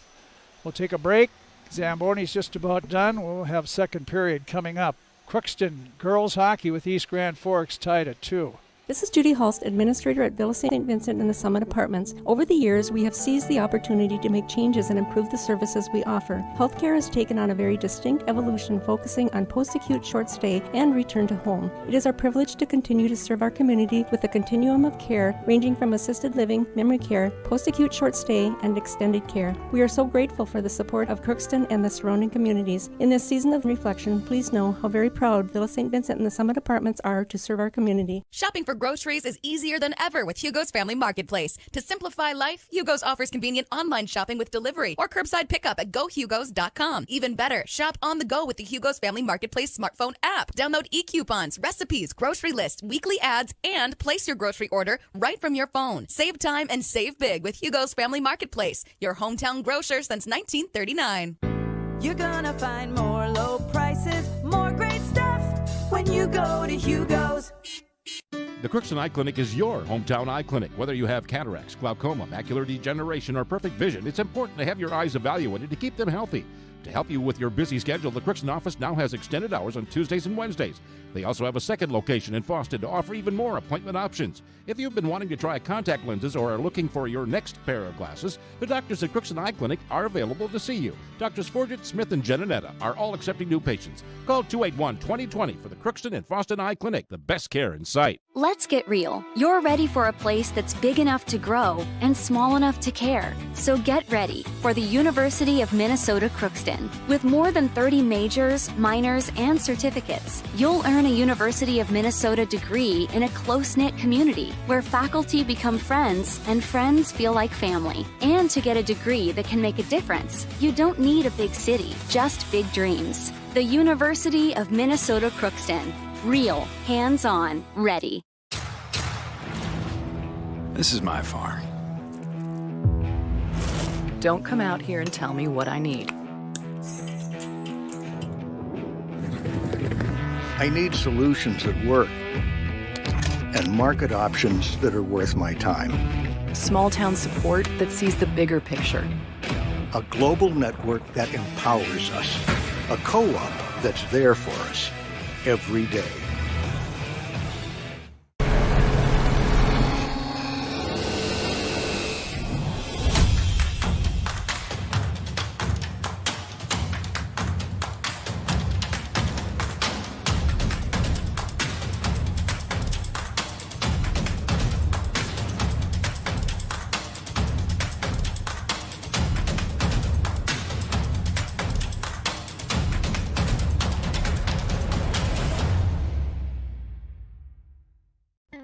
Crookston Valley Co-op would like to thank all of their customers for their patronage this past year.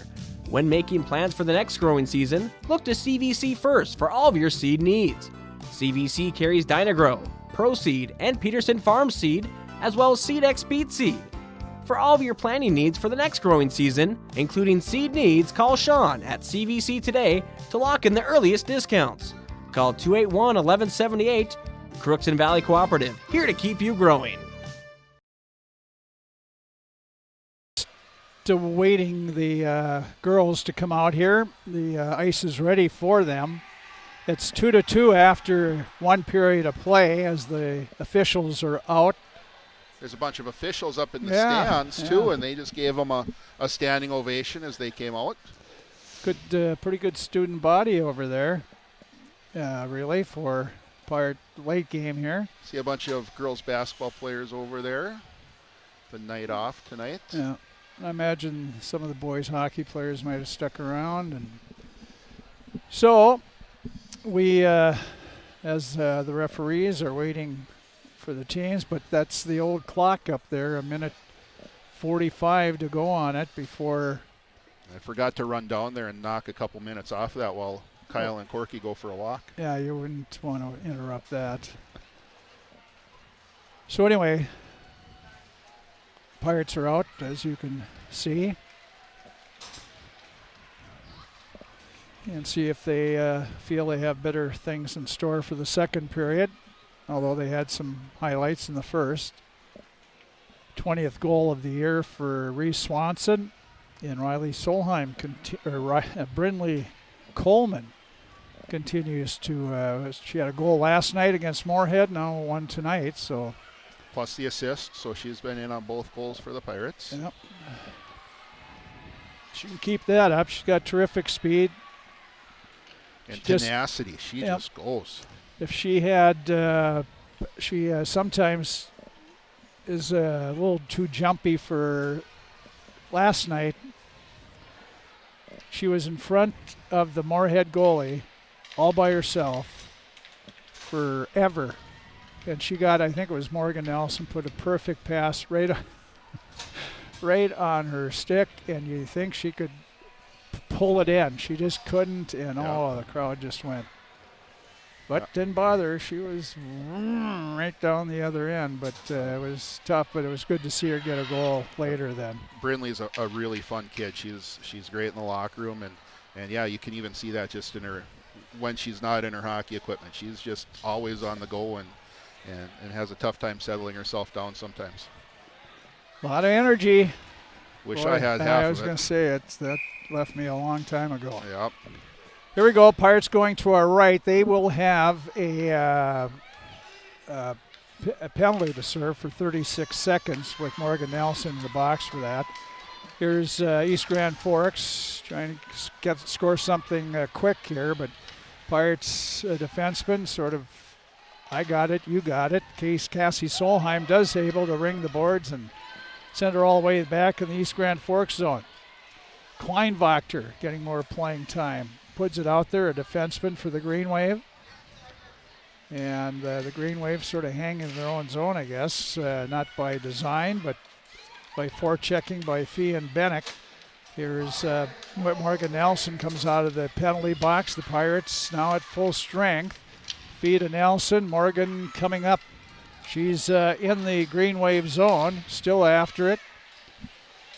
And in the corner, she has 4 Green Wave players there with her, and one of them, it was knocked away from Petrov to center ice to Emery. Emery, she has 5 Pirates against her as they're changing. Crookston comes out to Coleman. Coleman quickly in the Green Wave zone, looking, drops it back for Swanson. Shot, weak one, saved by Corbett. Green Wave get it up the ice, and here comes Emery. Or that's Petrovic. And they call offside, I guess. Yep. Delayed one. Getting kind of kick out of those referees up in the stands. They're emulating the officials, and every call they think they should make, the arms are going up. If they wave something off, they're waving it off. It's kind of fun to see the student section get into it a little bit. Maybe I should just watch them then. Yeah, they're kind of fun. Puck, Crookston, Swanson, knocked away, but now, it's Nelson coming with Coleman, and Morgan behind the Green Wave net and overskated it. I think she was about ready to either drop it to Reese Swanson and then just lost it.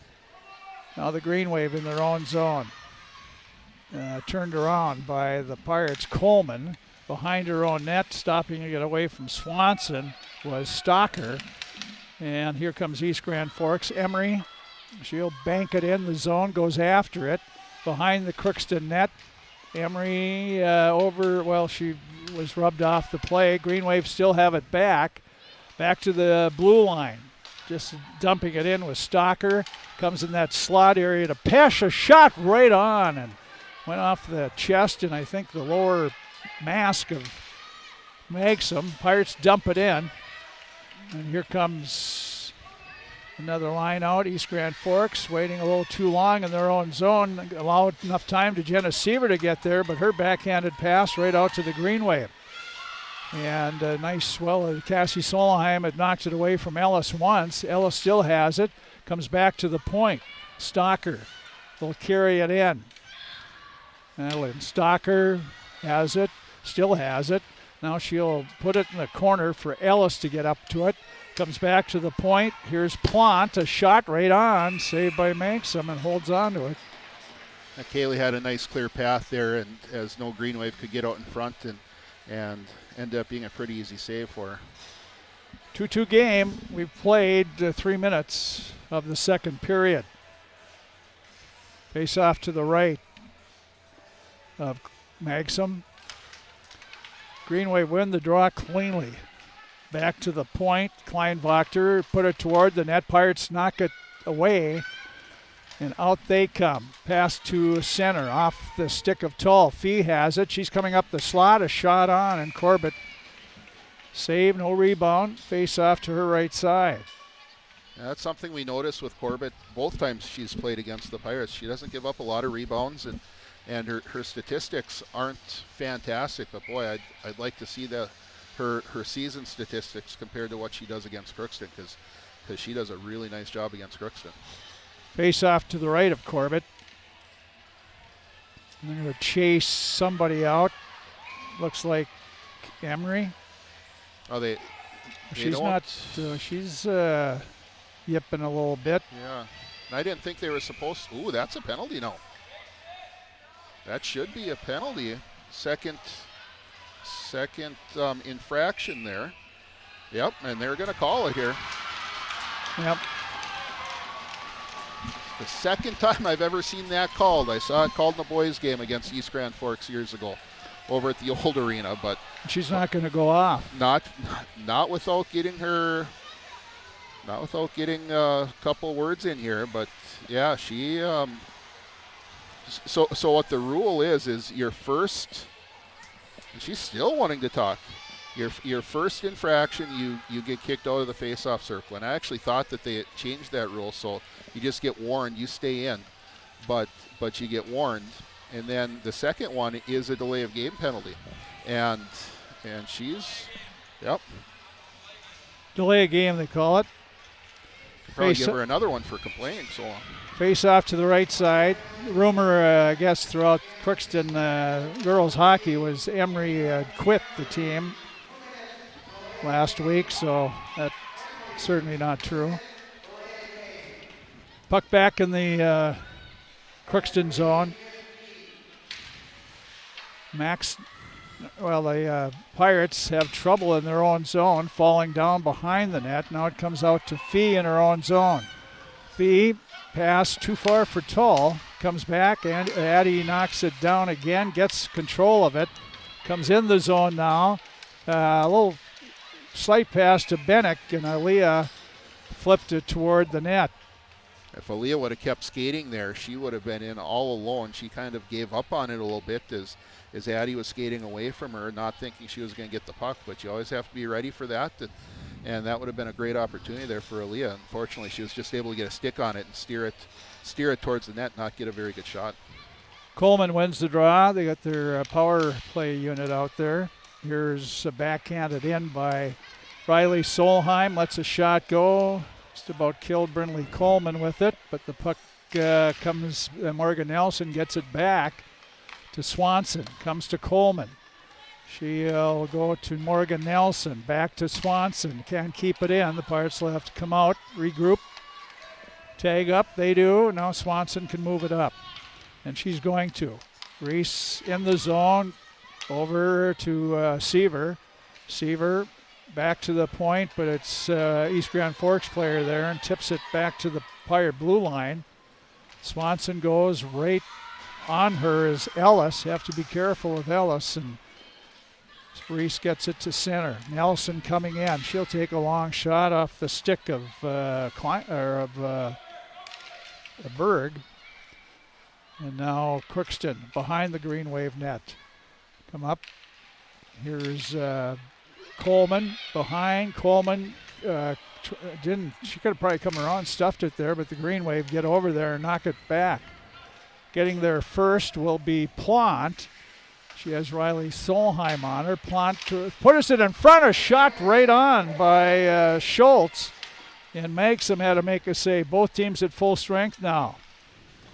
And here's a shot off Corbett. It's pad. Now the Green Wave try to clear it. Kept in by Cassie Solheim. Here's Bennick. Aaliyah, well, she tried to go up to Nelson, but intercepted by the Pirates. The Green Wave again try to get it out, and they do. Out to center. Pirates caught pinching that time, but Cassie Solheim's there to pick it up. And here comes Cassie coming over to Fee. Fee in the Green Wave zone, along the boards, knocked down. Still, here comes Dylan Wallace now, skating through. All kinds of Green Wave players. Now the puck in the corner. Fee bumps it to Bennick, back to Fee. Picked up by Fee. Got it, tried to get it to Tull, and it went behind her. Here's Dylan Wallace again, pinching there, and does a good job of keeping it in. Pirates on the forecheck. Fee jumps in, pass behind the East Grand Forks net. Morgan Nelson over there poked it. They poke it by Fee up the near boards. Dylan Wallace again sends it in. Morgan Nelson trying to get it. The Green Wave are trying to slap it out. Wallace kept it in. Fee keeps it in. Bounces a shot in that Corbett makes the save. And the Green Wave. Look out.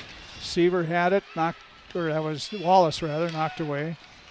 And that one, Cassie Solheim, second try, sent it in the Green Wave zone. Reese Swanson quickly after it. She picks it up first in the corner, but is spun around by the defenseman. They're battling at that corner. Swanson comes away with it. Reese still with it. Looking now, and she'll try to go to the slot to Morgan Nelson, picked off by the Green Wave, and Emery comes out over to Pesh. Pesh poke-checked at the blue line. Turning around is Morgan Nelson. Nelson coming, drops it back for Swanson. Her shot into a Green Wave player, and Pesh will send it up. Pirates get it back in the Green Wave zone right in front of their box so they can change easily. Grand Forks way up the boards, kept in by Kaylee Clausen. Her shot into a Green Wave player. Now it comes back. East Grand Forks up, and nice catch it by Emery, and she'll send it in the Crookston zone and go off. Back is Riley Solheim. Comes to Clausen. Kaylee keeps it up this near side to Fisher. Fisher had it slapped away from her. Back in the corner, Riley Solheim. Looks left side to Sanders. Tips it up for Seaver. Seaver at center, still going. Nice little move by Jenna, and then she's powered down. Big collision, her and Kleinwachter. And the Pirates change again. East Grand Forks selects to try to carry it out. Got it up to Petrovic. It's back in the Green Wave zone. Bennick to Fee in the slot. Their shot, they shoot, and Corbett, the puck is down. Corbett was down, but the Pirates couldn't get to the puck. Here on the near the Pirate blue line, kept in by Tull. Here's McDonald, Claire McDonald.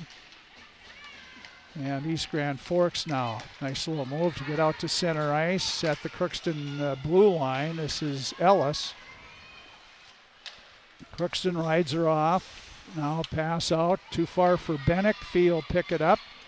Fee in the Green Wave zone. She has 4 or 5 Green Wave players she has to attend to. The puck comes out in that slot area and tipped out by East Grand Forks. There is Swanson. Reese comes back, and Nelson picks it up, and it comes off to the near side. Puck in front, Green Wave carrying it out, and here's a race for the puck. Plant coming in on her backhand, put away up high. She had Nelson coming after, so she let it go probably before she wanted to. Now here comes Nelson. Could be a 3-on-1 for the Pirates. Nelson coming in, and Corbett, I think, knocked it away. Swanson in front to Coleman. That's tipped away by the Green Wave.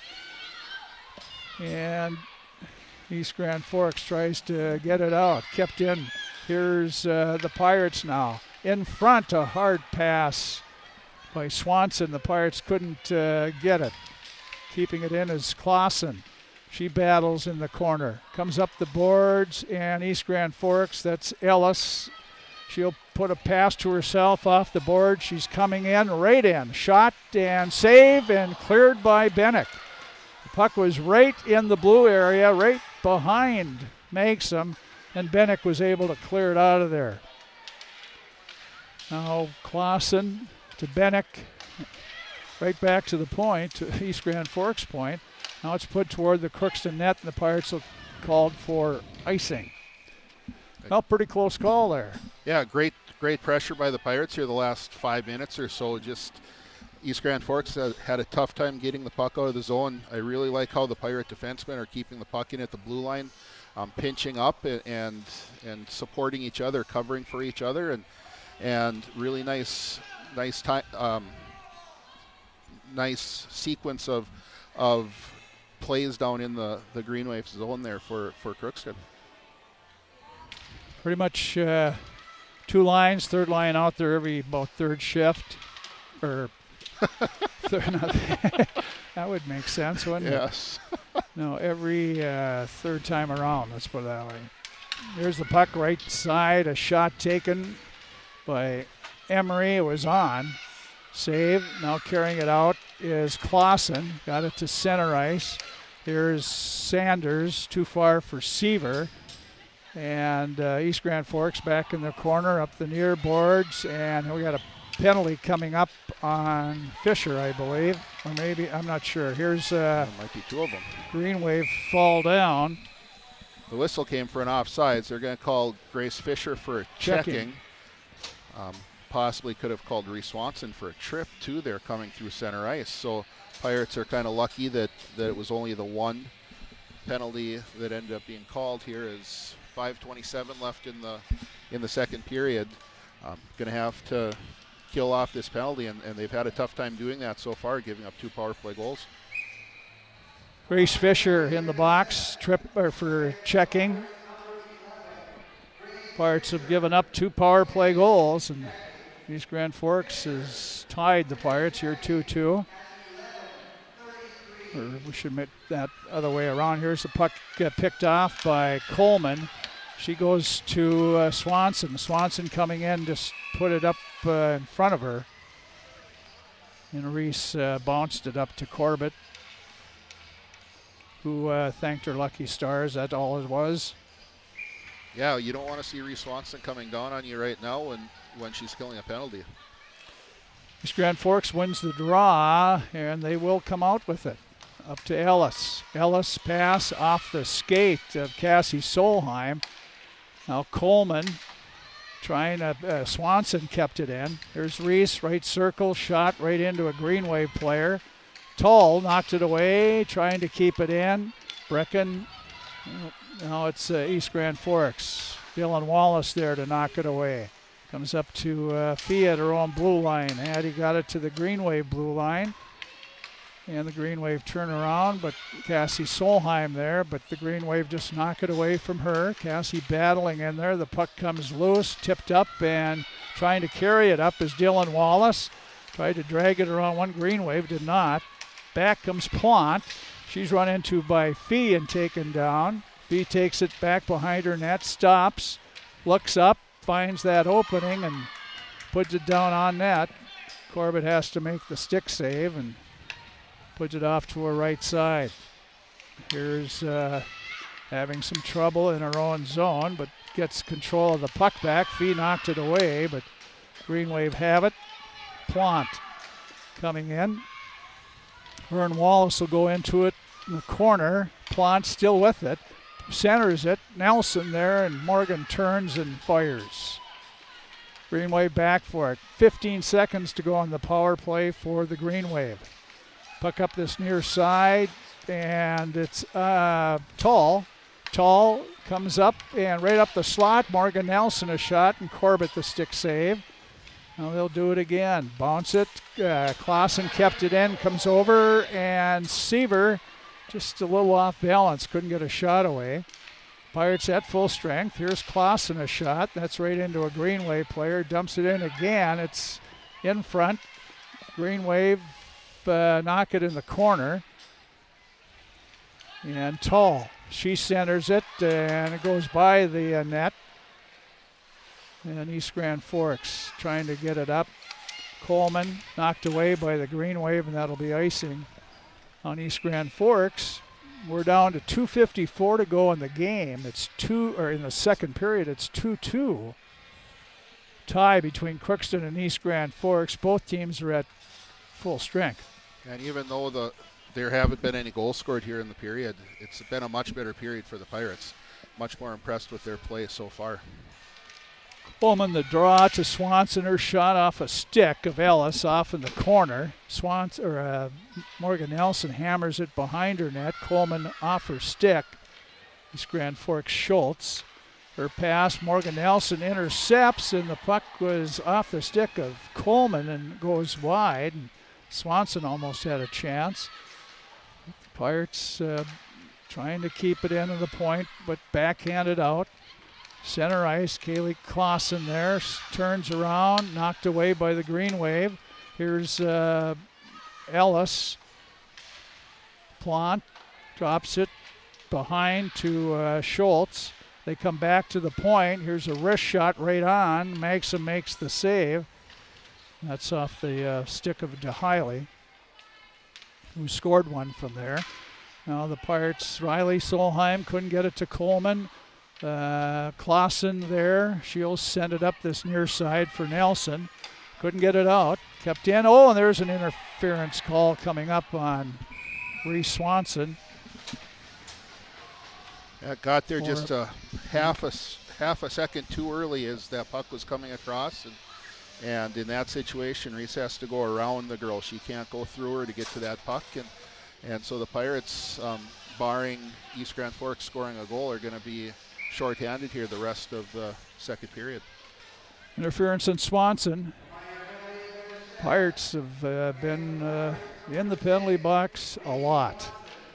For them, a lot. Here's Green Wave with the puck. This is Emery in the corner behind the Pirate net. Emery circles around, tried to center. Well, got the puck to her teammate. Now they come all the way back to the point. East Grand Forks, a shot right into Fee, but it's in the Crookston corner. Now coming back to the point. This is DeHiley, a shot, and that's tipped and just goes wide of the Crookston net.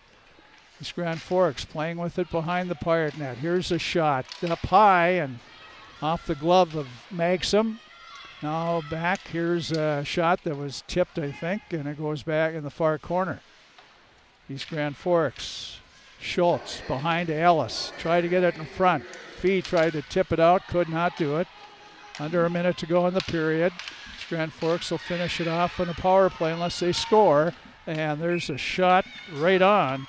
A save by Maxim with 48.2 seconds to go. Really nice job there by Kendra Emery. She was right on the outside of that blue paint and right in Kaylee's face, doing a really nice job of screening the goalie there. And Kaylee had to find that puck through a whole maze of people and did a really nice job. Face off. That was sort of a slow motion drop of the puck there, and Crookston able to send it all the way back in the East Grand Forks zone. Pirates shorthanded. Green Wave trying to get a last second goal themselves here as the Pirates did in the first period. Here's Green Wave getting it in the Crookston zone, not very deep though, and Nelson put it out to center. The Green Wave have it right back. Coming in as Schultz, drops it back for Emery. I think it was going wide, but Maxim got over there to knock it in the right corner. Clausen now up this near boards, tipped out to center. East Grand Forks back. It's Kleinwachter, and the Green Wave dump it in. That will end the period. And by golly, we had nothing solved that period. It's no scoring in the second. It ends up a 2-2 second period tie. Yeah, but like I mentioned a couple minutes ago, I thought that period was much better by the Pirates. They had better opportunities. They played better in the defensive zone. They didn't give up as much. Just overall, much better period. The shots were pretty even after the first. Now Pirates have a 6-shot on goal advantage, which oftentimes tells you who had more puck possession. And I thought the Pirates definitely had more puck possession. They had more opportunities on that offensive zone. They cycled the puck better, had sustained pressure. I don't think they had much sustained pressure at all in the first, but the second period they did a much better job of that. Outshot them 12-7 in the second period, but did not solve Corbett that period, so they're not yet at 2-2. We'll be back with a look at the stats and things when we return. Again, after 2 periods of play here in girls hockey, it's Crookston 2, East Grand Forks 2 on KROX. It's always growing season here at United Valley Bank. We're focused on growth for our customers and communities, success for farms and businesses, and improvement for ourselves. Partner with us, and you'll see firsthand just how much the right hometown banking team can change your perspective. Together, there's no limit to the heights we can reach. United Valley Bank, our roots make us stronger. Member FDIC, an equal housing lender. Harvest is more than the act of reaping what you've sown. It's the culmination of months of hard effort, along with a few weeks of working 24/7 to bring the crop in. At Sesvanderhof, we're continuously working to develop sugar beet varieties that thrive despite the pressures from disease and the challenges of nature, so that you can end each harvest on a high note. Because sharing the pride of success starts with sharing the passion to achieve it. Sesvanderhof, a passion that grows. Tri-Valley Head Start Child and Family Programs offers child-centered, family-focused services in a community-based setting. The program provides health, nutrition, dental, mental health, family services, and parent engagement opportunities. Available for income-eligible children birth to 5 years old, as well as children with special needs, at-risk children, and families and pregnant women. Tri-Valley Head Start Child and Family Programs has centers in East Grand Forks, Grafton, Ada, and Crookston. For more information, visit tvoc.org.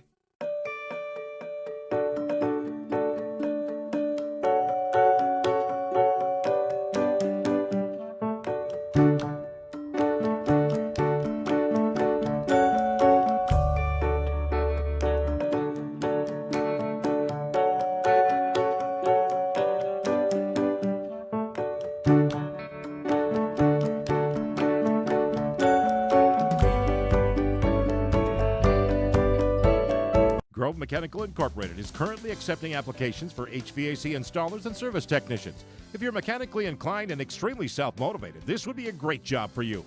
Grove Mechanical will provide you with the adequate training to do the best job. They offer 40-hour work week, competitive pay, simple IRA with company match, paid vacation and sick days, health insurance, uniform, and company vehicle. Email your resume to gmi@rrv.net or go to grovemech.com to fill out an application, or you can drop off your resume at Grove Mechanical, 1001 Bruce Street, Crookston. You can make a sweet life right here in the Red River Valley with a career at American Crystal Sugar Company. Our shift schedule offers 14 days off per month, which gives you time for family, friends, the great outdoors, and everything else you enjoy about small town living. Entry-level positions are available, and pay starts around $18 per hour.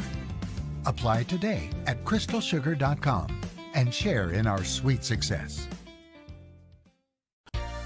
For all of your automotive service needs, call Christian Brothers Ford here in Crookston. We have a service team to handle all of your vehicle's needs. Does your vehicle pull to the right or left? Call and schedule an alignment today. Proper alignment saves gas and wear on your tires. We're here to take care of your vehicle repairs and maintenance. Call Christopher or Jersey in the service department at 281-1338. Make an appointment today with the service department at Christian Brothers Ford of Crookston, where we make it easy. Well, the no scoring in the second period is what I was trying to say. 2-2 after 2, East Grand Forks and Crookston. Pirates had probably the better opportunities. Brindley Coleman. Yeah, I got to put on my glasses to see what I even wrote here. But Brindley Coleman was in the, it was Aaliyah Bennick that actually East Grand Forks had the best chance early, or maybe the best chance of the period. They got the puck, Magson made the save, the puck laid in the crease to her right, and it was in the blue area. And Aaliyah Bennick, the centerman, came in and dug it out and swept it aside, so that certainly took away a big opportunity. Yeah, that was the best chance of the period, the closest. But on the flip side, the Pirates had some 3-on-1s. Morgan Nelson had a partial breakaway that was just knocked away at the last second. And more importantly, in my opinion, is just the zone time and cycling the puck, keeping the puck in at the blue line. There was a couple shifts there where it was 2 to 3 shifts in a row for the Pirates, keeping the puck down deep in the East Grand Forks zone, just couldn't capitalize. It couldn't, and both teams went back and forth, really. You have to credit to East Grand Forks, too. They had some moments, but the Pirates had the most of them in the second, but still it's 2-2. Again, penalties were a little problem for the Pirates. The first penalty of the period, Emery took off for delay of game. She was kicked out of the circle on the face-off when you're not abiding to the rules by the linesman. They tossed the person taking the draw, and Emery took exception to that.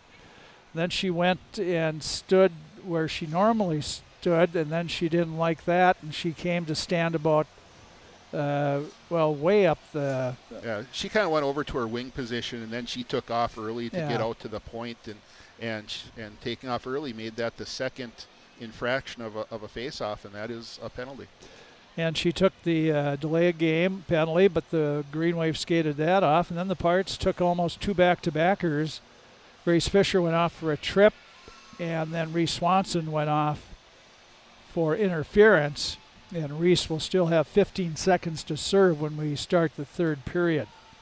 Saves, 12 for Corbett, the East Grand Forks goalie. She has 19. And Kaylee Magson had 7. She has 13 through 2. So shots favor Crookston 21-15. 2-2 after 2. And JV was 3-2. East Grand Forks won that. And the way things are going, 3-2 might be here, and I'm not sure if it's going to be in regulation or not. Right, and who's going to come out on top? You just don't know right now, because these are 2 very evenly matched teams throughout the season. Each game has been, I believe, a 1 or 2 goal game, but has come right down to the end, and so I expect nothing different here in the third period. But there's something that East Grand Forks just gets up for Crookston, because the Green Wave have all kinds of trouble beating the teams the Pirates have outside of that, but every time Crookston's played, it's been a 1-goal open net jobber. Yeah, and Ashley Corbett has an 88% save percentage through the year, but I would argue that's probably about a 93%, 94% one against Crookston, and has given up over 4 goals in a game, and the Pirates haven't scored 4 goals in a game against her yet. And so, yeah, they all get up for her, but when your goaltender is really getting up for you, that's great for East Grand Forks, and she'll keep you in any game that she plays like she's been doing against Crookston. The Section 8 coaches seated on Monday, and it was pretty much cut and dried. DeWarrode was seated number 1. Crookston was seated number 2. East Grand Forks seated 3. Thief River Falls 4. Detroit Lakes 5, and International Falls was seated 6th. Yes, International Falls is in our section. This is the first year, as the section, I guess, needed 6 teams, and try to get 6 teams at least into every section in girls hockey or any level of play. I mean, the bottom 2 are really the bottom 2, and it would be the upsets of upsets on Thursday. We have Detroit Lakes at Thief River Falls, and East Grand Forks will host International Falls. And one would think that East Grand Forks and Thief River should come away with wins. Yeah, I think there's no doubt about that, and come away with convincing wins. It shouldn't even be in question. and your International Falls driving 4 hours or whatever it is down there from up there down to East Grand Forks. I did see they moved that game from 7 to 6 now, so maybe they can get home before midnight or 1 or 2 but that's the nature of girls hockey. I remember East Grand Forks one time had to go to Silver Bay to play a playoff game back when there was only 4 sections. And well, you had to go to Hibbing, didn't you? Yeah, we went to Hibbing that same year, and yeah, it's just that's kind of the nature of the beast of girls hockey in Minnesota right now. So if things go Thursday with Crookston and Warroad getting first round buys or quarterfinal buys, they will go right to the semis, and it'll be on Saturday at East Grand Forks Civic Center at 4 o'clock. Warroad will play either let's say Thief River, and Thief River Falls. They've had a tough year, but they have some people, and if the can't remember or the. I can't remember her first name's on the tip of my tongue, but their goalie is who I'm talking about. Yeah, and I couldn't give you that one either. But if she plays well, like she has in some games, keep them around for a while. Well, and then they've got some skill. They got Shelby Breland up there who can put not Shelby anymore. It's the next one, Jaden Breland, and a Johnson girl up there who can put the puck in the net, and that's what you want to do. You want to stick around as long as you can if you're Thief River Falls in that game against Warroad. And then after that game at 6 o'clock, the Crookston Pirates will take on, in all probability, for the 4th time this season, East Grand Forks. I've heard the 3rd time's the charm. What is the 4th time? Yeah, I don't know if there is anything about the 4th time, but it's 2 evenly matched teams, 2 good teams. East Grand Forks is playing at home, and they get up to play Crookston, so I expect that to be an absolute slugfest on Saturday night. And so that'll be Saturday, those 2 games. It'll be, in all probability, it'll be Warroad against Thief River Falls, and after that at 6 o'clock, the Crookston Pirates and East Grand Forks again. And then the 2 winners of Saturday will play the following Thursday at East Grand Forks for the section championship at 7 o'clock. And, of course, the Crookston Pirates haven't been there for a while, and they're certainly hoping for a return trip. Warroad, if they make it, it's old hat. Right, and if you're Crookston, in order to keep building, you need to play in that next round game, and we really thought we had a great chance last year to go to that section championship game, which would have given us more experience coming into this year. But you need to find a way to get into that game so you can know what it feels like, because Warroad, it's just like you said, old hat for them and new for Crookston. But if you want to compete at that level, you have to start getting used to being in that game. Yeah, I think it's Bella Hamry is the Yep. goaltender for Thief River Falls. I was trying to think. She's been getting all the games as of late, and she played well last time Crookston played them. So anyway, that's what's coming up this week, and hopefully for the Pirates next week they'll have a game as well. You'll play anybody, no matter what the outcome, you'll play anybody for that one miracle chance to go to the state tournament. And there's the old saying in poker, a chip, a chair, and a chance, and you can't have that chance if you're not in that game. So yeah, it's a great opportunity here for the Pirates.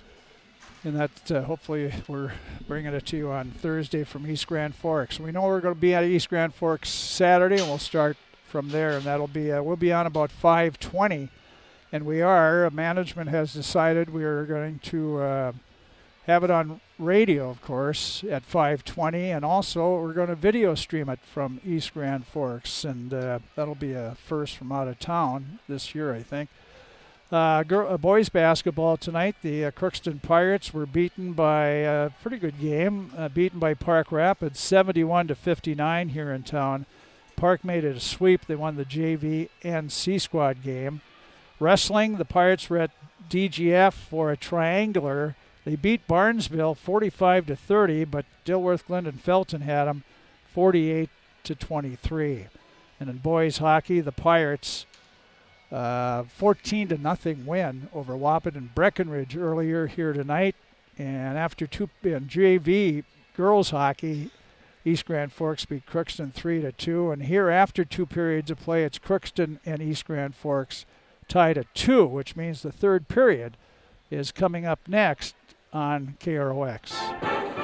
This Crookston Pirates sporting event on the KROX live stream is brought to you in part by Riverview Health, American Crystal Sugar Company, CHS Egg Services, Christian Brothers Ford, Bremer Bank, Grove Mechanical, the Crookston and Boston Eye Clinics, Crookston Valley Co-op, Hugo's Family Marketplace, United Valley Bank, the Benedictine Living Community of Crookston, Cess Vanderhoff, City of Crookston, Tri-Valley Head Start, and the University of Minnesota Crookston, all bringing you this live Pirate sporting event on KROX. In our society, winning has come to mean everything. If winning comes at the expense of good sportsmanship, everyone loses. Nothing is gained in the long run. Good sportsmanship is the result of a disciplined effort to respect yourself, your opponents, and contest officials. Remember, good sports are winners no matter the score. This reminder is brought to you by the Minnesota State High School League.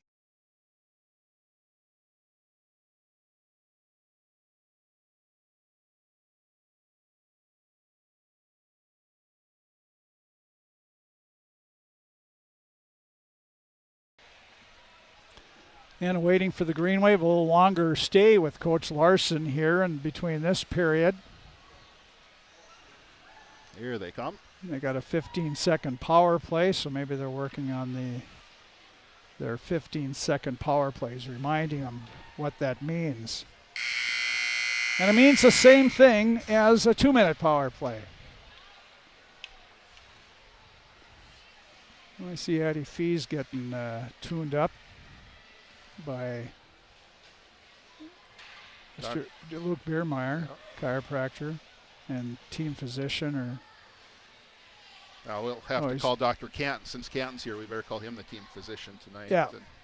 Well, Luke's the school trainer. Yeah, athletic trainer. Yeah. Giving her some freeze-on or whatever in her hip. He must have came over from the basketball game because his dad, Dr. Steve Biermeyer, was here for a while. But it's getting late, so he probably had to go home. I'm sure he's in bed by now. Yeah.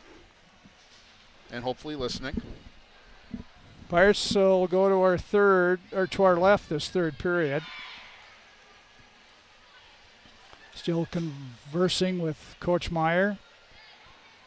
Green Wave will send out, looked like they were going to send out Pesh and Brennan, and I assume Emery. I'm not sure if the officials were late, but anyway. I think they're waiting for the water to freeze up back behind the nets. As I suppose with the heat wave that we've had today, it's tougher to get things to freeze here in the arena. Yeah. That or Marcus Brecken put on way too much water there during that flood. We were watching the Moorhead, was it the Moorhead JV or between periods of the varsity game? The guy on the Zamboni made about a quarter of a path through the ice, and he was already filled with snow. He had a stop and go. Here's the Green Wave coming in, a shot. Magson got a piece of that. Now they put it off to the corner. Coleman tried to ice it, could not, but the Pirates at full strength now.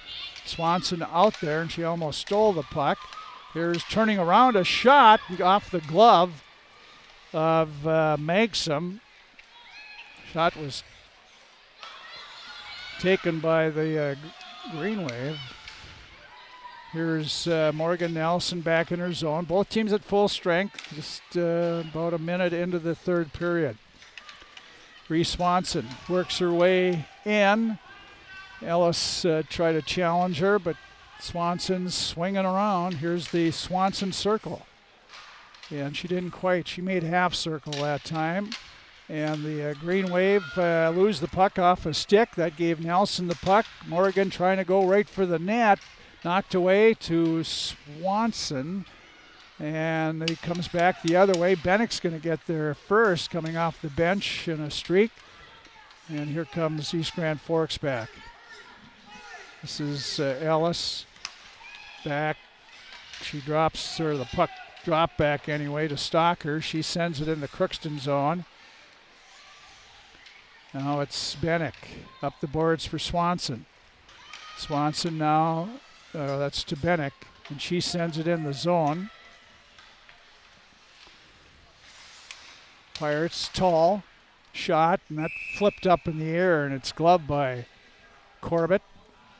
Hit the defenseman's stick there, and luckily for Corbett, just kind of floated right into her. Nice, easy save for Corbett.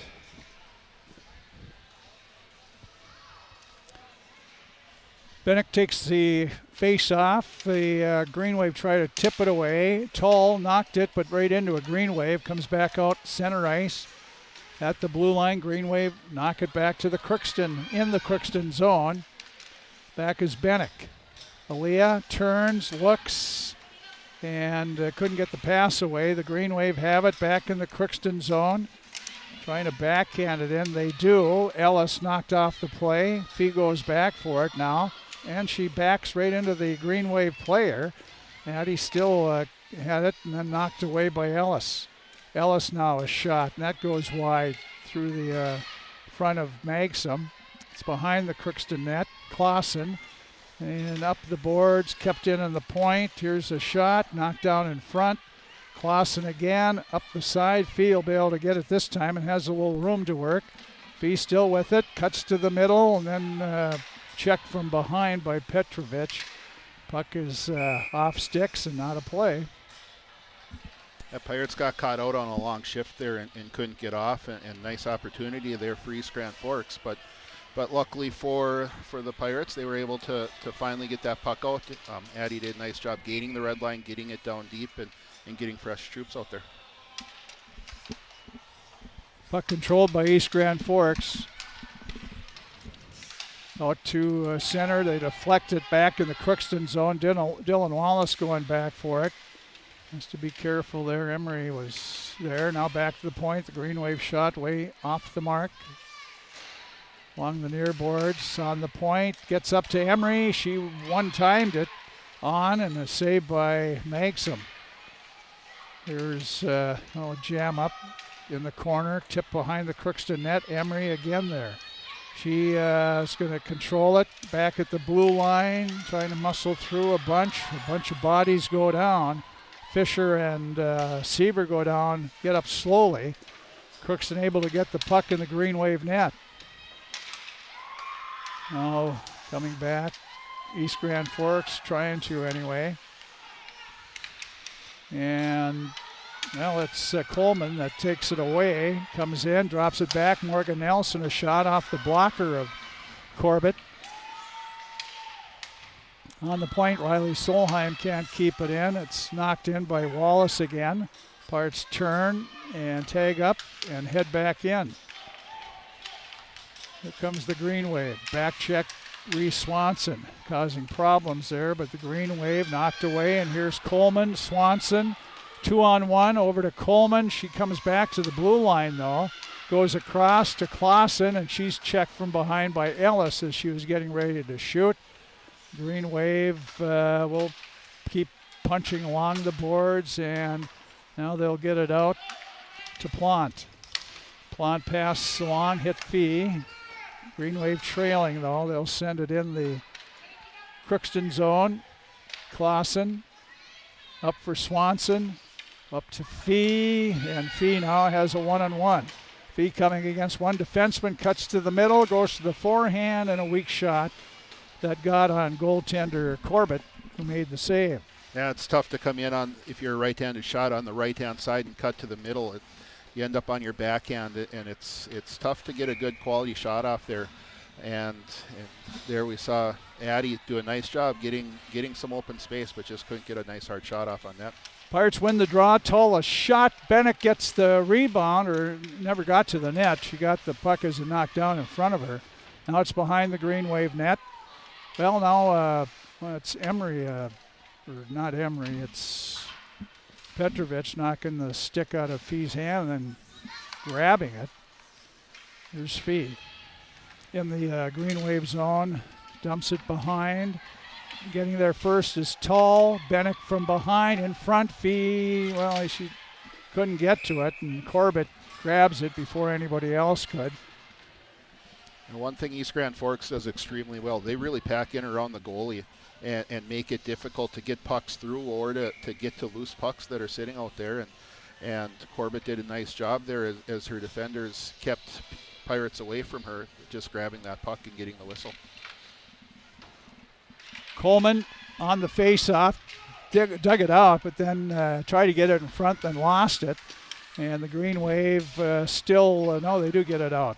Back is Nelson at her own blue line. She turns. Now the Pirates have a 3-on-2. Coming in is Nelson. Whips around a defenseman, shoots it wide. On the far board, Swanson there. Tipped in the corner. Emery has it. She stops to get away from Coleman. Then had it knocked away by Swanson. Swanson on her back toward the net, goes in the corner. Left it there. Coleman is thrown around in the corner. Swanson knocked at it. Still battling there. Now the Green Wave. Pass up off the skate of Pesh. Back goes Clausen, turns in her own zone. Pass up to Nelson. She comes in. Right circle, shot on, saved by Corbett, and she reached the trapper down and held on to it to get the whistle. Jenna Seaver is still feeling the effects of that hit that her and Grace Fisher when they collided in their own zone, and so we're going to see Parker Strand here centering Samantha Sanders and Grace Fisher. Strand's a scorer. She they took a shot, Kaylee Clausen on and saved by Corbett. But Strand on the JV, I wouldn't doubt she's the leading scorer in the JV. And she seems to have a knack for it at the varsity level too. She'll score some big goals for you. 3 goals, 3 assists in limited time. Yep. Here's Crookston. Can't get control of the puck. Green Wave get it to center ice, and that's off the stick of Plant. Back to Sanders, up for Strand, picked off, and here comes Plant back. Plant a little too far for Schultz. Schultz will get there. No, she doesn't. Tied up by Sanders. And now Riley Solheim. Put it back to the point. That's where Beck was, and dumped it right back in. Green Wave looking in front and back at the point, fanning on it was the defenseman. And Strand gets it up to Fisher. Fisher in the Green Wave zone is tied up along the boards. Puck is laying there, kept in by Fee. Fee still with it. Now she turns, nice little move by 2. Looks in front for Cassie Solheim. The shot is off Corbett. Fee is there, tried to center it, and one of the Green Wave defensemen hit it, and the puck is sent down and icing on East Grand Forks. And we just saw the difference between girls and boys hockey there with no checking allowed in a boys game. You wouldn't be allowed to stick handle like that, but Addie Fee did a fantastic job just controlling the puck and taking what the defense gave you. And East Grand Forks didn't do a very good job of, you can still take away your hands. You can still body a little bit. You just can't knock them off the puck. And Addie, though, used the rules to her advantage there and got a good opportunity for the Pirates. Face off to the right of the Green Wave goal. Right in front, Tull, and the rebound Fee couldn't get. Boy, Tull was robbed there by Corbett. Here's Tull again, coming in front, backhander on, gets by Fee. Cassie Solheim had it once, couldn't get it the second time, and the Green Wave come back 2-on-1. Well, it was 2-on-1. Now Emery in the corner. The Pirates back in full complete. And here's Fee, pass up to Fee at center. Addie Fee coming with Bennick behind her. Fee try to get by Bennick there. Now behind the net to Fee. She tried to get it to Tull. It is in front, but comes back to the point. Wallace, she'll send it over to Bennick. Right circle. Let her go, Aaliyah. She does. The puck right in front, and it's like the 3 of them are tied up to each other. Here turning around is Bennick again. Fee trying to get onside, does, and then Bennick sends it in. Back comes Crookston. Swanson just barreling in there. Almost took it away from D. Hiley. East Grand Forks still has it knocked away, and now they don't clear it. Kept in. Clausen a shot. That's knocked down. Here comes East Grand Forks back. Back and dumping it in. Electing to change is Pesh. Pirates trying to come out. Coming in quickly is Lukash. She behind the net, tried to center, comes back to the point. Here's Kleinwachter. She'll send it to Emery, or to Petrovic. In front, the puck is in front, and they jam away at it. And Maxim got a little piece of it, and then the Pirates able to get it out. Here's a pass to Nelson, tipped in the Green Wave zone. Morgan goes after it. She's tied up behind the Green Wave net. Kleinwachter up the boards and kept in by Crookston for a bit. Riley Solheim. Now it's Clausen. Backhands it in. It's sent back too far for Ellis. That'll be icing on East Grand Forks with exactly 7 minutes to go in the third period. For Draft Sports Bar and Grill, it's still a 2-2 game. Yeah, we haven't seen any scoring for a long time here, but I think the chances have actually been better, and the play's gotten much better since all those goals were scored early in the first period. Just a pretty good hockey game right now that's going to come right down to the end. Bo Melby must be going in. He's stretching here. Here's the puck shot. I think it just going wide, but Corbett sticked it aside. Now it's back to the point, and Wallace got over there but couldn't keep it in, but the Green Wave sent her down. Back is Parker Strand out there again, so Jenna Sievert came out the worst of it on the three-way collision here earlier. Here comes Cassie Solheim. Here's Cassie carrying it in, still with it, works to the middle on her backhander, and she went for the right corner there, but Corbett got her glove or pad down. Here's Tull coming into the fray and booms one right into traffic. Pirates keep it in.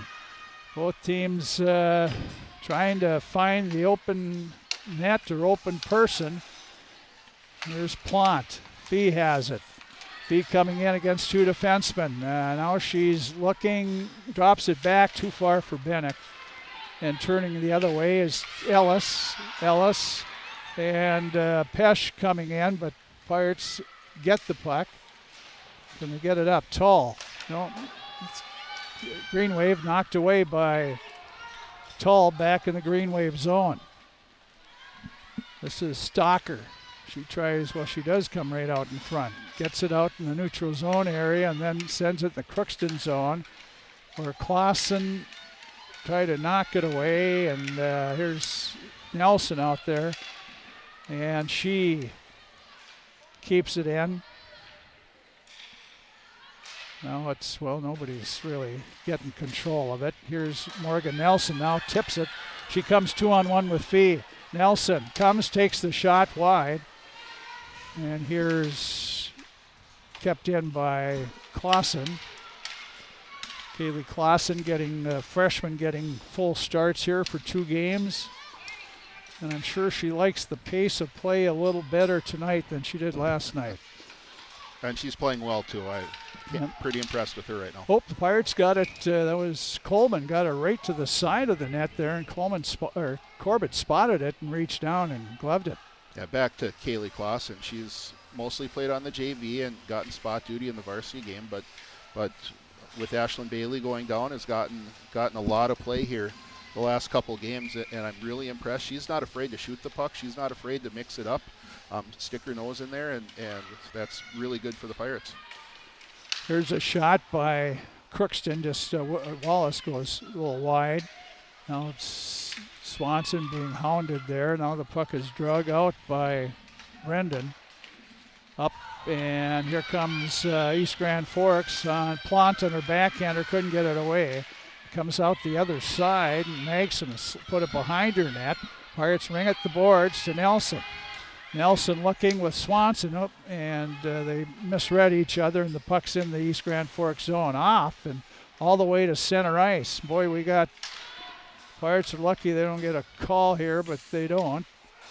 Nobody touched the puck, which was the key there as they were changing right in front of them. The puck came right in front of the player's box.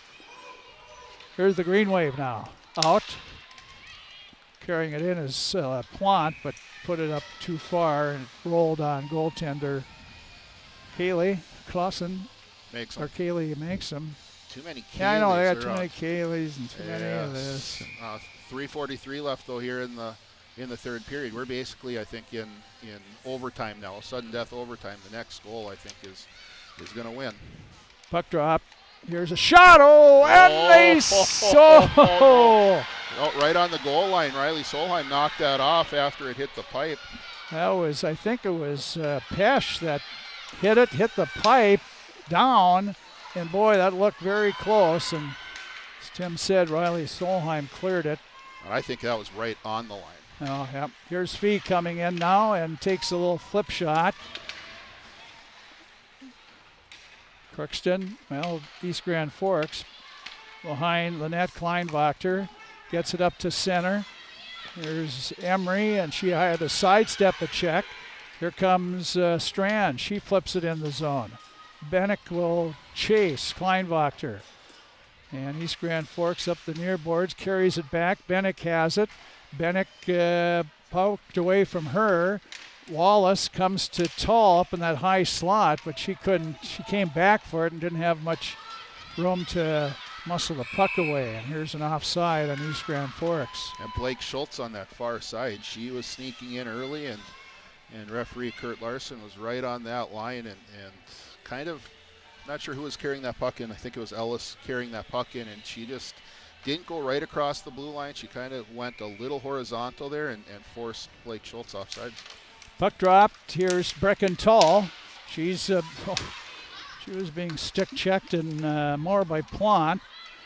Plant got it in the Crookston zone. Cassie Solheim back for Bennick. Bennick up and kept in the point. A shot knocked down by Cassie Solheim. Here's Dylan Wallace to Bennick. Bennick coming, 3-on-2. Bennick cuts to the middle, lets the shot go, hits bodies, goes to the far side. Wallace pinching in, trying to keep it in, can't get control of it, and the Green Wave knock it to center. Here's Tall, comes over, and it's kept in by Fee and East Grand Forks. You could hear a pin drop in this place. Here's Lukash out, knocked back in by Crookston. Now it's tipped in the Crookston zone by Plant. And Wallace back, turns behind her own net, comes up ice, knocked away, but Cassie Solheim is there, and Cassie will try it. Up to Nelson. She has Coleman up with her. Here's Nelson. Left circle, tried to drop it for Coleman, knocked away by the Green Wave. Nelson have it back. Pirates getting their defenseman out there. Here's Swanson behind the net to Nelson, tried to center it. The Green Wave slap it off a Crookston stick out of play. And we'll face it off to the right of the East Grand Forks goal. We got 75 seconds left of regulation. Did you bring your bunk, Paul? Face off to the right of Corbett. No, they're going to check, kick Emery out again. See how she handles it this time. She's a good girl and no penalties. Here's Emery. Gets it though. Hey, maybe we'll do that from now on. Reese Swanson tied up with Emery. Here's Swanson behind and Emery down. And the puck bounces out to Brendan. Brendan, her long pass was off the mark, but tipped by the Pirates, so no icing. And here comes out is Riley Solheim, tipped it up, the Green Wave there to knock it back in. Nelson has it. Nelson up to Coleman. She has it knocked away. And Plant now. Slapped in by Nelson. Yeah, offsides is, it ended up hitting Reese Swanson's stick as she was coming back there, and actually the official right on the line didn't see it, but the linesman ended up calling it. Now we have a timeout from East Grand Forks with 34 seconds left. Green Wave call time, as Tim said, 34 seconds to go in regulation. We're 2-2 Pirates and East Grand Forks. We'll be back.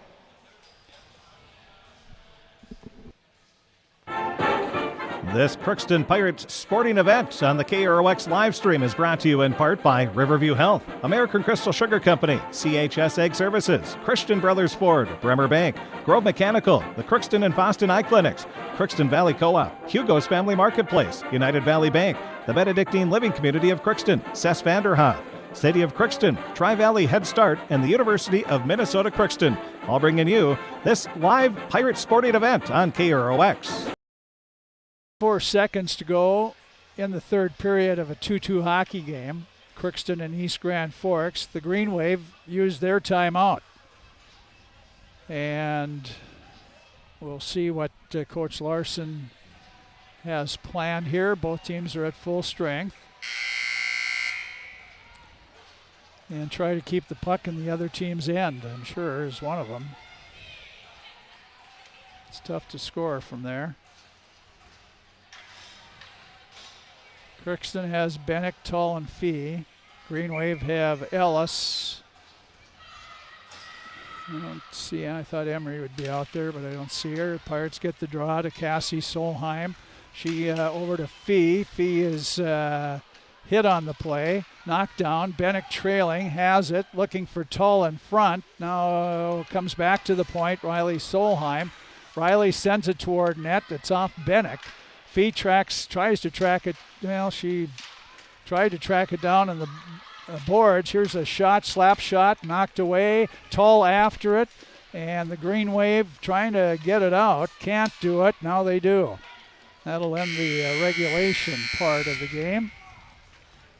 So we'll have a 3-minute rest and a 8-minute overtime coming out. 2-minute rest, I guess. We'll be back, and we're going to overtime. It's 2-2, Crookston and East Grand Forks, and we'll be back after this. This is Judy Hulst, Administrator at Villa St. Vincent and the Summit Apartments. Over the years, we have seized the opportunity to make changes and improve the services we offer. Healthcare has taken on a very distinct evolution, focusing on post-acute short stay and return to home. It is our privilege to continue to serve our community with a continuum of care ranging from assisted living, memory care, post-acute short stay, and extended care. We are so grateful for the support of Crookston and the surrounding communities. In this season of reflection, please know how very proud Villa St. Vincent and the Summit Apartments are to serve our community. Shopping for groceries is easier than ever with Hugo's Family Marketplace. To simplify life, Hugo's offers convenient online shopping with delivery or curbside pickup at GoHugos.com. Even better, shop on the go with the Hugo's Family Marketplace smartphone app. Download e-coupons, recipes, grocery lists, weekly ads, and place your grocery order right from your phone. Save time and save big with Hugo's Family Marketplace, your hometown grocer since 1939. You're gonna find more low prices, more great stuff when you go to Hugo's. The Crookston Eye Clinic is your hometown eye clinic. Whether you have cataracts, glaucoma, macular degeneration, or perfect vision, it's important to have your eyes evaluated to keep them healthy. To help you with your busy schedule, the Crookston office now has extended hours on Tuesdays and Wednesdays. They also have a second location in Fosston to offer even more appointment options. If you've been wanting to try contact lenses or are looking for your next pair of glasses, the doctors at Crookston Eye Clinic are available to see you. Doctors Forget, Smith, and Jananetta are all accepting new patients. Call 281-2020 for the Crookston and Fosston Eye Clinic, the best care in sight. Let's get real. You're ready for a place that's big enough to grow and small enough to care. So get ready for the University of Minnesota Crookston. With more than 30 majors, minors, and certificates, you'll earn a University of Minnesota degree in a close-knit community where faculty become friends and friends feel like family. And to get a degree that can make a difference, you don't need a big city, just big dreams. The University of Minnesota Crookston. Real, hands-on, ready. Okay, overtime, 8-minute overtime coming up. First one that scores wins. 2-2 game. Crookston going to our right in the white. And the puck is dropped. The Green Wave control and still control. Now it's Brendan. And the Green Wave were offside, so Crookston able to pick it up. Here comes Tull in the zone. Tull in the corner, looked to center it. Didn't get there. It went behind in the far corner. The Green Wave knock it, but not out. Slap shot from the point. That just goes wide.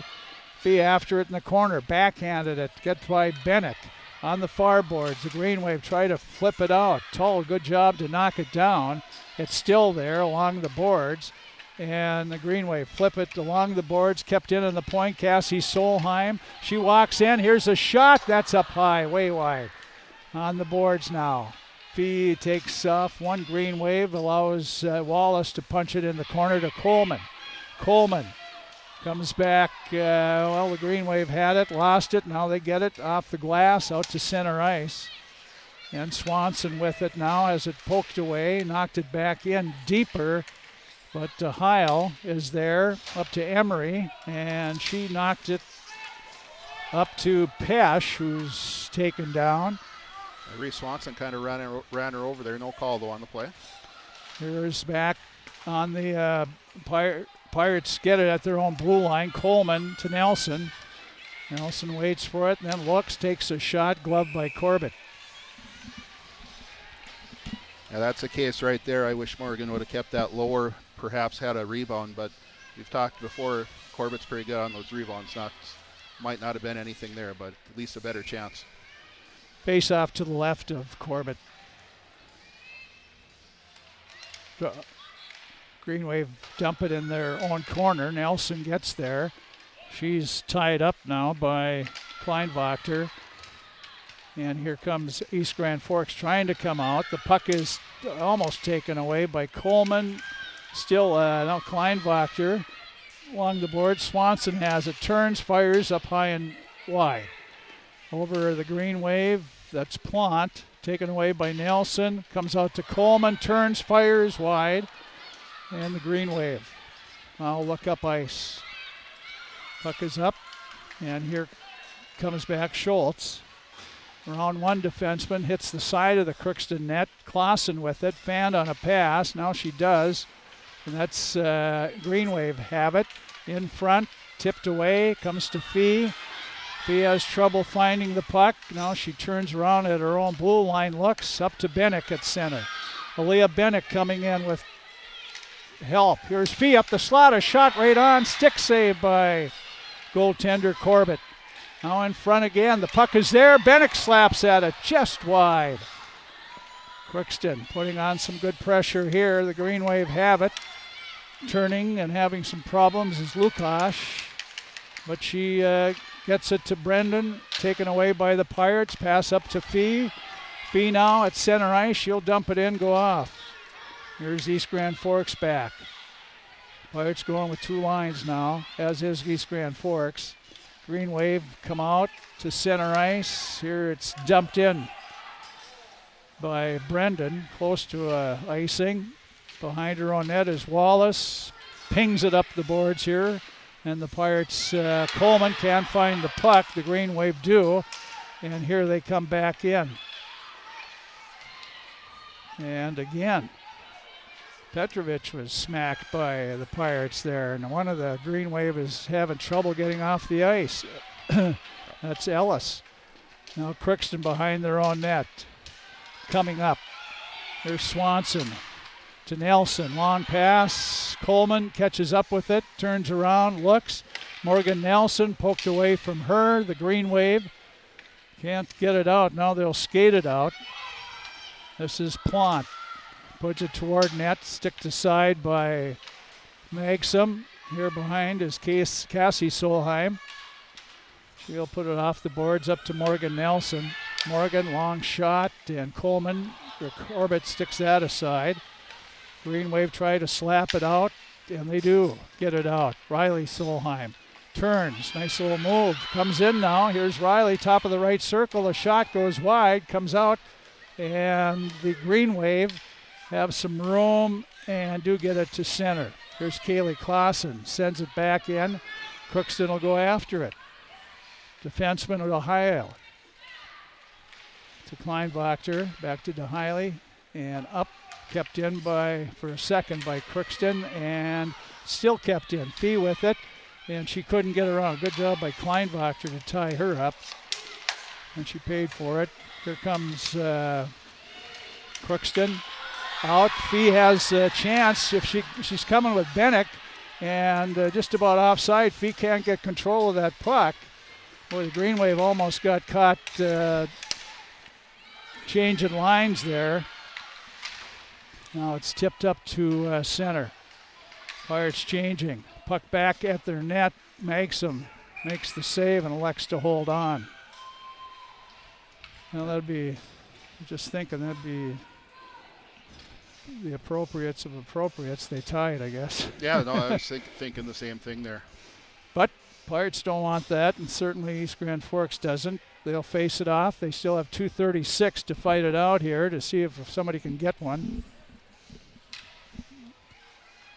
They tie up in the circle. I don't know if everybody's just afraid to say anything. The crowd's pretty quiet. Here's Nelson, drop pass. Coleman finally picks it up, comes back to Wallace. Dillon shot, and that's up and wide. Swanson in the corner to Nelson, back to Wallace. Her shot knocked down by a defenseman. Now the Green Wave, Emery trying to break and get a return pass, didn't. And in the zone is Schultz, or that's Brendan rather. Her shot tipped up in the air. Emery tried to tip it in, and then Maxim was hacking her or tried to. Here the Pirates come back, a shot, and that's way up high and wide. Minute 50 to go in the game. Pirates, or East Grand Forks rather, dumps her back. This will be... Cover it, Kaylee. Oh, Kaylee almost didn't decide in time with Schultz blazing in on Wallace.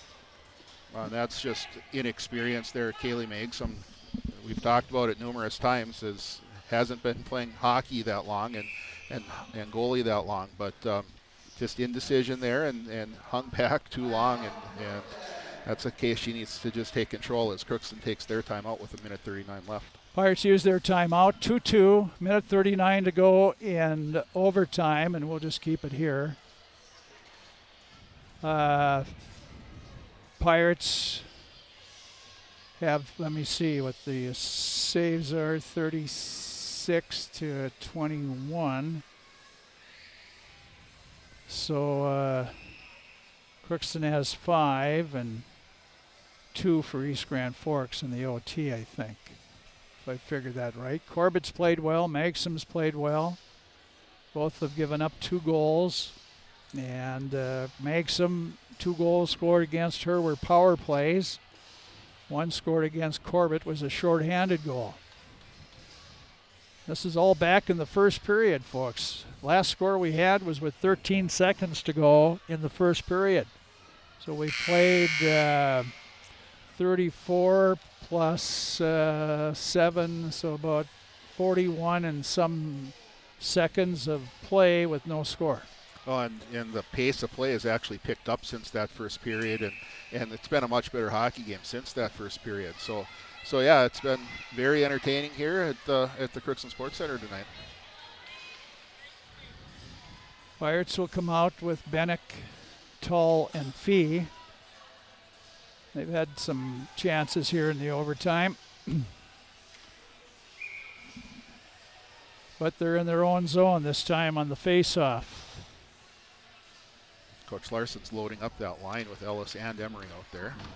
There's Crookston on the boards. Tull try to pop it out. They do get it out. It's back in, delayed offside. Crookston able to skate it out. Tull, but Emery comes right back in. She's around the defenseman, takes a shot. Good save. Here's East Grand Forks shot, and Ellis takes a shot, and Kaylee Maxim comes out and takes it away from her and snuffs her. And that's exactly right there, Frank. Came out of her net. Holy cow! She got 3-4 feet outside that crease area to cut down the angle, and really nice job by Kaylee being aggressive there. Face off to her left side. Coleman now out. Off the face off, knocked down by East Grand Forks. Kept in by Ellis. Now Swanson has it. She fell down. It could have been a 3-on-2 there. Now the Pirates a little helter-skelter in their own zone. Cleared out by Swanson, but right back in by East Grand Forks to Hiley. Under a minute to go in overtime. There ain't no more. If they have to settle a 4th game, it'll be on Saturday probably. Here's the shot or pass off the boards to Swanson. Gets it up to Coleman, back to Swanson. Race with 38 seconds to go to Morgan Nelson. Might as well shoot now. Here's the puck. Swanson has it. She will. She comes right in front, goes through the crease. Comes the Green Wave on the side. They try to just golf it out. Can't do it. Kept in by Crookston. Now Kleinwachter battling with Coleman. Coleman trying to reach around. She's hauled down with 16 seconds to go. We'll have a power play for the Pirates. Only 16 seconds to go, but the face-off is in the Green Wave zone. That's Emery.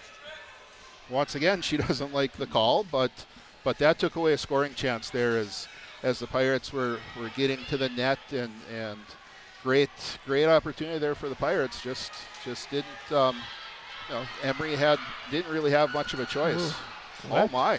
What's going on here? Pirates are really going for it, I guess. Pirates are pulling their goalie with 16 seconds to go in a 2-2 game. Face-off in the East Grand Forks zone on the power play. Here's a face-off sent toward the net, knocked down by Crookston. Crookston has it. Morgan Nelson, and her shot tipped away. The Green Wave can't get it out, but they control the puck. Comes up the side, and that'll be it. We're going to end up a 2-2 overtime tie between East Grand Forks and Crookston. And all probability, it will be decided for sure on Saturday. Yeah, there won't be an overtime tie in that one on Saturday, but you take a look at it, and Crookston's 1-1, East Grand Forks 1-1, and now a tie game. It's the fourth one is the ultimate rubber match to as long as East Grand Forks takes care of business on Thursday. That the rubber match to go to a section championship game. Just wow, that was an intense last couple of periods. Since the second, third period, and overtime, all of it was well played, I thought, for the most part. The third period especially. We didn't have penalties in the third period or overtime until the very end there, and after the Pirates took way too many penalties early on, and hopefully they learned something there, that they can't take penalties, because you had 2 power play goals that they gave up. But wow, it's for all the marbles come next Saturday. Well, they looks like the Ellis girl, which would be she can. Well, maybe she's just faking something here. Yeah, gamesmanship here. No, she's favoring that leg a little bit. bit. Now she's skating now. Okay. Yeah. I thought she was really limping, but it's good. Hopefully she's okay. Well, no shaking hands or taking pictures here after the game. I think they going to see each other on Saturday, and they will live till Saturday in a 2-2 overtime tie. Last break, we'll be back, and hopefully we'll get Emily Meyer up here quickly after talking the official, and we will be back. 2-2 overtime tie, Crookston and East Grand Forks and girls hockey tonight. It's always growing season here at United Valley Bank. We're focused on growth for our customers and communities, success for farms and businesses, and improvement for ourselves. Partner with us, and you'll see firsthand just how much the right hometown banking team can change your perspective. Together, there's no limit to the heights we can reach. United Valley Bank, our roots make us stronger. Member FDIC, an equal housing lender. Harvest is more than the act of reaping what you've sown. It's the culmination of months of hard effort, along with a few weeks of working 24/7 to bring the crop in. At Sesvanderhof, we're continuously working to develop sugar beet varieties that thrive despite the pressures from disease and the challenges of nature, so that you can end each harvest on a high note. Because sharing the pride of success starts with sharing the passion to achieve it. Sesvanderhof, a passion that grows. Tri-Valley Head Start Child and Family Programs offers child-centered, family-focused services in a community-based setting. The program provides health, nutrition, dental, mental health, family services, and parent engagement opportunities. Available for income-eligible children birth to 5 years old, as well as children with special needs, at-risk children, and families and pregnant women. Tri-Valley Head Start Child and Family Programs has centers in East Grand Forks, Grafton, Ada, and Crookston. For more information, visit tvoc.org. From shoulder to hand, hips to toes, and everything in between, the Riverview Health Orthopedic Team has you covered with advanced training and joint replacements, upper and lower extremity, spine, foot, and ankle care. You know you'll be in good hands with Drs. Spinell, Palkert, Stanky, Kim, Abasi, Schall, and Sekundiak. For appointments, call Riverview Clinic at 218-281-9595. Riverview Health, exceptional people, exceptional care. Riverview Health. Grove Mechanical Incorporated is currently accepting applications for HVAC installers and service technicians. If you're mechanically inclined and extremely self-motivated, this would be a great job for you. Grove Mechanical will provide you with the adequate training to do the best job. They offer 40-hour work week, competitive pay, simple IRA with company match, paid vacation and sick days, health insurance, uniform, and company vehicle. Email your resume to gmi@rrv.net or go to grovemech.com to fill out an application, or you can drop off your resume at Grove Mechanical, 1001 Bruce Street, Crookston.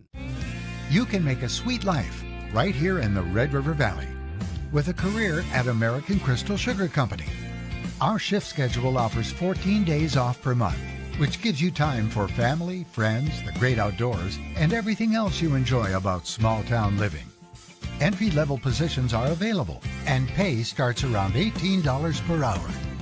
Apply today at crystalsugar.com and share in our sweet success. For all of your automotive service needs, call Christian Brothers Ford here in Crookston. We have a service team to handle all of your vehicle's needs. Does your vehicle pull to the right or left? Call and schedule an alignment today. Proper alignment saves gas and wear on your tires.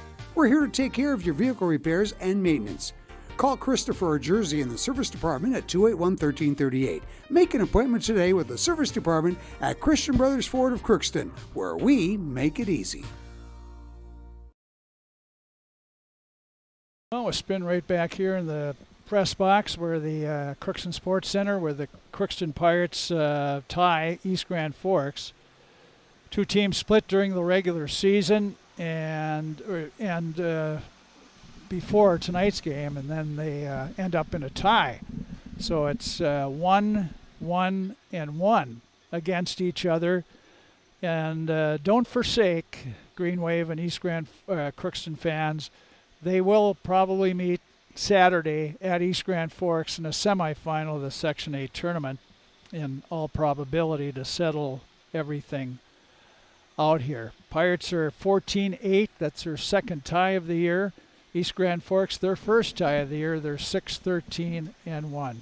Interesting game, and that should breed a lot of excitement for Saturday. Yeah, I think so. You know, you take a look at that first period, kind of loose, and then you have 4 goals scored. And second period was a penalty fest on the Pirate side, and actually both sides had quite a few penalties. Third period was played pretty well, no penalties called, and some really good opportunities. And then overtime, just a couple opportunities again, just nobody could find the back of the net. Yep. So goaltenders, that's when it's hard to be a goaltender's mom and dad, is when you get to that third period down the stretch and then the overtime. Yeah, and you wish you could help out in some way, and you just can't. And you're back there on an island as a goalie, and you can win a game or you can lose a game, and what nobody understands is it takes 5 other people on the ice. The puck has to get through 5 others to get to the goalie, but when you're a goaltender, you know you have that pressure on you, and you take the positives of maybe winning a game and putting the team on your shoulders, but also along with that comes some of the negatives of maybe giving up that last goal. Corbett had 35 saves. She held herself in fine esteem here, as did Kaylee Clausen. She had 22 saves, so certainly both were tested in the game, and there was some close calls on both sides. We didn't have any scoring.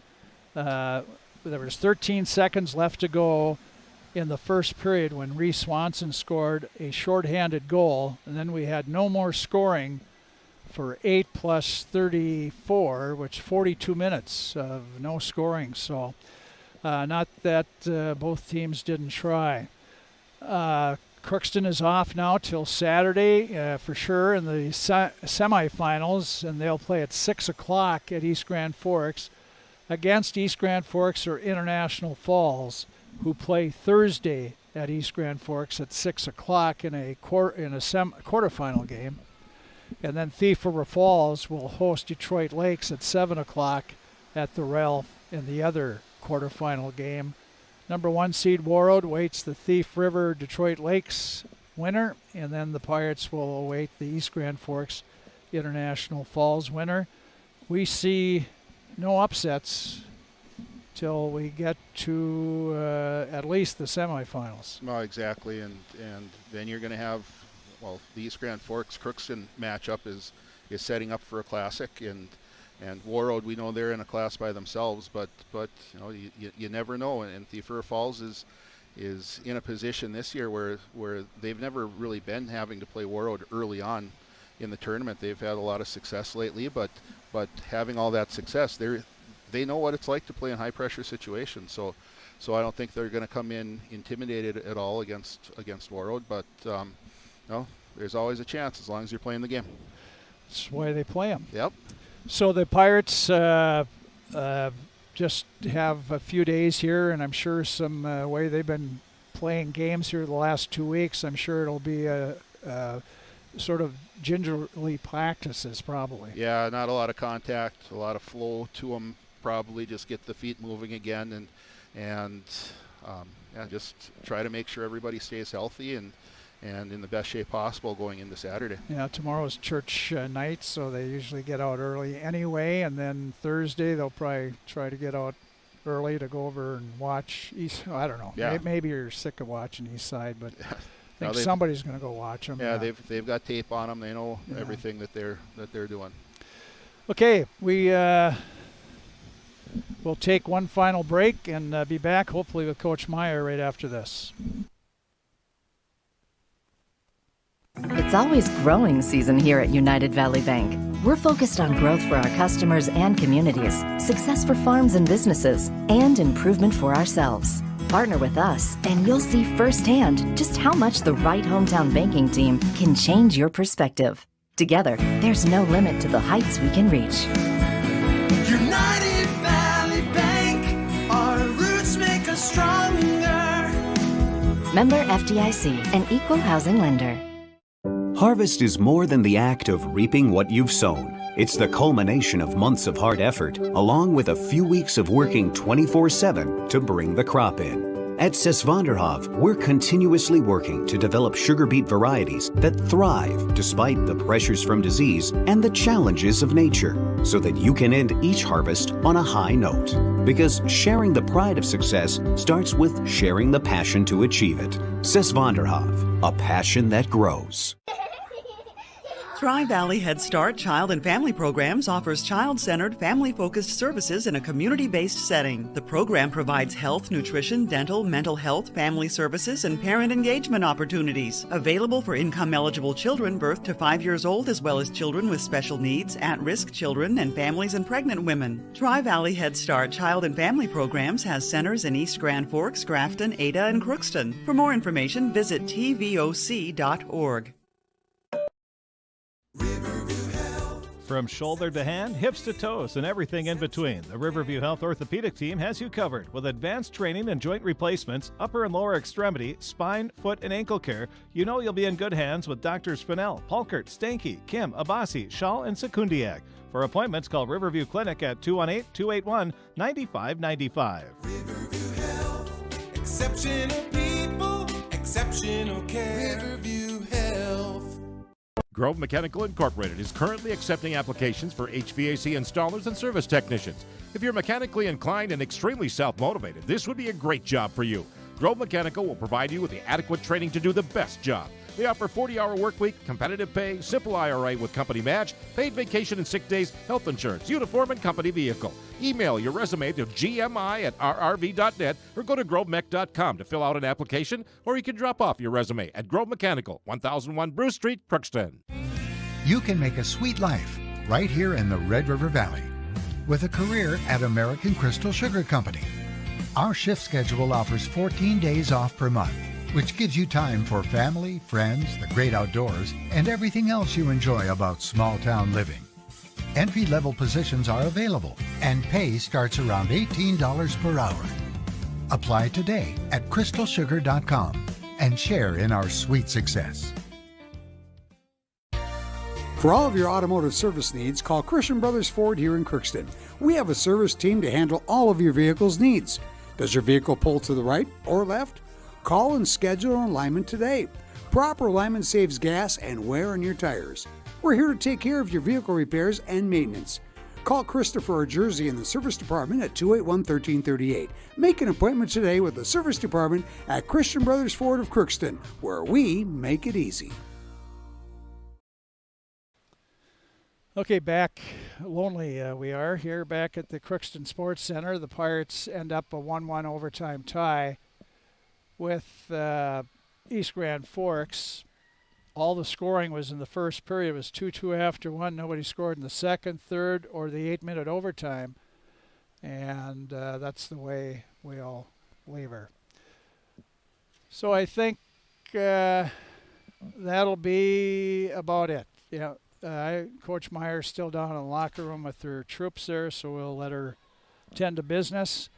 That's it for all of us here.